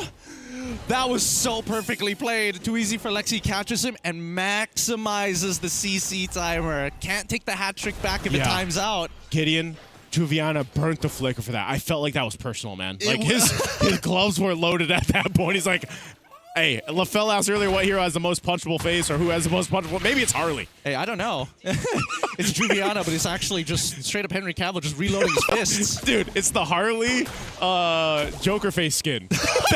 That's the one. That's actually so accurate and so good. Hunter Strike already being purchased here by Sanji. Come on, it's Patrick. You can't punch him. It depends. That's, you know, we'll have to see on that one. Maybe throw out a poll somewhere. But Fatal Links already connecting onto two. Jasmine able to respond here. Spear Misery already landing, and Sano now in the middle of the fight. As Zaman Force comes on through, force the flicker backwards. As RWM slowly peeling them away. Too easy for Lexi. Holds the front line, but his back is already gone. Juviana isn't even in the fight. This is a complete wipe here. As Falcons able to take at least 3 of their members, make it 4 for 1. Oh man, Juviana the only one left alive there, and more stacks to Cuffin. Team Falcons is just taking these fights and just doing everything they need. I mean, even you're looking at this, and Nightmare Esports is scrambling to try to make something happen here. Nomad, we talked about it. Get the Holy Crystal, make something happen. Well, in that fight, he was gone first. It's tough. It's one of those, the art of footsies in fighting games, right? Getting too close to your opponent, but still maintaining just enough distance to catch them. We look at the instant replay one more time, and the fight instantly always begins with the Fatal Links. It just feels like, at least from the looks of it, the anchors on the side of Nightmare always get compromised. Yeah, that's a tough one, and, you know, when you're crashed down on like that and you're playing around your Zaman Force, you're trying to play around, you know, your RWM, there's just not too much you can do. And Team Falcons has done a really good job at overloading that box that they're trying to fight in, and it's working out great for them. Even looking at the itemization that they have here, you're thinking Nightmare Esports, are they in a position to go ahead and defend this? This is that early Lord, so they should still be able to go ahead and manage it, but again, with Team Falcons, they have to take this a little bit slow and steady on the base approach because it still can be turned over on their heads. Jasmine, spot out Boyette. Lord made its way up that top side. Troll now joining this. He's got a flicker, Fatal Link combo ready if he needs to go ahead and unleash it. Well, talking about being unleashed, Jasmine's going to be the first to die here. The spear comes through Susano. It's too easy for Lexi. The RWM is going to try and get him out of here. The Zaman Force came out a little bit too late. The damage is good, and they don't have MR. I did flickers backwards, and now we see the Chrono Dash Nomad able to get out of there just in time. So many members, so very low. A sliver of HP, and even the Lord falls as they now take top inhibitor and mid inhibitor. I did able to snipe Sanji at the edge. Oh, they really want to end this game, but Boyet! Salmon Force, that's what we were worried about. Nomad activated online and now runs down the last remaining members of Falcons. I'm not sure what the game plan from Team Falcons was. Maybe it was just to throw everything, get the base turrets. Well, they did that, but man, that is not what they wanted to happen. It's not what they wanted to happen, and I think, well, now that Troll got an Athena shield, all right, guys, we got to respect this dude. Maybe we do need some items to protect ourselves. Oh, man, because even that, it's like they didn't have to go for more. Nope. Like, we even saw Sanji, he had 1 HP, and he decides to walk forward and die. And then it just fell apart. Yeah. It's like a diabetic who's really into candy. It's just like maybe one more bar. maybe one bar. more. Please, just taste, just a little bit. Hey man. All right, maybe it's one of those things too where it's like I can afford it, right? They were up thousands and thousands of gold. They still are. They've been able to be in control of this game. At the end of the day, it's still the case. The base turrets are gone. Yep. All right, let's chalk it up to that if you're Team Falcons. Hey, we got the base turrets out. Lord's coming up here in a bit. We can go ahead and secure it. We've got a big advantage against Nightmare Esports. Let's see if they want to fight us. You know, so now Nightmare Esports is in the position where they've got to manage the base and at the same time consider, do we actually contest or do we just ready ourselves for another base defense? I agree, but I also think that Juviano right now needs to be Mr. Peel. He needs to stop being Mr. Assassin. He needs to peel for Nomad. He needs to create that space when you start seeing people like Troll walk it up, and especially Sanji. They cannot give him that space. Oh, this is the right type of setting for this Lord as they approach it. I don't think they're going to get here in time, though. It's already a quarter of the health. They stall it out a little bit. The showing faces out. They're going to go for this. This might be good, actually. They're looking for a little bit more. Salmon forces out. Cuffin takes out Jessamine just in time, but he turns his attention down to Boyet. He ends up losing his life to the deadly magic with the Sky Piercer already down, and Sanji now chasing the back line. This might just be the end here, as I did. Lau, RWM laid into the fight. Sano taking out the last member as we have. Oh! Bye-bye, Boyet.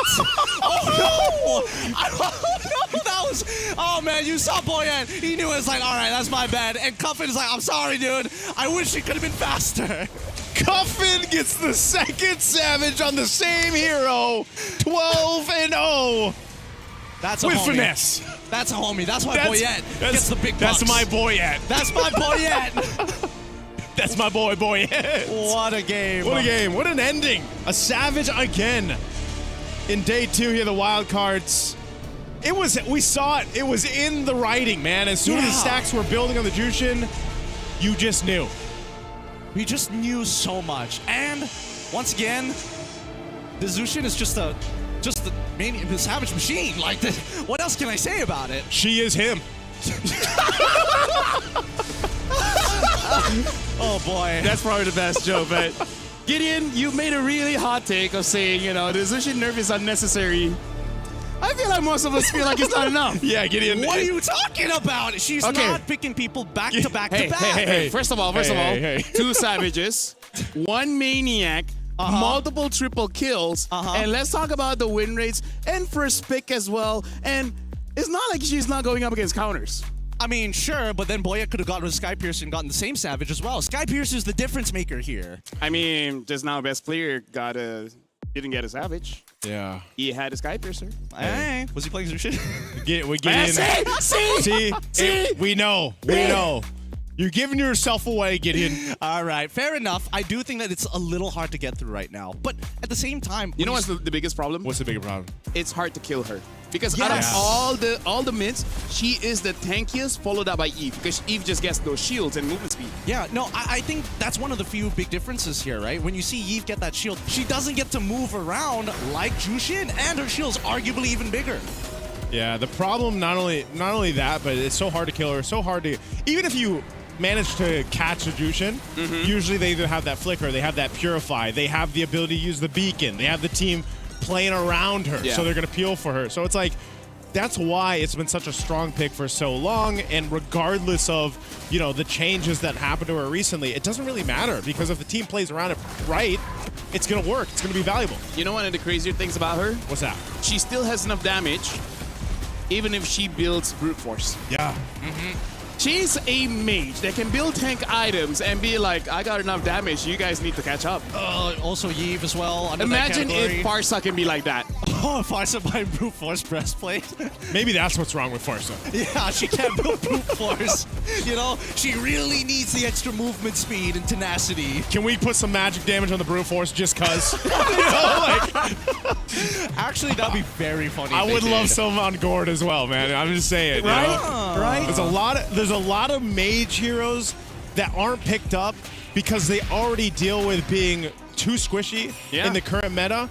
And that's why very few heroes work in the mid lane right now, because they need a mix of that kind of durability in their own kind of base stats, even in the itemization that they have, but also their kits. Jushin, Farsa, you know, the picks that come up a lot. They can survive kind of on their own. Even Kimmy, think about it. We saw Kimmy already a couple times today. She's got outs in her own kit. And so that's why, you know, I don't know. I hope at one point we get to widen the pool for mid lane. I mean, in case you guys are new playing Mobile Legends, there's quite a few mages, you know. You There's a lot. You got the Aurora, you got the Lu Yi, you got the Chang'e, you got the Zas, you got the Eudora, you got Valir. Yeah. We can go to break. So, in fact, we are going over to break because after this, it's going to be game number 7. And during that time, we might talk about the possibility of a 3-way tiebreaker. So make sure you guys catch that one right after this break.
So now, honestly, we're at the point. At Group A, we know who is eliminated, but we don't know who's number one. There's always a chance for a three-way tiebreaker, especially if FL7 wins this one. Welcome to EWC 26. This is the Mobile Legends Bang Bang wildcards. They're playing to go to the main stage. My name is Fel. Alongside with me is Getting Q as well as Naisu. So now let's talk about the stakes here. Alpha 7, if they win, they have a chance to get a 3-1 score, which makes them viable to be number one in the group. But the three-way tiebreaker is going to come down to game time. So not only do they have to win, they got to win pretty fast. They got to do it quickly. They got to be as efficient as possible. And I think based on what we've been seeing, I don't know how quick they can actually achieve, right? Because the fastest games is like one team knows what they're doing, the other team's not as prepared. And now that everybody's kind of aware of what's going on, I don't think it's going to be as fast as we think. You know, it depends on the draft. Yeah, I was just saying. Because if VSG uses the Minotaur, they could just decide to go out with a bang, man. You know, like have some fun, make it happen. Or they challenge what you talked about, the game. Is it average game time stat? It's combined game time. So basically, like the 3 wins that you have, how much in game 1, 2, and 3, and we're looking at player interest here, PSG. And here's the thing. PSG only had one bad game, right? The rest were pretty okay, and that bad game was with the Hanzo as well as the Minotaur. The second game that they really should have won is really off of the mistake of JM with that Benedetta, where it's just, you know, unfortunate. You want to make a play to help your team win, but those things happen. Those things happen. Generally, it always happens, you know, to EXP laners who are forced to make the play. Also, is Dixon the only person whose portrait doesn't fit in the frame because he's so massive? Because he is a tall man who's really, really jacked as well. And surprisingly enough, he doesn't play mid lane as if he's a 6-foot man. He does take his time with a lot of things, but he's so controlled. You know who else doesn't fit in the frame? Who? Me. I don't fit in my frame. You also play mid. Yeah, I do. Yeah. So I play mid sometimes He too. played Gord yesterday. So that's fact. Yeah. Maybe you just need to be a large boy. Yeah. To play mid without being feminized. That might be the case. Yeah. We all know the stereotype. Yeah. We all know it. We all know it. It's like, you know, whoever plays the mid lane is a bit fruity. Yeah. Well, you don't have to be. You don't have to be. Grow a beard, grow taller, and then go to the gym. Yeah. Hate the color purple. I mean, Zushin's pretty cute. Yeah. Yeah, that's true. That's gonna. And you know what? Before we even get to the draft, it's probably gonna be even Jushin anyway. Yeah, unless they somehow get banned. They could get banned. Zushin could get banned. I do think that it eventually needs to get that ban, but right now we just don't have enough, right, in that first phase. It's only 3 for 3. Do you guys think that we will eventually get to a place where we need more ban slots? No, I think that's just a reflection of like, hey, we didn't balance the game right. Okay. Husky agrees with your point. He's been saying that for a while. Like a little more bans? It's either a little more bans or a global ban, like whatever, you know? Yeah. I mean, like when they tried that one with the honor system, like after you get mythical honor, then there's a bit of a change there. Maybe they can add one more layer on the weekends. Yeah. On a stipulation of it the weekend? So for the first week of July, right? Zushin will get nerfed where she can't use her ult. Right? And then Eudora gets a buff where her first skill has 1,000% ratio. LaFell, that's a great idea for the arcade version of the game. Arcade had some of the best modes. Yeah. They got some good modes. I'm not gonna lie. I remember before the remember the Battle Royale one? Battle Royale, the chess TD. That was a long time ago. If you remember that, then you know. You were oldie. Chess TD was a lot of fun here. That's true. But this upcoming game, though, I do want to mention that at the very least, I want to see whether both EXP laners are gonna go at it, right? I want to see that VSG, at least with the way that they play, they're going to be walking out of here thinking, you know what? Next year, we legitimately have a chance.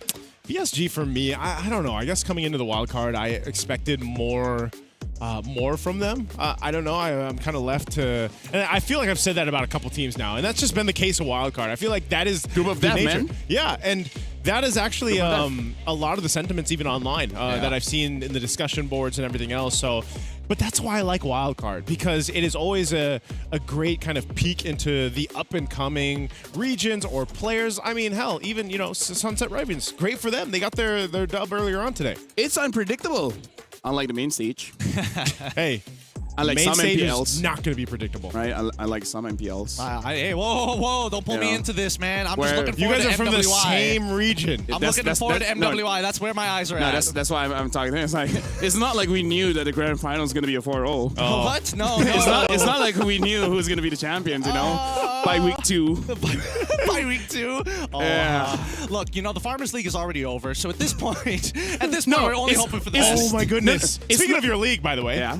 It makes sense now why they released that video with the current things. Oh, Now he knows what I'm talking about. Hey, let me just say, Gideon, it's not that the Farmers League is over. It's more like the Farmers League hasn't started again. Hey, the harvest season is done. We're waiting for the next one. That's the point here. I don't look. I want to get into that real quick, but we'll leave it for now. Yeah, for now, I want to talk about VSG. With this, nothing to lose mindset, right? Yesterday, we've seen them try out the Minotaur as well as the Hanzo, right? So for this one, it can really go either way. They could go for a draft that just clears the lane so fast so that Alpha 7 has a very long game so that they can't be number 1.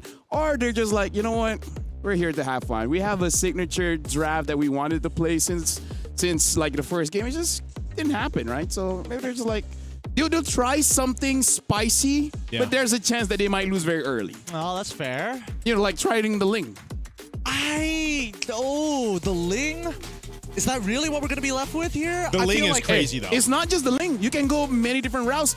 Argus, Roger, Chang'e mid. Like, bring the unique hero stat up for EWC. Like something that you enjoy playing, even though you know it's bad. Well, I don't know about Like for bad. me, Grok is not meta, but I enjoy playing Grok.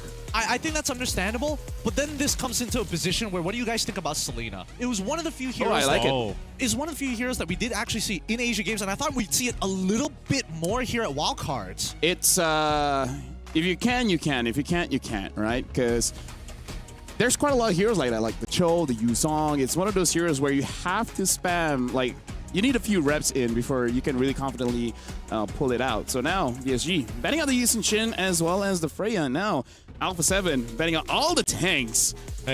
So we'll see what kind of damage jungler they're going to get. Can I just say, too, the vibe difference, the vibe check of Alpha 7. After betting all tanks? Not just that, no.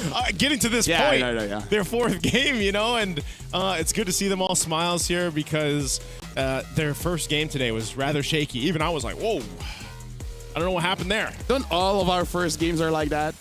Right? Even just the ranked games, like the first one don't matter. That's true. But then the rest. You always gaslight yourself. Exactly. Yeah. And it's always the first and the last. Yeah. Sometimes I log off right away. Yeah. After one game. You don't tell your friends that this is the last game. Yeah. You're just like... No, that's when you say, sorry guys, I gotta go eat. Yeah. And it's like, but it's 3 a.m. I'm very hungry. You start giving them false alarms, like, I'll join you in 5 minutes. Zushin ban, by the way. Hey, no surprises there. It also means that Eve is Paquito's still open. available. Oh, Marcel. Shark gets his Marcel again. I don't know why they keep letting Marcel through again, especially for someone of shit. Oh, okay. I don't know if Hiraro was supposed to be the go-to pick to deal with this Marcel and willing to give it up for it, but maybe with Matilda. Yeah. Matilda has a lot of damage. Hiraro doesn't have enough of it. So pair them together. Their actual threat in the early game is quite scary. Okay, then let's see who that mid laner is supposed to be. Because in this case, now that Zushin is kind of gone, that kind of just leaves you with either the Lilias, the Yeves of the world. Is this just Eve Arlet, or? I would imagine so, right? Or maybe, oh no, it's already banned out. Let me just say, I have 100-0 a Paquito once with the Matilda. With a Matilda? That's how much damage the buff on the first and alt is. Cool. It's with crazy. or without Holy Crystal? With a Flask of the Oasis. Really? That's it? Yeah. That's a lot of damage. What can I say? I'm a good player. maybe the guy doesn't have emblems. Who knows? Hey, not gonna lie, even I was like, wait, something's wrong here, but I'll take it. You can have some of my magic dust. I got plenty. Oh boy, Alice gets locked in here. Again, VSG just trying to make sure that the composition is kind of difficult to quote-unquote engage upon. Yeah, because, and again, they know that this Alice might get banned out because so far Arla really is having a bad time against the Alice. I think it's quite smart they pick up the Kimmy as well because it makes it so that they can deal with something like the Alice or whatever hero that was supposed to counter the Yuzong anyways. Sorry, the Arla anyways. Ruby, the next follow-up ban from VSG's side as we get into the second half of this. I feel like, yes, I agree. I kind of agree with the Kimmy, but at the same time, I think Dixon at this point now has the option of saying, hey, now that we have the Matilda, I don't necessarily have to take Flicker every single time, right? Yeah. I can just take Vengeance, walk in front of them, and just absorb damage. Yeah, I like this too. I'm wondering what's going to be put in the gold lane, because now you have the Claude being taken out here. This is one thing I was wondering too, because like we just saw Alpha 7 play the YSS build. You have the double fighter, right? Ruby is shown in the gold lane. Maybe that comes back, you know, especially when we get to the main stage. Maybe it's not just with a YSS. Maybe there's potential where teams have figured out, well, maybe this can work again, right? We have a Ruby in the gold lane. We had her a little bit of buffs. And so who knows if that's a preview of what we see in the main stage. But meanwhile, for this one, we have a gold lane matchup that'll be different, right? Probably the Moskov's still going to be an option. You got the carry, like we mentioned before, and even that Harith. But dude, that's an amazing input, because part of the reason maybe why they pick up the Kimmy is because they do want to go for a double fighter. They don't have a Yi and Shin. Yeah. They need at least one marksman. So now what will be the fighter? So far in the past month or so, what's been in the gold lane is the Ruby, the Paquito, and the CC. Haven't remembered much else. If we dive back even further, we've seen a Lapu in the gold. Roger's kind of a fighter. Kinda, yeah. Kinda. Sorta. Kinda. Because no, I'm just thinking I've seen too, the Hellcare gold lane, and I hope that's the last. Honestly, you could probably make a lot work in the gold lane if you really wanted to, if you wanted to force. If you're good enough. Yeah, but it's one of those things where I think teams need something to deal with the Hirara. Like, she's got the iframe, she's got the mobility. You also paired up with Matilda, so even more. It's like you need to be able to catch her or at least deal with her when she's in that fighting round. Whoa, interesting that you mentioned this Roger pick and the CC. They both get picked up. I'm part American. Are you? Yeah. I thought you were Puerto Rican. Hey, it's somewhere close to America. Yeah, he has 7 in his name somehow. That's true. Yeah. You're one month, I mean 7. I have a very long name. You do. He just had elements to it. Yeah. I really thought you were going to convert that into PM as well. That would have sold me. All right. With the full lineup sort of already there, I think that A7, this one's a little risky because Alice, no matter what, has enough to kind of keep multiple people in check. And now that they have Cho on the opposite side, now there's a clear direction of how VSG wants to play. This is interesting, though. The Bruno and then the Cho. Wait, Cho where's? Is this Matilda mid? I think this is... Yeah. Well, right now it's for Carvey and the Cho. Wait. Unless they switch it around. Well, now Matilda can one-shot. Yep. Yeah. Maybe a lightning second item? Dude, she does more damage. Matilda is now a damage dealer. Hey, she is a support assassin. Let me remind you that one. So now, Alpha 7 playing the double fighters. Let's see if it's enough to deal with VSG in a very fast time. All right, well, we see some smiles on the faces here for VSG, especially for Dixon, playing the Matilda, of course, for this one in the mid lane. Let's go ahead and see. This is kind of aligning with what we mentioned, Gideon. You know, hey, maybe we see them have some fun on their last matchup here for the wild cards. Maybe it ends up working and putting a little bit of an obstacle in the way of Alpha 7. Let's jump into the Land of Dawn for this one. It's a best of one. We'll see what ends up happening here. Yeah, I'm real interested to see how Dixon is going to clear this wave without the Cho later in the game, right? I want to see whether those numbers are actually enough to deal with it in maybe 2 cycles of the Bloom. Either ways, as we see this game continue to progress in the earlier stages, Master Assassin coming in from Bruno, and they got to be careful because Colwell cannot afford to make any mistakes here. Okay, even the Roger, you know, being in the hands of Best Player 1 is interesting. You know, it's also aligning with what we mentioned, right? CA is going to bring the CC. These are shades of metas we saw before. And again, it's going to develop over the course of the entire MSC, and we're seeing it first here in the wildcards. This can still work really well for them, depending on how they execute the early skirmishes, play it around the golden hour that we've seen from Shark before. Cold World doing his thing, being annoying on the Kimmy early on is also going to kind of stop VSG from having the kind of control in the mid lane for now. Yeah, and that's the problem. That was the big problem. I thought initially, like, why go for this Matilda when you're already going to lose control over the mid lane? Is this going to cost them a little bit? And so far, we haven't seen any real capitalization, right? I think Whole World as well as Shark both understand we don't want Dixon and Boro to leave this lane, but we want to make sure we tax them every single time they walk up to interact. Oh, yeah. And this is just one of those cases, too, because of the nature of the lineups. You're probably not going to see anything, you know, in the mid lane. There's going to be no setups there. Oh, JM. Oh, I mean, it was a good attempt. Now we look down on the bottom side. The iframes come on through, and Zia's so close to dying here. Finally goes down to Martizi. So much effort was expanded just for this one kill. Yeah, that's the thing, right? The little iframe, that little invulnerability moment there with the Harara. Quite annoying to deal even under the turrets with that little bit of a buff, but the trade will be the objective. So Alpha 7 securing this turtle, trading the death here, but look what VSG has been able to do. They've actually built up a decent lead in terms of gold off of that early interaction down bot. And they have to keep on progressing like this, right? Unfortunately for Zia, leaning down in towards that bottom lane. Like, oh, hold on.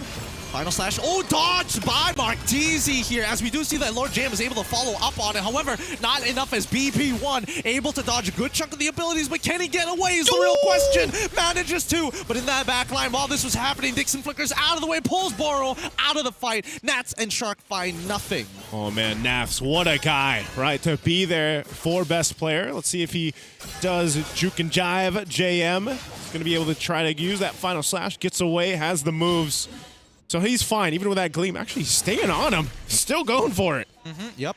I mean, they're trying to duke it out as much as they can, and Nats understands that, hey, JM, you don't have enough damage unless I stand in your damage for at least 2.5 seconds. I just got to make sure that I got vengeance stacks to kind of work off of. Okay, so pretty much that lead that VSG built up earlier on is gone off that interaction. The turtle, like I said, didn't turn into a team fight. Just A7 was able to go ahead and secure it. So now I'm looking at VSG's lineup, and this is once again, where do you make this happen in the early game? Part of that is utilizing the utility that a Matilda brings. You've got a kick available, but hold on, JM, you got 2v1. He should just gleam out of the way. He's okay.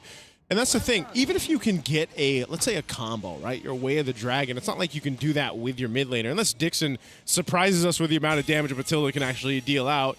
Maybe in line with what LaFell mentioned. But you essentially need either Carvey to be there or at least Martizi, right? You need that supplemented damage for these setups. Yeah, they really do. But so far, the score is 1-1, and Boro looking for an angle here, but doesn't use the Way of the Dragon. Coldwell does end up losing his Purify. Keep this in mind. The next turtle is already up, the second turtle of this game, and Coldwell could be in some trouble. They're going to go for it. JM spotted through, Gleam on forward. This is a team fight. Oh, best player one.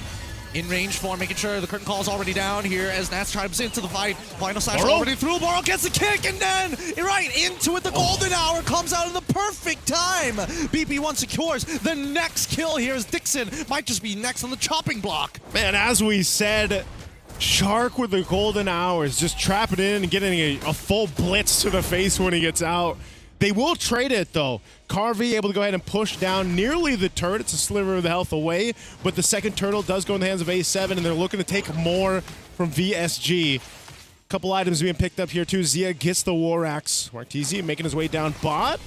Oh, wait, that's in the middle of the fight, a 2v1 in a matter of fact. He's trying to look for a vengeance. He's so close, he gets the reset, and now he just needs the mark to come out one more time onto Carvey. No, he's healing back up. Nats wants it. He's walking close. Sees the next target onto Martizi, but unfortunately misses the skill one. Carvey slide tackles out of there, and that is going to be a punish. That was very Raider of Navs. That was old Raider shades of Navs there. He wanted to go for it. I mean, again, he didn't really need to do that, but he ends up getting punished anyway. So that is a pickup there for VSG. Meanwhile, again, things are traded across the map. That tier 1 will fall. So Alpha 7 has room to work with. They've got room to breathe. They continue to build up on the lead that they have. And this is one of the things, too. Like, looking at their lineup, looking at what they're capable of doing, it's just there. It's working for them. Whether that's the crowd control that this kit has, the early damage. I mean, even now, we already saw previews of that when he uses the final slash, utilizing the vengeances and everything else. There's good enough damage throughput for them. This Herrera that we saw work so well for ZXORA, even getting, the highlight of yesterday, is so far not exactly working for Martese. Now, that's not to say it can't happen later on in the game. You just need to be able to get to that point. Bruno as well traditionally spikes up really quickly, and they could just be holding on to get to that point to fight against A7. Well, now, trying to cut them off from actually getting this push onto that mid wave. That mid-tier 1 still holds strong here. No interceptions from the side of VSG. The next turtle, the final turtle of this game, about to spawn in 5 more seconds. Bottom wave already naturally pushing. Top side getting corrected by Nats. Okay, turtled it up, last one in the game. Trying to get in position here. Nats jumping up to that top side. Conceal is going to be used. They're going to just go for the fight. Yep, and now you see that Shark, he's trying to encapsulate as many as possible. Final Slash catches onto 2 as JM finds his own engagement. Doesn't get enough, though, as Zia takes 1 into Boro. And now Dixon trying to get out of the fight, despite the guiding winds being used. Carvey, unable to get anywhere close. He can't free hit. Oh, Martese, you might still want to try to re-engage here. Again, Flying Cloud's going to bring them back to this fight. They want to go ahead and secure this turtle. They do just that. Alpha 7, turtle secured. Martese still alive for now, unless Nats. Okay, I thought he had the flicker. He has a Final Slash. I was thinking he might go for it. Yeah, I was thinking that too, but I'm starting to see what the major problem is. Nobody can really stop Shark. He can literally walk through everybody and set it up for Nats to flicker and Final Slash easily, and Carvey can't do anything about it but hold his Purify. It's really interesting that we haven't seen too many teams pick up the Marcel, pick that up, prioritize it the way that Alpha 7 has, and it's been working great. Traction pulse thrown out. Just trying to get this tier 2 turret down. No dice just yet, but VSG will hold things together. You're noticing, too, they really have to stick together.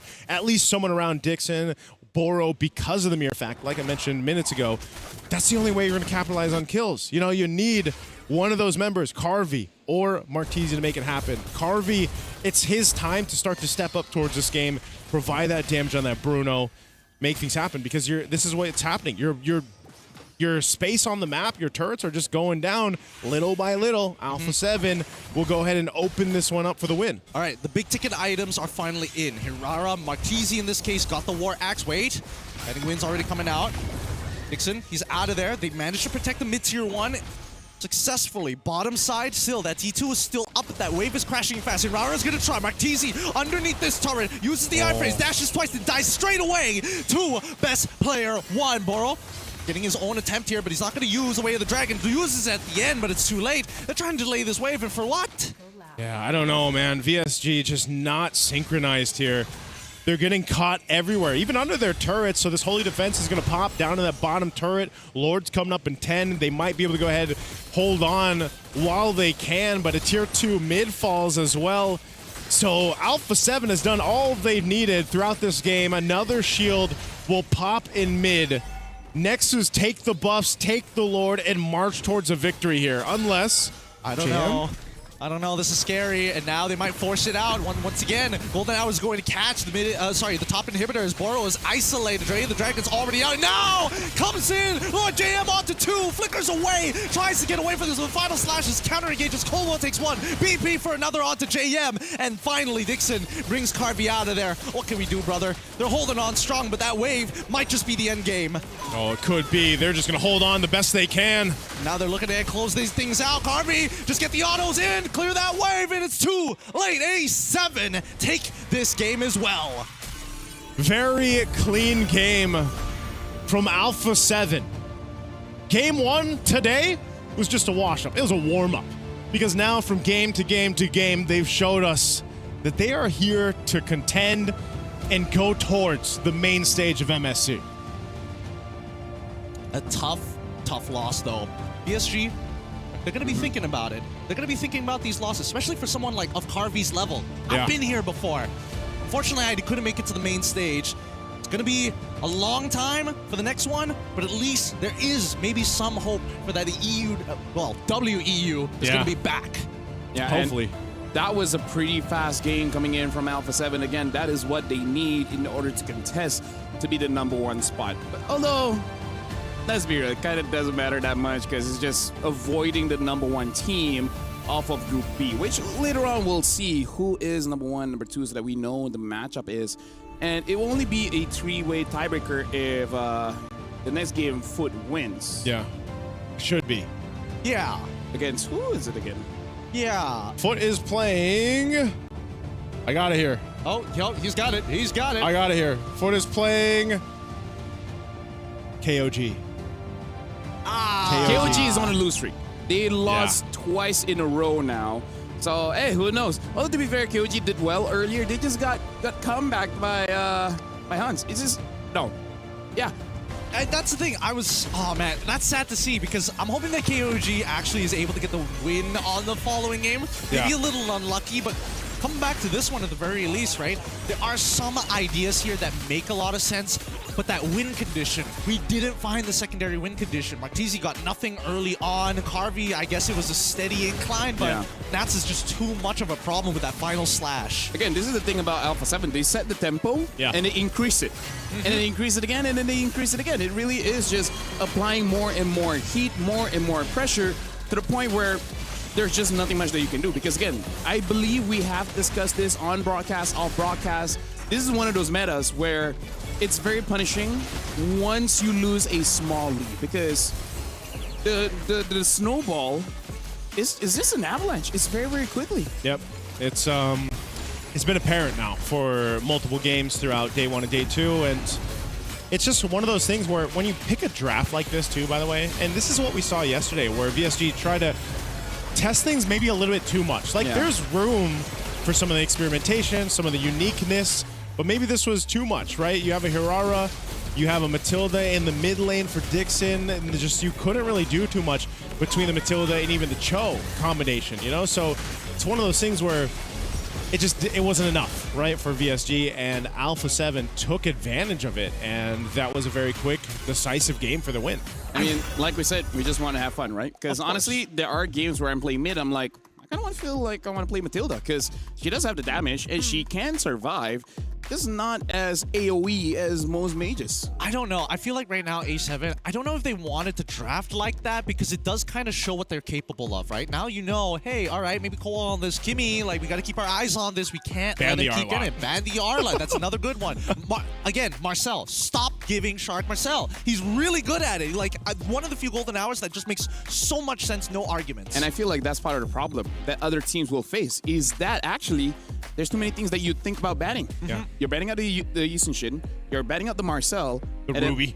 And then the Ruby, because then once you do that, like, what's let through? Zushin, the Freya, the Paquito, and then Freya gold lane with how Alpha 7 is playing. So I think this is one of those arguments where it's kind of like, we need a little bit more bans, because eventually Alpha 7 will get to the point where, again, because of the global ban system that they've already been through, you have a lot of practice on a lot of different heroes. So it's like, yeah, you take some pieces away, but those pieces have replacement. Yeah, right? I think that was really good. That's why when I was watching MCT Amber, basically, and seeing them utilize that system, the global ban system, I was like, you know, this could be good for certain regions and teams to go ahead and get those reps in. And, you know, I feel like that's one of the cases that we're seeing here. The only thing I think is that maybe the reset can come early, because they reset at game 7, right? Maybe after game 4 or something. Like, basically have 2 resets in the series. 2 resets in the best of 7. I'm down for that. I'm actually down for the two resets. So despite, you know, my opinions on global ban system, I think it's a good idea. But with that being said, I mean, where's Eterna? Well, what happened? Where's Eterna? Hey, here's the thing. Yeah, speaking of Eterna, looks like she is ready over there. You good? I mean, you look good. Well, with that, we're going to be throwing it over to Eterna to talk to Alpha 7. Yes, I'm over here up on stage with Best Player 1 after that crazy victory. How do you feel about that? Feels good. Feels good. It looked good. It looked good. And speaking of that previous game, we haven't seen Roger in the jungle for quite some time. How and why did it show up today? We tried it out in scrims and it worked perfectly fine. Kind of like today, so we decided to try it again. Were you surprised about the opponent's picks as well? Not really. We kind of already knew they were going to ban stuff like Arlot and YSS coming into this game. So we knew we were going to pick the Roger without a doubt. Okay, and it really did work out. Do you think it fits in the meta now then? I wouldn't say it fits, but playable, yeah. Okay, so maybe a conditional pick. Let's leave it at that. Now, Alpha 7 is in a very interesting spot right now because right now you are tied in with the Mongols, but unfortunately because you lost your first game earlier on, they do win in the head-to-head. Now, there is a possibility of a 3-way tiebreaker, and only if Foot wins against KOG later on, and that will be decided based on game time duration, total game time duration. How do you feel about your game time so far, and do you think you can top your group? I'm not sure. If I remember correctly, last game was like 9 minutes, and I think the Foot game was like 14. So I mean, we'll see. Okay, we'll see. And I think before we end this, we do want to know about your thoughts. Coming into this, how has the experience been so far? How has it been playing here up on stage once again? The experience has been pretty good. So far I've had no problems with any the headsets or phones, anything like that. Everything's pretty good, pretty smooth. I like it. Okay, so maybe final words to maybe your fans out there, or maybe even the doubters that we're seeing around social media. For the fans, I hope you guys keep supporting us. We will continue to do our best. And for the doubters, I hope today was like a good little wake-up call. We are still here to play. Okay, and wake up call we will. So once again, congratulations and thank you so much for this interview, because we are gonna let Lafell there break down this interview with Best Player 1. Thank you very much, Eterna. So let's break down the interview, right? Let's talk let's talk about how his confidence was there. Shoulders straighten up, back straight, doesn't move around, and then just like whatever you ask, that's what I'm gonna answer. I'm not gonna add more. I'm not gonna say less. That voice register too. Yeah, he's got that voice. Very equal level. Doesn't make the sound engineer have a headache with like going up and down, going up and down. That's a good breakdown, man. Hey, I feel like you've done that a couple times. Hey, she asked me to analyze the interview. I can do that. Me and Gideon being in MPLMY, we've had analyzed a few interviews. Hey, that's the best way you can look at it. I think you break down the interviews. But I will say this. I like to see that interview. I like to hear the players talk throughout the wild cards, and especially for Best Player 1, man. Welcome back. And I think that's a good thing to say, too. There's a lot of doubters, even on the game 1. I saw it in the chat. I was watching the game, too. And maybe that's a wake-up call for them. Yeah, I think we've heard it from a lot of professional teams from across the world early on in this year that the rest of the world is actually catching up pretty quickly, right? International scrims have been getting varying results across the board. So I just want to see whether it is true here today. Now, here's the thing. Kind of like the best friends for Alpha 7 right now is actually Foot. If Foot wins, then there is a 3-way tiebreaker. Because if there's no 3-way tiebreaker, it's just between Mongols as well as Alpha 7. With the head-to-head, Mongols will be number 1, and Alpha 7 will be number 2, which could be good, could be bad. Because if Alpha 7 is number 2, means that they'll be going up against number 1 of Group B, right? So, in a way, they're kind of hoping that Foot wins, but wins late. Yeah, because like game time. Yeah. Because he mentioned, their fastest one, just last one, 9 minutes? Below 10 minutes. Yeah, below 10. Yeah. So, but I think after what we've seen today, man, Alpha 7, I'm almost confident thinking that regardless of who they go up against tomorrow, like they're going to be in pretty good shape. Yeah, I agree. Group A so far has been amazing. Group B is good, but we do see like some up and downs in terms of their performance. Yeah, the inconsistencies is definitely there. And I think that at least when we're looking at Alpha 7, they've got momentum now, and that's a scary team. And that being said, we have one more best of 1 for today. We're going for a break, but once we come back, that will conclude the first phase of the wildcards, and then we'll go to the CGBS. We'll see you guys right after the break.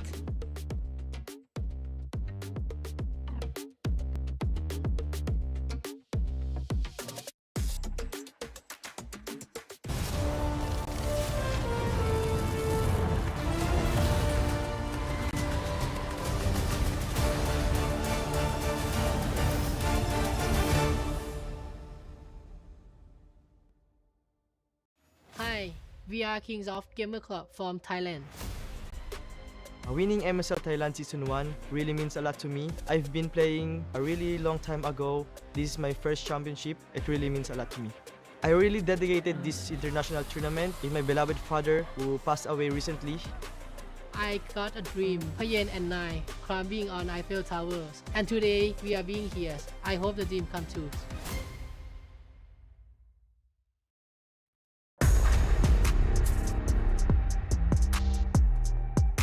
Hi, Hi, we are Foot Esports from Turkey. Ama şu an çok geliştiğimizi düşünüyorum. M7'den eser kaldığını düşünmüyorum. Üstümüze çok koyduk. 2 tane oyuncu değiştik. Şu an daha güçlüyüz. Bu turnuva M7'den çok farklı olacak. Evet, kağıt üstünde güçlüyüz ama bu kimseyi küçümseyeceğimiz anlamına gelmiyor. Elimizden gelenin en iyisini yapacağız. Şu an daha güçlüyüz ve daha iyi ileriye kaydedeceğimizi düşünüyorum.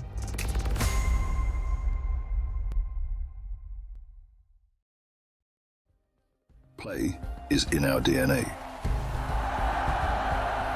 Whenever we let it out, it becomes our superpower. Now imagine an entire city being built to supercharge it.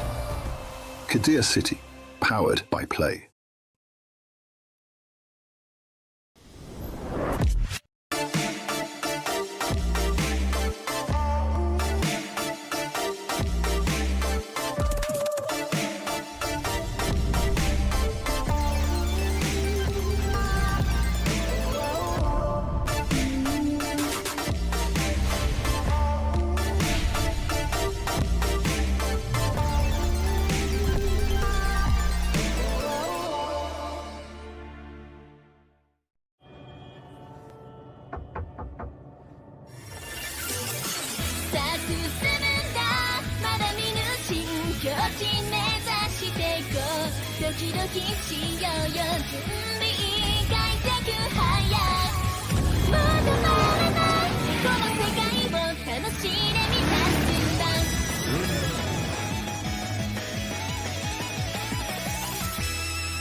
We were there. For every click, every clutch, every respawn. We were there for the years of grind. And we're here. Now. The proud founding partner of EWC. Powering the biggest event in gaming. Shoulder to shoulder with the world's best. Making history. Greatness deserves a stage. Lenovo Legion. Reach your impossible.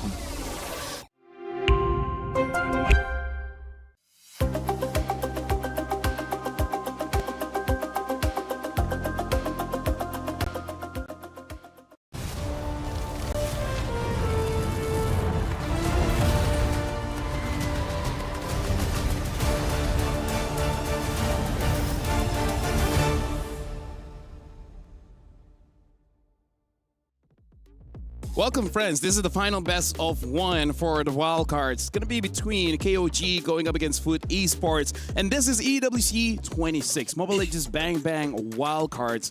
And it's Phil. Abidasos alongside with me is going to be Getting Q as well as Naisu. So far, congrats on your shift being a quite smooth sailing. And now KOG, they start off strong, but then, and unfortunately couldn't end the game. And now Foot, they are in the situation where if they win, it will be a 3-way tiebreaker. Yeah. If they lose, the bracket is going to be pretty straightforward. Mongols 1, A7 2, and then Foot number 3. I think it would make a lot of sense, but at the same time, like, is there any real advantage for like Foot to try to go a little bit higher or even go a little bit lower, right? It feels kind of in the middle. Both competitors are tough. If they're in a 3-way tiebreaker, the loser is actually the second place because you'll be fighting against number 1 of Group B. I see. Right? So, the first place fighting against number 2, and then the third place fighting against number 4. So actually, you just don't want to be number 2. Yeah, there's always a bit of an advantage, right, when it comes to that, especially going into what is our acronym? The CGBS. Cross Group Breakout Stage. Breakout Stage. And who thought of that one? That's a pretty fancy name. Yeah. For the breakout stage. But yeah, I think, when you get to that point, based on what we've seen in 2 days. Yep. I feel like all the teams that are currently in the race for that, they're all essentially showing us a lot of good things to the point where I think once we get to the nature of best of threes, that changes things. Again, I know there's been very vocal discussion online about best of ones, the format for it and everything else. Some people like it, some people don't. But I think it's a really good place for a lot of teams to kind of showcase maybe some interesting things. But when you get to the best of 3, that's usually what our viewers, ourselves, the players are so used to, right? And the strat changes in a best of 3 format. It's a foolproof system that allows us to see everything a team is capable of. If you want to push it even further, the best of 5s and best of 7s, but best of 3 already gives you a good appetizer. Yeah. Plus, I feel like it's something that ranked game players wish they can have, right? Because imagine this. I don't know if I want. No, listen. You play your first game, right? Yeah. But then that one you're like, you know what? We're just trying to have fun. You know, I'm trying out this new pick and everything. And then you get smashed by your opponents. But then they start to recall, to emo, and then all chat easy. And then you're like, let's queue. I want to meet them again. Yeah, but brother, I don't know if as a solo queuer, I don't know if I want to queue potentially 3 times with the same RG people. Then try to play 5-man, and sometimes it gets super sweaty and you're like, oh, so this is how it's gonna be. Okay, maybe that can be a thing for 5-man versus 5-man. Because it's like fighting games, right? Sometimes you get the option to like rematch. Rematch, yeah. So honestly, that wouldn't be a bad thing. Being like, hey, your opponent requests for a rematch. You know what? For 1 star. We are giving so many ideas to the devs out there. I don't know that there's a possibility because of this system it's going to be 5v5s out on the street, man. Like, it gets really personal if you're going to have rematches available. Back in my day, I remember that esport tab is supposed to be in a day like 2 or 3 times. Yeah. Country versus country. You remember that? Oh, that's true. That's right? true. Region battle. Hey, at least now there's 1v1. Yeah, there's 1v1. See, they should bring us to dinner. We would give so much ideas. They brought us to Paris. All they really need to do is buy us coffee. That's true. Give us diamond.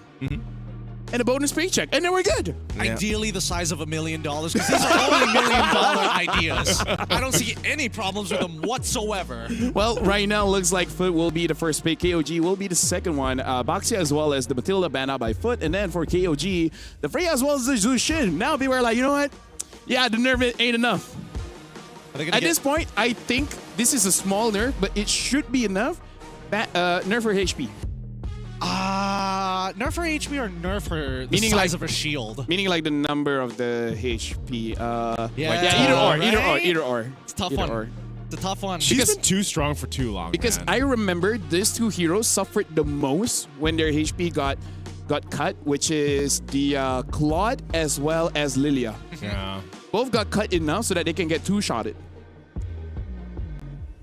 Oh, do I want to live in that world where all mages can basically just get 2-shotted? No, meaning like Lilia gets 2-shotted by an Eve, gets 2-shotted by a Farsa. Now that Claude has increased its HP growth again, it's like, okay, it's you can play Claude again. But I remember a time where it was so bad. Yeah. It's you got to think about it. It's pretty different. Like everybody has their own wish list. Yeah. Of balances for the heroes. I wish that they go Lolita through. can block the turret shots again. Yeah. Yeah, you can Too reflect much? her You're the shots. only one on that list. Hey, no, I got my Lolita boys and girls, you know?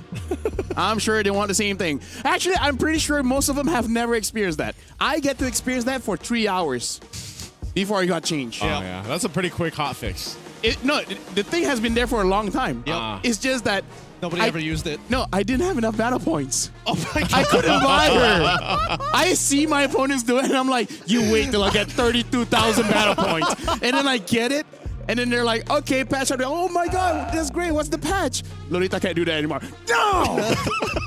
The one thing. I wish I got my battle points a bit later. That would have been nice. That would Remember been nice. the time we needed battle points to get all the heroes? That's what I'm saying. Remember the time when you had to like build up your emblems? I mean, for a Oh lot of my people, God. they forgot what it was like.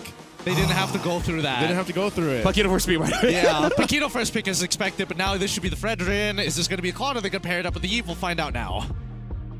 Either or would be good, right? I think the Claude would be better. Honestly, it's either or at this point, and I agree that the Claude would be better, but we've seen teams. Oh yeah, Marcel. Forget about Marcel, man. Take a page out of Alpha 7's book. And this is the problem when you start to replace ban. When Zushin starts getting banned out, one thing will be left open, and apparently that thing is Marcel. Well, I think it's better than like at least leaving the Freya open, which really causes a lot of disruptions, or even like a Kai. But I think that it's great that at least from the side of Foot, they're getting rid of things like Valentina, right? Just to make sure if we do get a mage, you can't steal it away from us. So I think that from KOG, it's pretty smart that now we take Marcel, and now you can't steal ults as well. Try an RWM, my guy. That is an early Harley. Yeah, very early. So they actually go and pick up the Harley. They also get the Atlas. Yeah, I don't know, man. I'm worried. I think they do that because they don't want to think about the gold lane. Like, no matter what you pick, we can one-shot you. right? Either you pick up the Claude, you pick up the okay, maybe Harv is a bit difficult. The problem, like with this the Atlas too, is like you've got a Marcel across from you, man. Like even if you get a Fatal Links out, you can actually negate the whole thing by dropping down the Golden Hour. I mean, there's no way that Foot is experimenting now, right? I Oh mean, no, it's not like they didn't just experience it against A7. Yeah. I mean, they wouldn't want to lose here. By the way, it's dangerous grass, so I don't know if that matters. It does. Because honestly, why I brought it up is instead of Atlas, I would actually think of something like a Hilda to punish that Marcel. Dude, Hilda's been slept on in the wild cards. Yeah. She has been. She has. I think we've seen more Khalid than Hilda at this point. Yeah. Yeah.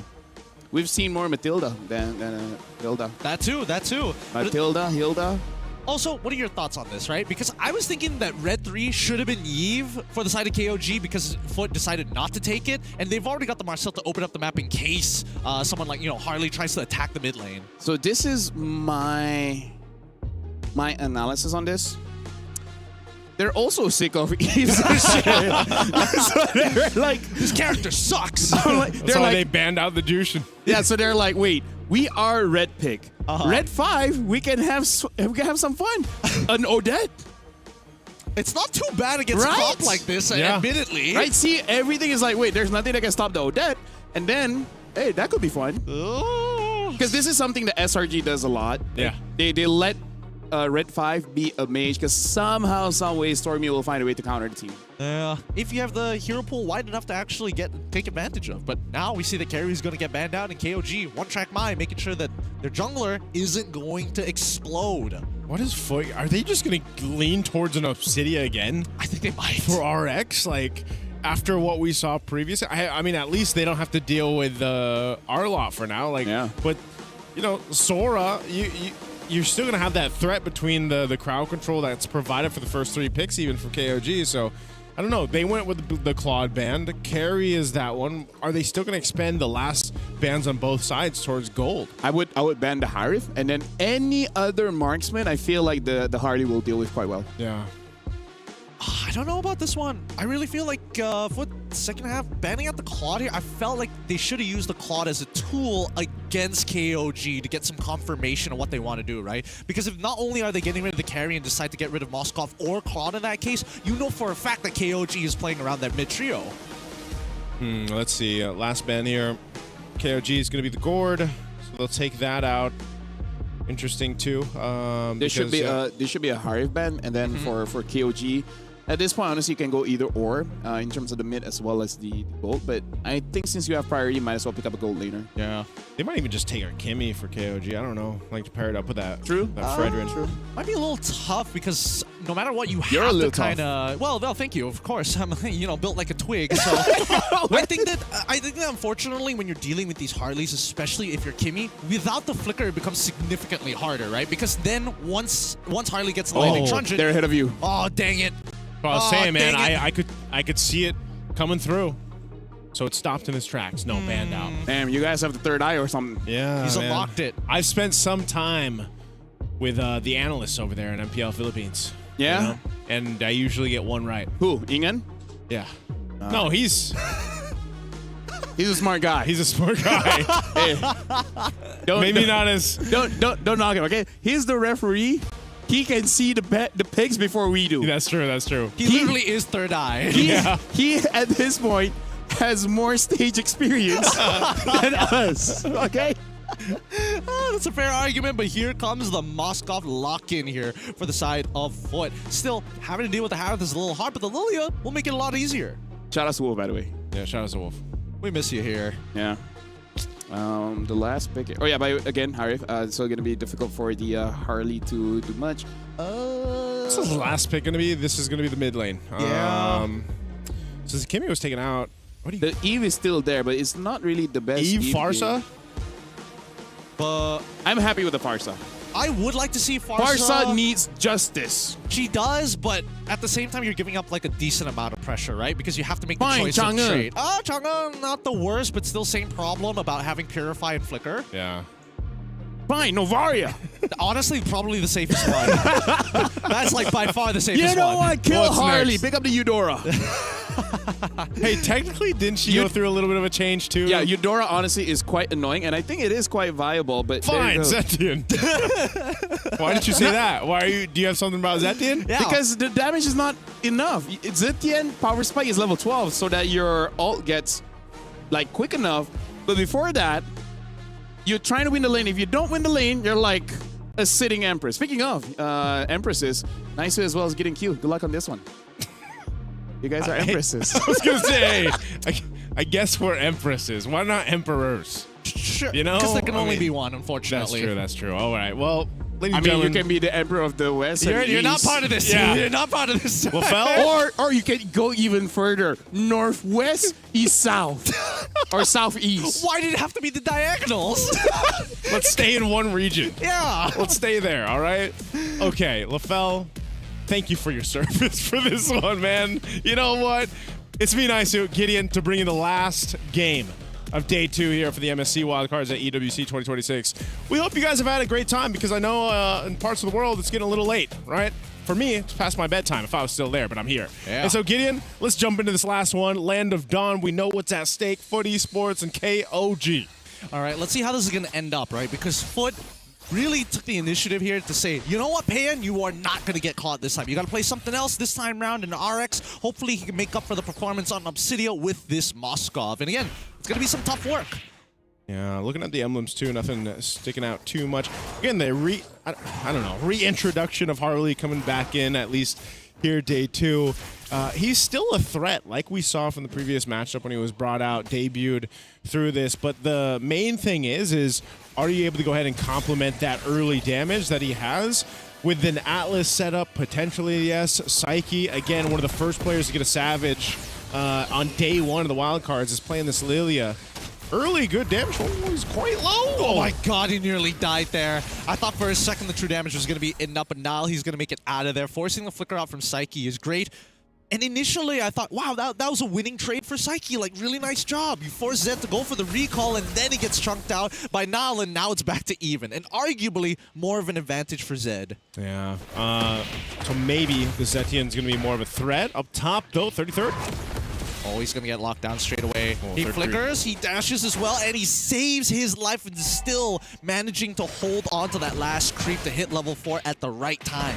That's what's so scary about the Atlas, you know? The ability to rotate rather quickly, and sometimes you just showing up and that aura that's built around him is enough to kind of burn a flicker, burn a battle spell, or, you know, make an opposing team second guess themselves, and even before you have the Fatal Links, right? So at this point, Turtle's going to be up. KOG trying to get a position here. You've got Kazin off on this off angle. You've got a whole lot of Foot Esports towards this, but XC, whoa, he doesn't check it. Is he going to be able to spot this out? Oh no! And when he does, XC is able to punish him. Flickers out of the way before getting caught in the fly trap of KZ. But now, when you're dealing with a Sora, Blota is able to turn this around. Fury of the Phoenix is dropped as well to buy a little bit of time as Zed is getting attacked on the side by Psyche. With all positions compromised, KZ secures the turtle and gets to walk away. Oh no, he's not walking away from that one. But Nile looking for a trade back with the help of Zed, realizing that's it.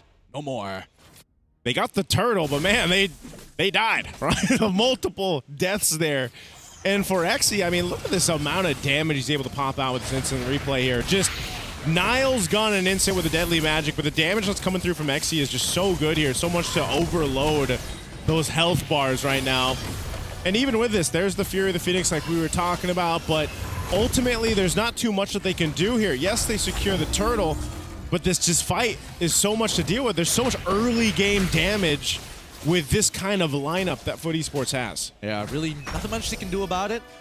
Until they start scaling back up, the expectation is for KOG to actually slow down this game, control that tempo. You know, win out these small objectives. Every single one of these things matter. Yeah, at this point, down bot. Well, he's still got Purify. The Zaman Force allows him to kind of dash around even more. RX pushes him away, and that should be okay. They just need space. They just need time. He just needed Zaman Force there, man. I mean, he didn't even need the Purify, right? He's fans that confident with this, is still holding on to it. Him and RX going to go ahead and just... Oh no, he's in trouble. RX might just die here. I'm pretty sure Zaman Force is coming up in about 5 seconds. 4, 3, 2. He's got it. Oh, it's 2 seconds off! And now we see the attack coming in from the opposite end. Golden Hour and the Fury of the Phoenix has been dropped down. Pan's ready to fight. It drops down. The Zaman Force in the middle of Blonzet's. He gets back out of here, and now the re-engage from Nile and Zed. KZN holding that front line here, but RX, he doesn't want to be a part of this. He just wants to farm. Just let him farm. That fight was really weird.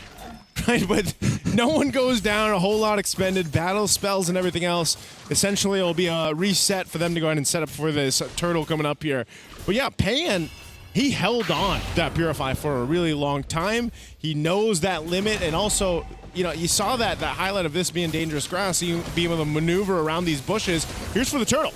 Oh, now, KZN gets the turtle once again, steals it away from Psyche, and now they're looking to turn this fight around. Oh, Cloud Shift into the Fatal Link straight away. Xe is able to take out Zed, gets now for the double kill. The Appraiser's wrap to chunk the rest down, but Xe's triple Maniac is gonna be just enough.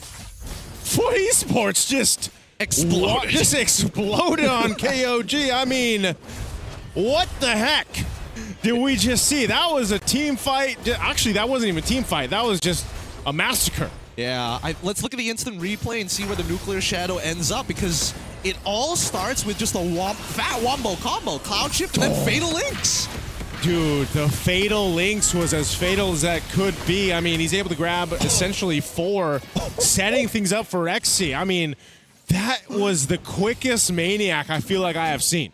So ridiculous. So ridiculous. Great coordination, though. Everything that could have went right for them went right. Now FUT has a solid hold on this game. Yeah, this is just a really kind of devastating if you're trying to deal with this kind of XP difference in the XP lane, but also just the amount of damage that a Paquito is able to provide in comparison to the Sora, right? Usually when we see the Sora, that's what we saw. The shifting skies, the ability to go ahead and set things up. Yes, Sora can also provide a decent amount of damage, but in that sense, when you can follow through with the Fatal Links so well, you know, a Golden Hour is not even fast enough to deal with the setup potential with this combination for FUT Esports. So a really massive power spike for them. Now, fighting down bot, Xe.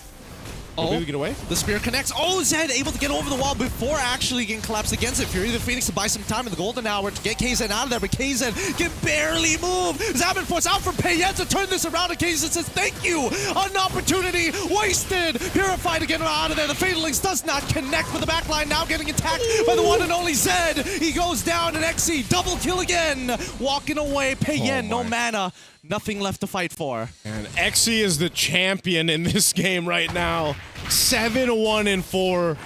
He is on fire and more on the Paquito here. And this is why we've seen this hero picked up so much, even leading to the wildcard stages in MSC here at EWC 26.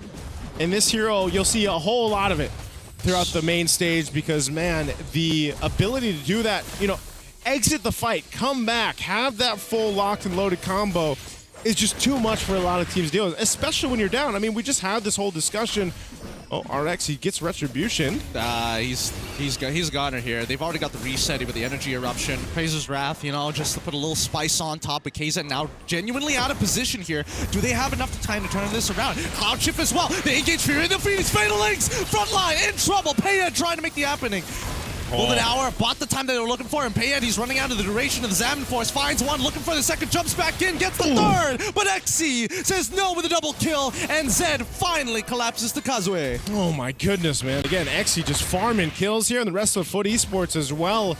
Another wipeout. KOG has just pretty much been dismantled up to this point, time and time again, with this kind of advantage. What I was going to say before that all broke out was, like we said, man, you know, advantage right now in the current meta, it's so difficult to turn it around in certain circumstances with certain kind of compositions, and this is one of them from KOG. How do you stop things? How do you stop, and who do you stop is the question that KOG is sitting here trying to figure out throughout this game, because everybody's pretty much a threat on FUT Esports, man. Even the Roam, like Blotsfet on the Atlas is as threatened enough as the rest of them. And he's just the one enabling all this to happen too. So right now, sitting on almost 6,000 gold ahead, you can see the disparity in items. They're going for more. Oh, Xe trying his options onto Payen. They managed to get the Salmon Force out. However, they hold on to the Holy Shield, and the next set of waves are starting to come from every single angle. And it's a 6.8k lead. Before this, I would say a 10k lead is guaranteed GG, but the 6.9 is starting to look real good here as the next Holy Shielding collapses. Yeah, at this point, I wouldn't be surprised if Footy Sports decides to try to make a play. They Underneath don't the have tower again? They don't have to, but they just might. I mean, that's one of the things, you know, with this kind of lineup, this kind of advantage, you could do that. But Lord is up. They take the discipline route. They'll go center up for this Lord, secure it, and then knock on the base turrets. Yep, that's exactly what you want to see for the setup. Now, XC, what is he going to do here? He's the one who's got the big numbers. He's 9-1-7. A single shutdown could absolutely ruin this game, but he opens it up by attacking KZ. That's number one. Flickers away as you see Niall looking for an opportunity to cut into the top side. But let's at least able to make sure he controls the intersection points. They're still respecting what KOG might potentially try to do, or they just want to go ahead and try to bait them into a fight. They're not going to hard focus on the Lord just yet. RX cleared up that mid. He'll start this up. 33 up on this top side, and XC almost having that stance. He's got the champ stance now. Oh, no. This Lord feels like it's going to go to Foot no matter what. That slow pushing wave down to that bot side. Foot is holding KOG hostage right now. Yeah, they've got to deal with this. They got to send someone to deal with this right now unless they choose to just go for a fight. Keep an eye on the flickers, too, especially from Blotzfett. If they give the call, a deadly magic thrown out on Niall. Niall's going to be fine, though. So they'll go ahead and deal with this. A big wave, the chunky wave down bot, starting to center up.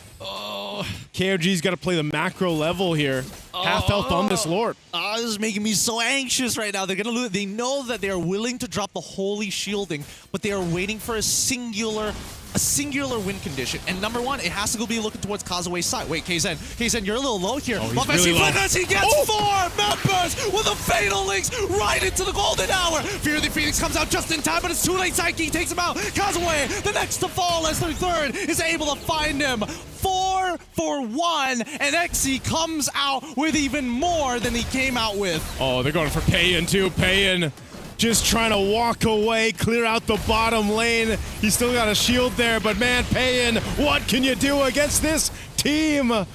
He still slowly walks to heal up, but he's got so much more to deal with. I mean, Zed's coming back up, KZen is up in 2, and 33 is coming up in 1. They got one opportunity here, and no Fatal Links from Blotzfett just yet. They're going to be taking out the other inhibitors. In the meantime, whoa, getting a little low there. They're going to back away, and it looks like they'll give them one more opportunity despite the 20-6 score. Yeah, really surprising there with this kind of lead. Things went the way that they did. 9,000 gold ahead. 20-6 right now. Footy Sports controlling the cornerstone of this game. Looking to cap it out. There's one base turret left in KOG's base. Itemization-wise, you're not too bad for paying. You know, there's maybe a sliver of hope if somehow they don't get set up the way we've seen them throughout this game, man. I think that's the biggest problem with KOG. Like, they have damage potential. But what is that damage potential if you just get Fatal Links to death, you know, or your team does? It might not even be paying, but what can he do against five guys of Foot Esports if his team dies to that Fatal Link setup? Yeah, it's a little tough because not everybody has Purifies, right? And even those who have Purifies still need to worry about other CC later down the line.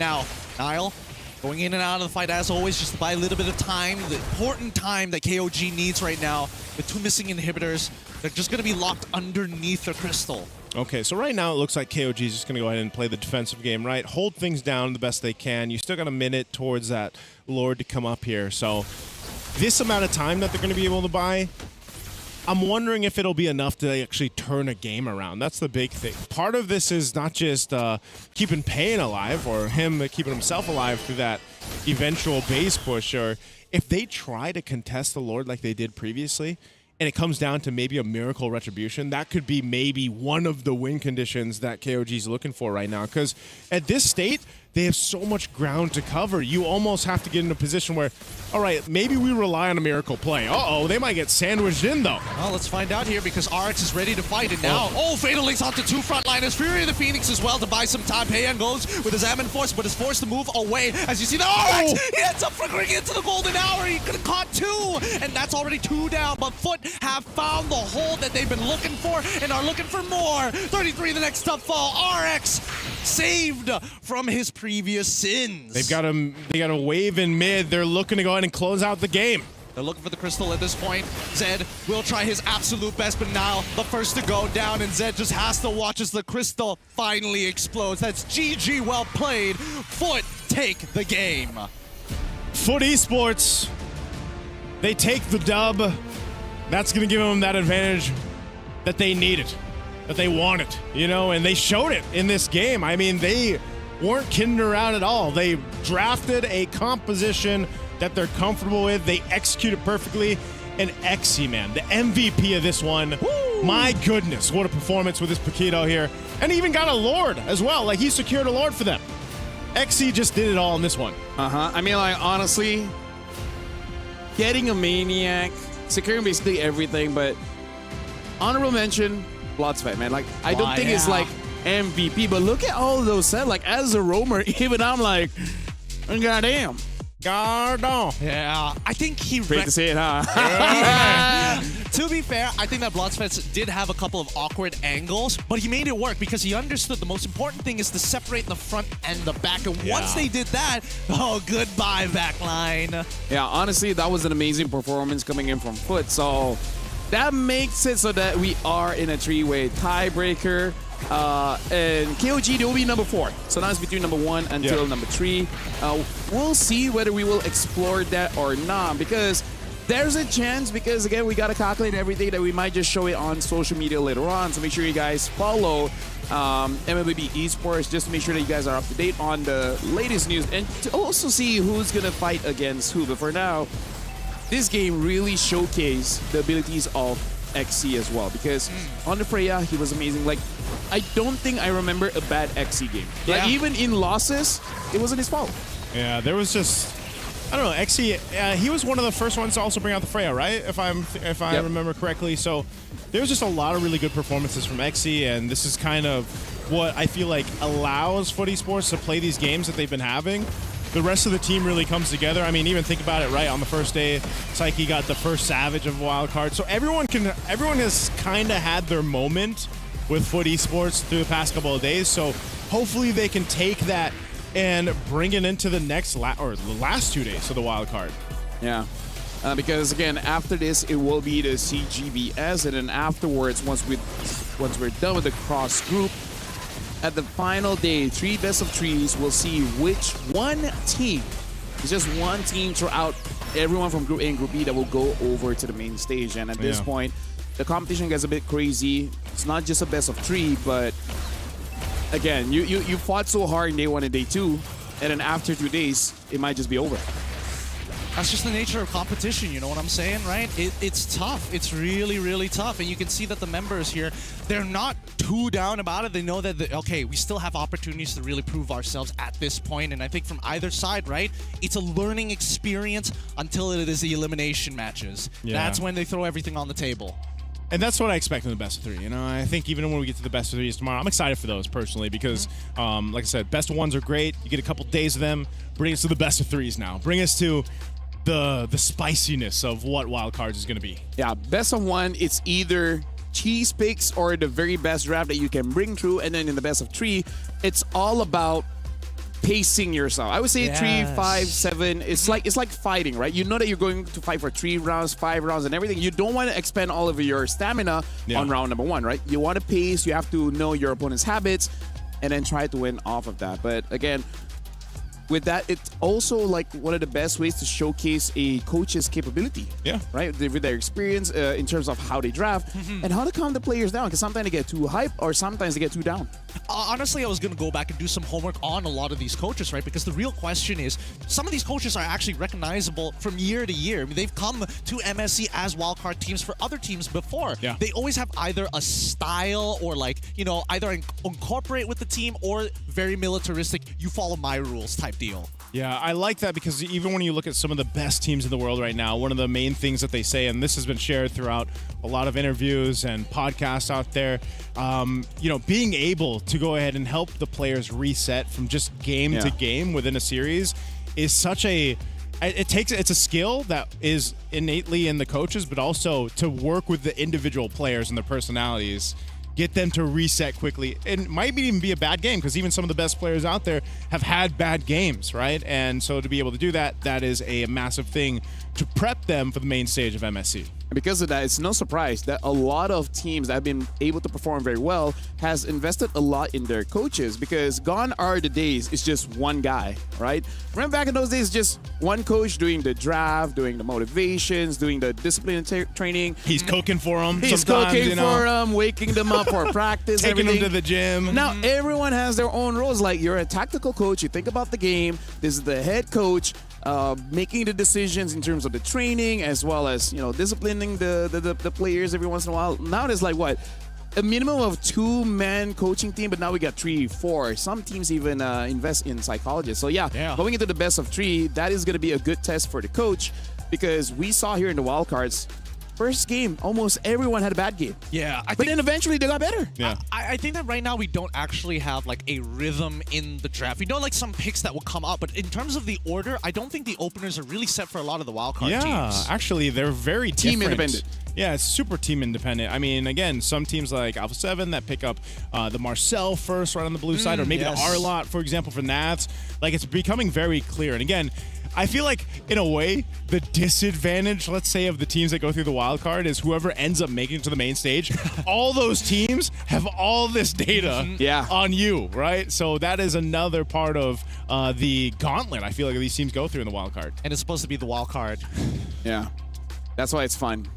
Wild card is fun, and MWI is fun, and everything is fun. Everything is fun. Everything is fun, especially when we see that everyone is trying their very best, right? Everyone is trying their best, and a lot of skill expression we've seen, I believe, in all the lanes so far. After 2 days, we've seen amazing XP plays. We've seen amazing mid plays.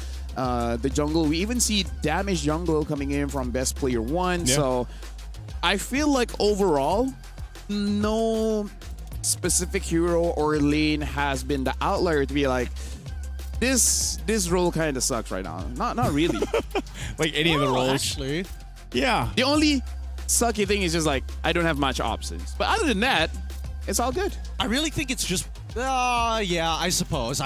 There is like a decent amount of variety for all the lanes at this point of time, compared to just only tanks of the EXP, only damage dealers. Zushin and Eve, but, you know. I mean, we know that one. And then we come to the gold lane, and even they have like a couple of problems there too, where it's just like, Harith, what do we do? When can Kagura be good?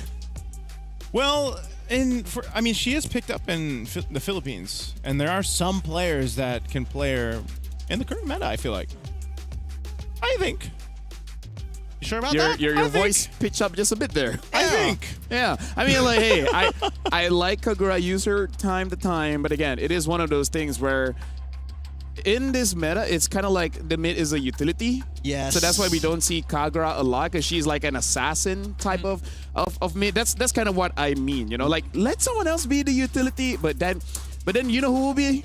It'll be the EXP. So you know, never mind. Let the EXP have fun first. Yeah. Let the EXP have fun first, and then they're going to change Farsa to make sure that her ult can't be cancelled except you take 150 more % damage. Okay, now we're back to the arcade idea. $1 million idea, by the way. Hey, make a broken. When she ults, she has 5 charges. Untargetable. Untargetable, global. Feathered airstrike.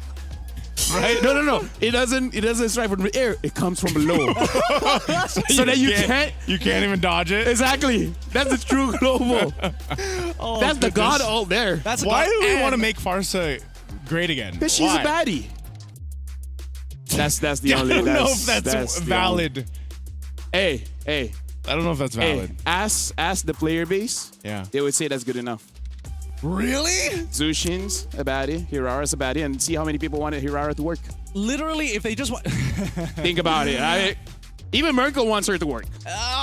Look, all they need to come up is a collector skin for Farsa without the blindfold, and it's over. It's done. People are going to pay so much money. Doesn't she already have a collector skin? I think she does. Why can't she have a second one? But for me, personal taste... Because then it would be a collection. Personal taste, her Phoenix skin is my favorite. Really? The Phoenix skin? I like the rate the aura red effect, right? Red effect. Doesn't she have an MSC skin? She does. MSC 2022. We're gonna be looking at the groups. We're gonna be looking at the groups to see how things really shape up. Now, group standings. Oh, wait. if we already done the calculations, like Foot is number 1, Alpha 7 is number 2, and Mongols is number 3, and then KOG is number 4, and unfortunately, BSG have been eliminated. So if this is the Group case, A, then yeah. looks like Foot has the fastest games. Which they do. Game 1 and Game 2 that they won very fast. Yeah, super, super quick. But this is only just Group A, right? I am a little curious to see how this is all going to start shaping up. Because who are they? Now that we know the order, we can technically know who they're going to be facing up against on the opposite side, right? Yeah, but we don't know the schedule, so who knows? Maybe they start with the upper teams first and then the lowers. That's a good point. Yeah, we'll see how it goes because we'll be checking out the social media just to see on that timing as well. So yeah, this is Group A. So congrats to every team that made it through. Yeah. And for VSG, we want to see more of them coming forward. But now, look at Group B, the Hunts, number 1 with no losses. Very, very impressive coming in from the Hunts. Falcons, number 2, Sunset Ravens. There you go. Talk about a comeback, let's right? go. Number 3, and then Nightmare Esports is number 4. You know, the Huns Esports, after watching them in their qualifiers for the MCT East Asia, I was rather impressed with them there, but this is not what I expected. I didn't expect them to go like the 4-0 in this one. Yeah. It's like, you're good, but can you beat Falcons good? Yeah. Yeah. I think that was the test that we were all looking for, and they passed it. They passed it, and now I'm getting it. I mean, we always knew when we were talking about the East Asian side of our of the MLBB community, they've been there for a while, and hopefully, you know, with the reflection of the Huns and as well as the Mongols, the way that they're playing, maybe, you know, looking into the future, some of these other regions are going to be just as dangerous. And that's why I'm going to say, like, watching and casting Sunset Ravens games in that East Asia MCT, like, same thing here.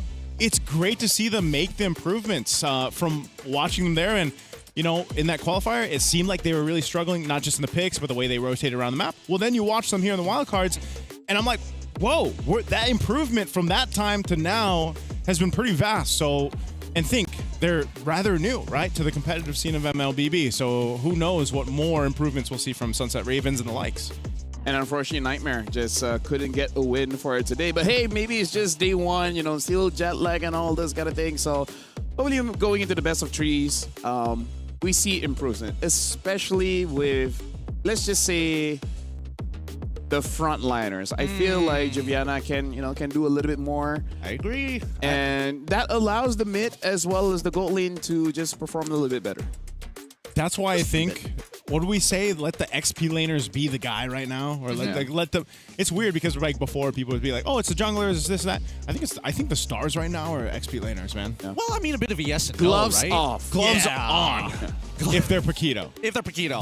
Anybody? Because that's a lethal weapon. You don't want bone to skin. It's too good. But I also think that, at least for the EXP side, the timing of their impact is just so important right now. Yeah. And if they don't find those moments, then at least I don't mind playing Paquito, because if I'm not ahead, at least I can peel for the rest of my team. I have the toolkit to do so. Most EXP laners don't. It's just all in. Yeah. Looking at you, Benedetta. Looking at you, Benedict. I was going to say, I don't actually, like, when it comes to XP lane, I wish I was better at XP lane. But I always say, like, this is not my lane. One hero that I wish I can master and I don't need to retrain myself is Yuzong. Huh? What? Yeah. These guys are not that hard to play. You just push 3 buttons half the time. So the thing about Yuzong is I kind of feel like the kit is strong and you understand it very, very quickly. It's just that you have to understand all the matchups. And sometimes you just forget. Like, if I'm going up against Yuzong, I know what to do. I'm going up against an Arlet, I kind of know what to do. If I'm going up against a Paquito, I'm like, what should I be doing again? Mind you, Gideon, you're talking to 2 guys who play roam. We know how to roam. Like, we know the roam. I mean, if it's a matter of mechanics, I doubt. I know for a fact that you guys have the mechanics. You play Cho. And I know you also have put him in the EXP before on top of the Gourd. Yeah, That's but here's the thing, though. Like, you play XP, you're looking at very specific areas on the map. You're worrying about your matchup. When I'm playing just roam, I'm not even looking at my screen. I'm looking at the map. Exactly. I'm not. One thing about roamers and why we're not laners is we want to leave lane. Yeah. As a goal in EXP, you roughly have an idea of like when you should stay, when you should join. Yeah. We just don't have that. We just join. Yeah. Because you know why? We're selfless. We're selfless, and we're gonna get gold and XP anyway. We're not like Mirko, Gideon, where they just want all the minions and everything. Like, they don't help out. Hey, They Briggs think is about part of the themselves. roaming club. You know what? Yeah, Briggs. Shout out to Briggs. Look at all of us. We're so selfless. We're selfless. You see this guy? We're you the saw kind of guy, Mirko earlier? We're the kind of guy like me. during breakfast, like, would you like to have some? Yeah. Yeah. Instead, what did Mirko say at breakfast? Let me get that. Yep, that's exactly right. You guys are the worst. Hey. He's trying to say he's selfless. You know how many times I had to die for this guy? Because like, yeah, we can get him. Let's keep going. Hey, keep going. Take the personality test. Yeah. That'll align with what role you play. Okay, all right. Because legit, your personality kind of reflects on Your the role. heroes of it. Yeah. And I also just like some extra protection points too, by the way. So you know. I like fast games. He likes fast cues and fast games. I don't want to wait 2 minutes. Yeah, that's good. And it'll eventually become Rome anyways. No, the crazy thing is, even when I don't pick Rome and I want to pick the lane that I want to play mid, I never get mid. So I might as well just roam. Right? That's what I'm saying. I'm like, I just want to play Eve. Let me play Eve. And it's like, no, you're playing Atlas. That's when, like, especially if I'm online and They're I'm doing playing with flicks, by friends. the way. That's so impressive. They're doing what? Flips. I wish I could flip, man. Hey, man, a lot of things are happening here in EWC, so you got to keep up with all the action on their social medias as well. Not to mention that at the very least here, we're wrapping up on our side at the very least. I am curious to, especially for some of the big stage teams, how many of them actually watch the wildcard to be like, what are these guys up to? Here's the thing. Ladies and gentlemen, we have done day 1 and day 2, and that's all the best of ones we'll have here in the wild card. After this, it's going to be best of 3. After this, more teams will get eliminated, and then eventually we'll know that one team that will survive the wild cards and go all the way to the main stage. Thank you very much, Gideon, as well as Naisu, for your service for today on casting the best of ones. So that's all of us signing off. We'll see you guys tomorrow for the wild cards.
Play is in our DNA. Whenever we let it out, it becomes our superpower. Now imagine an entire city being built to supercharge it. Qiddiya City, powered by Play.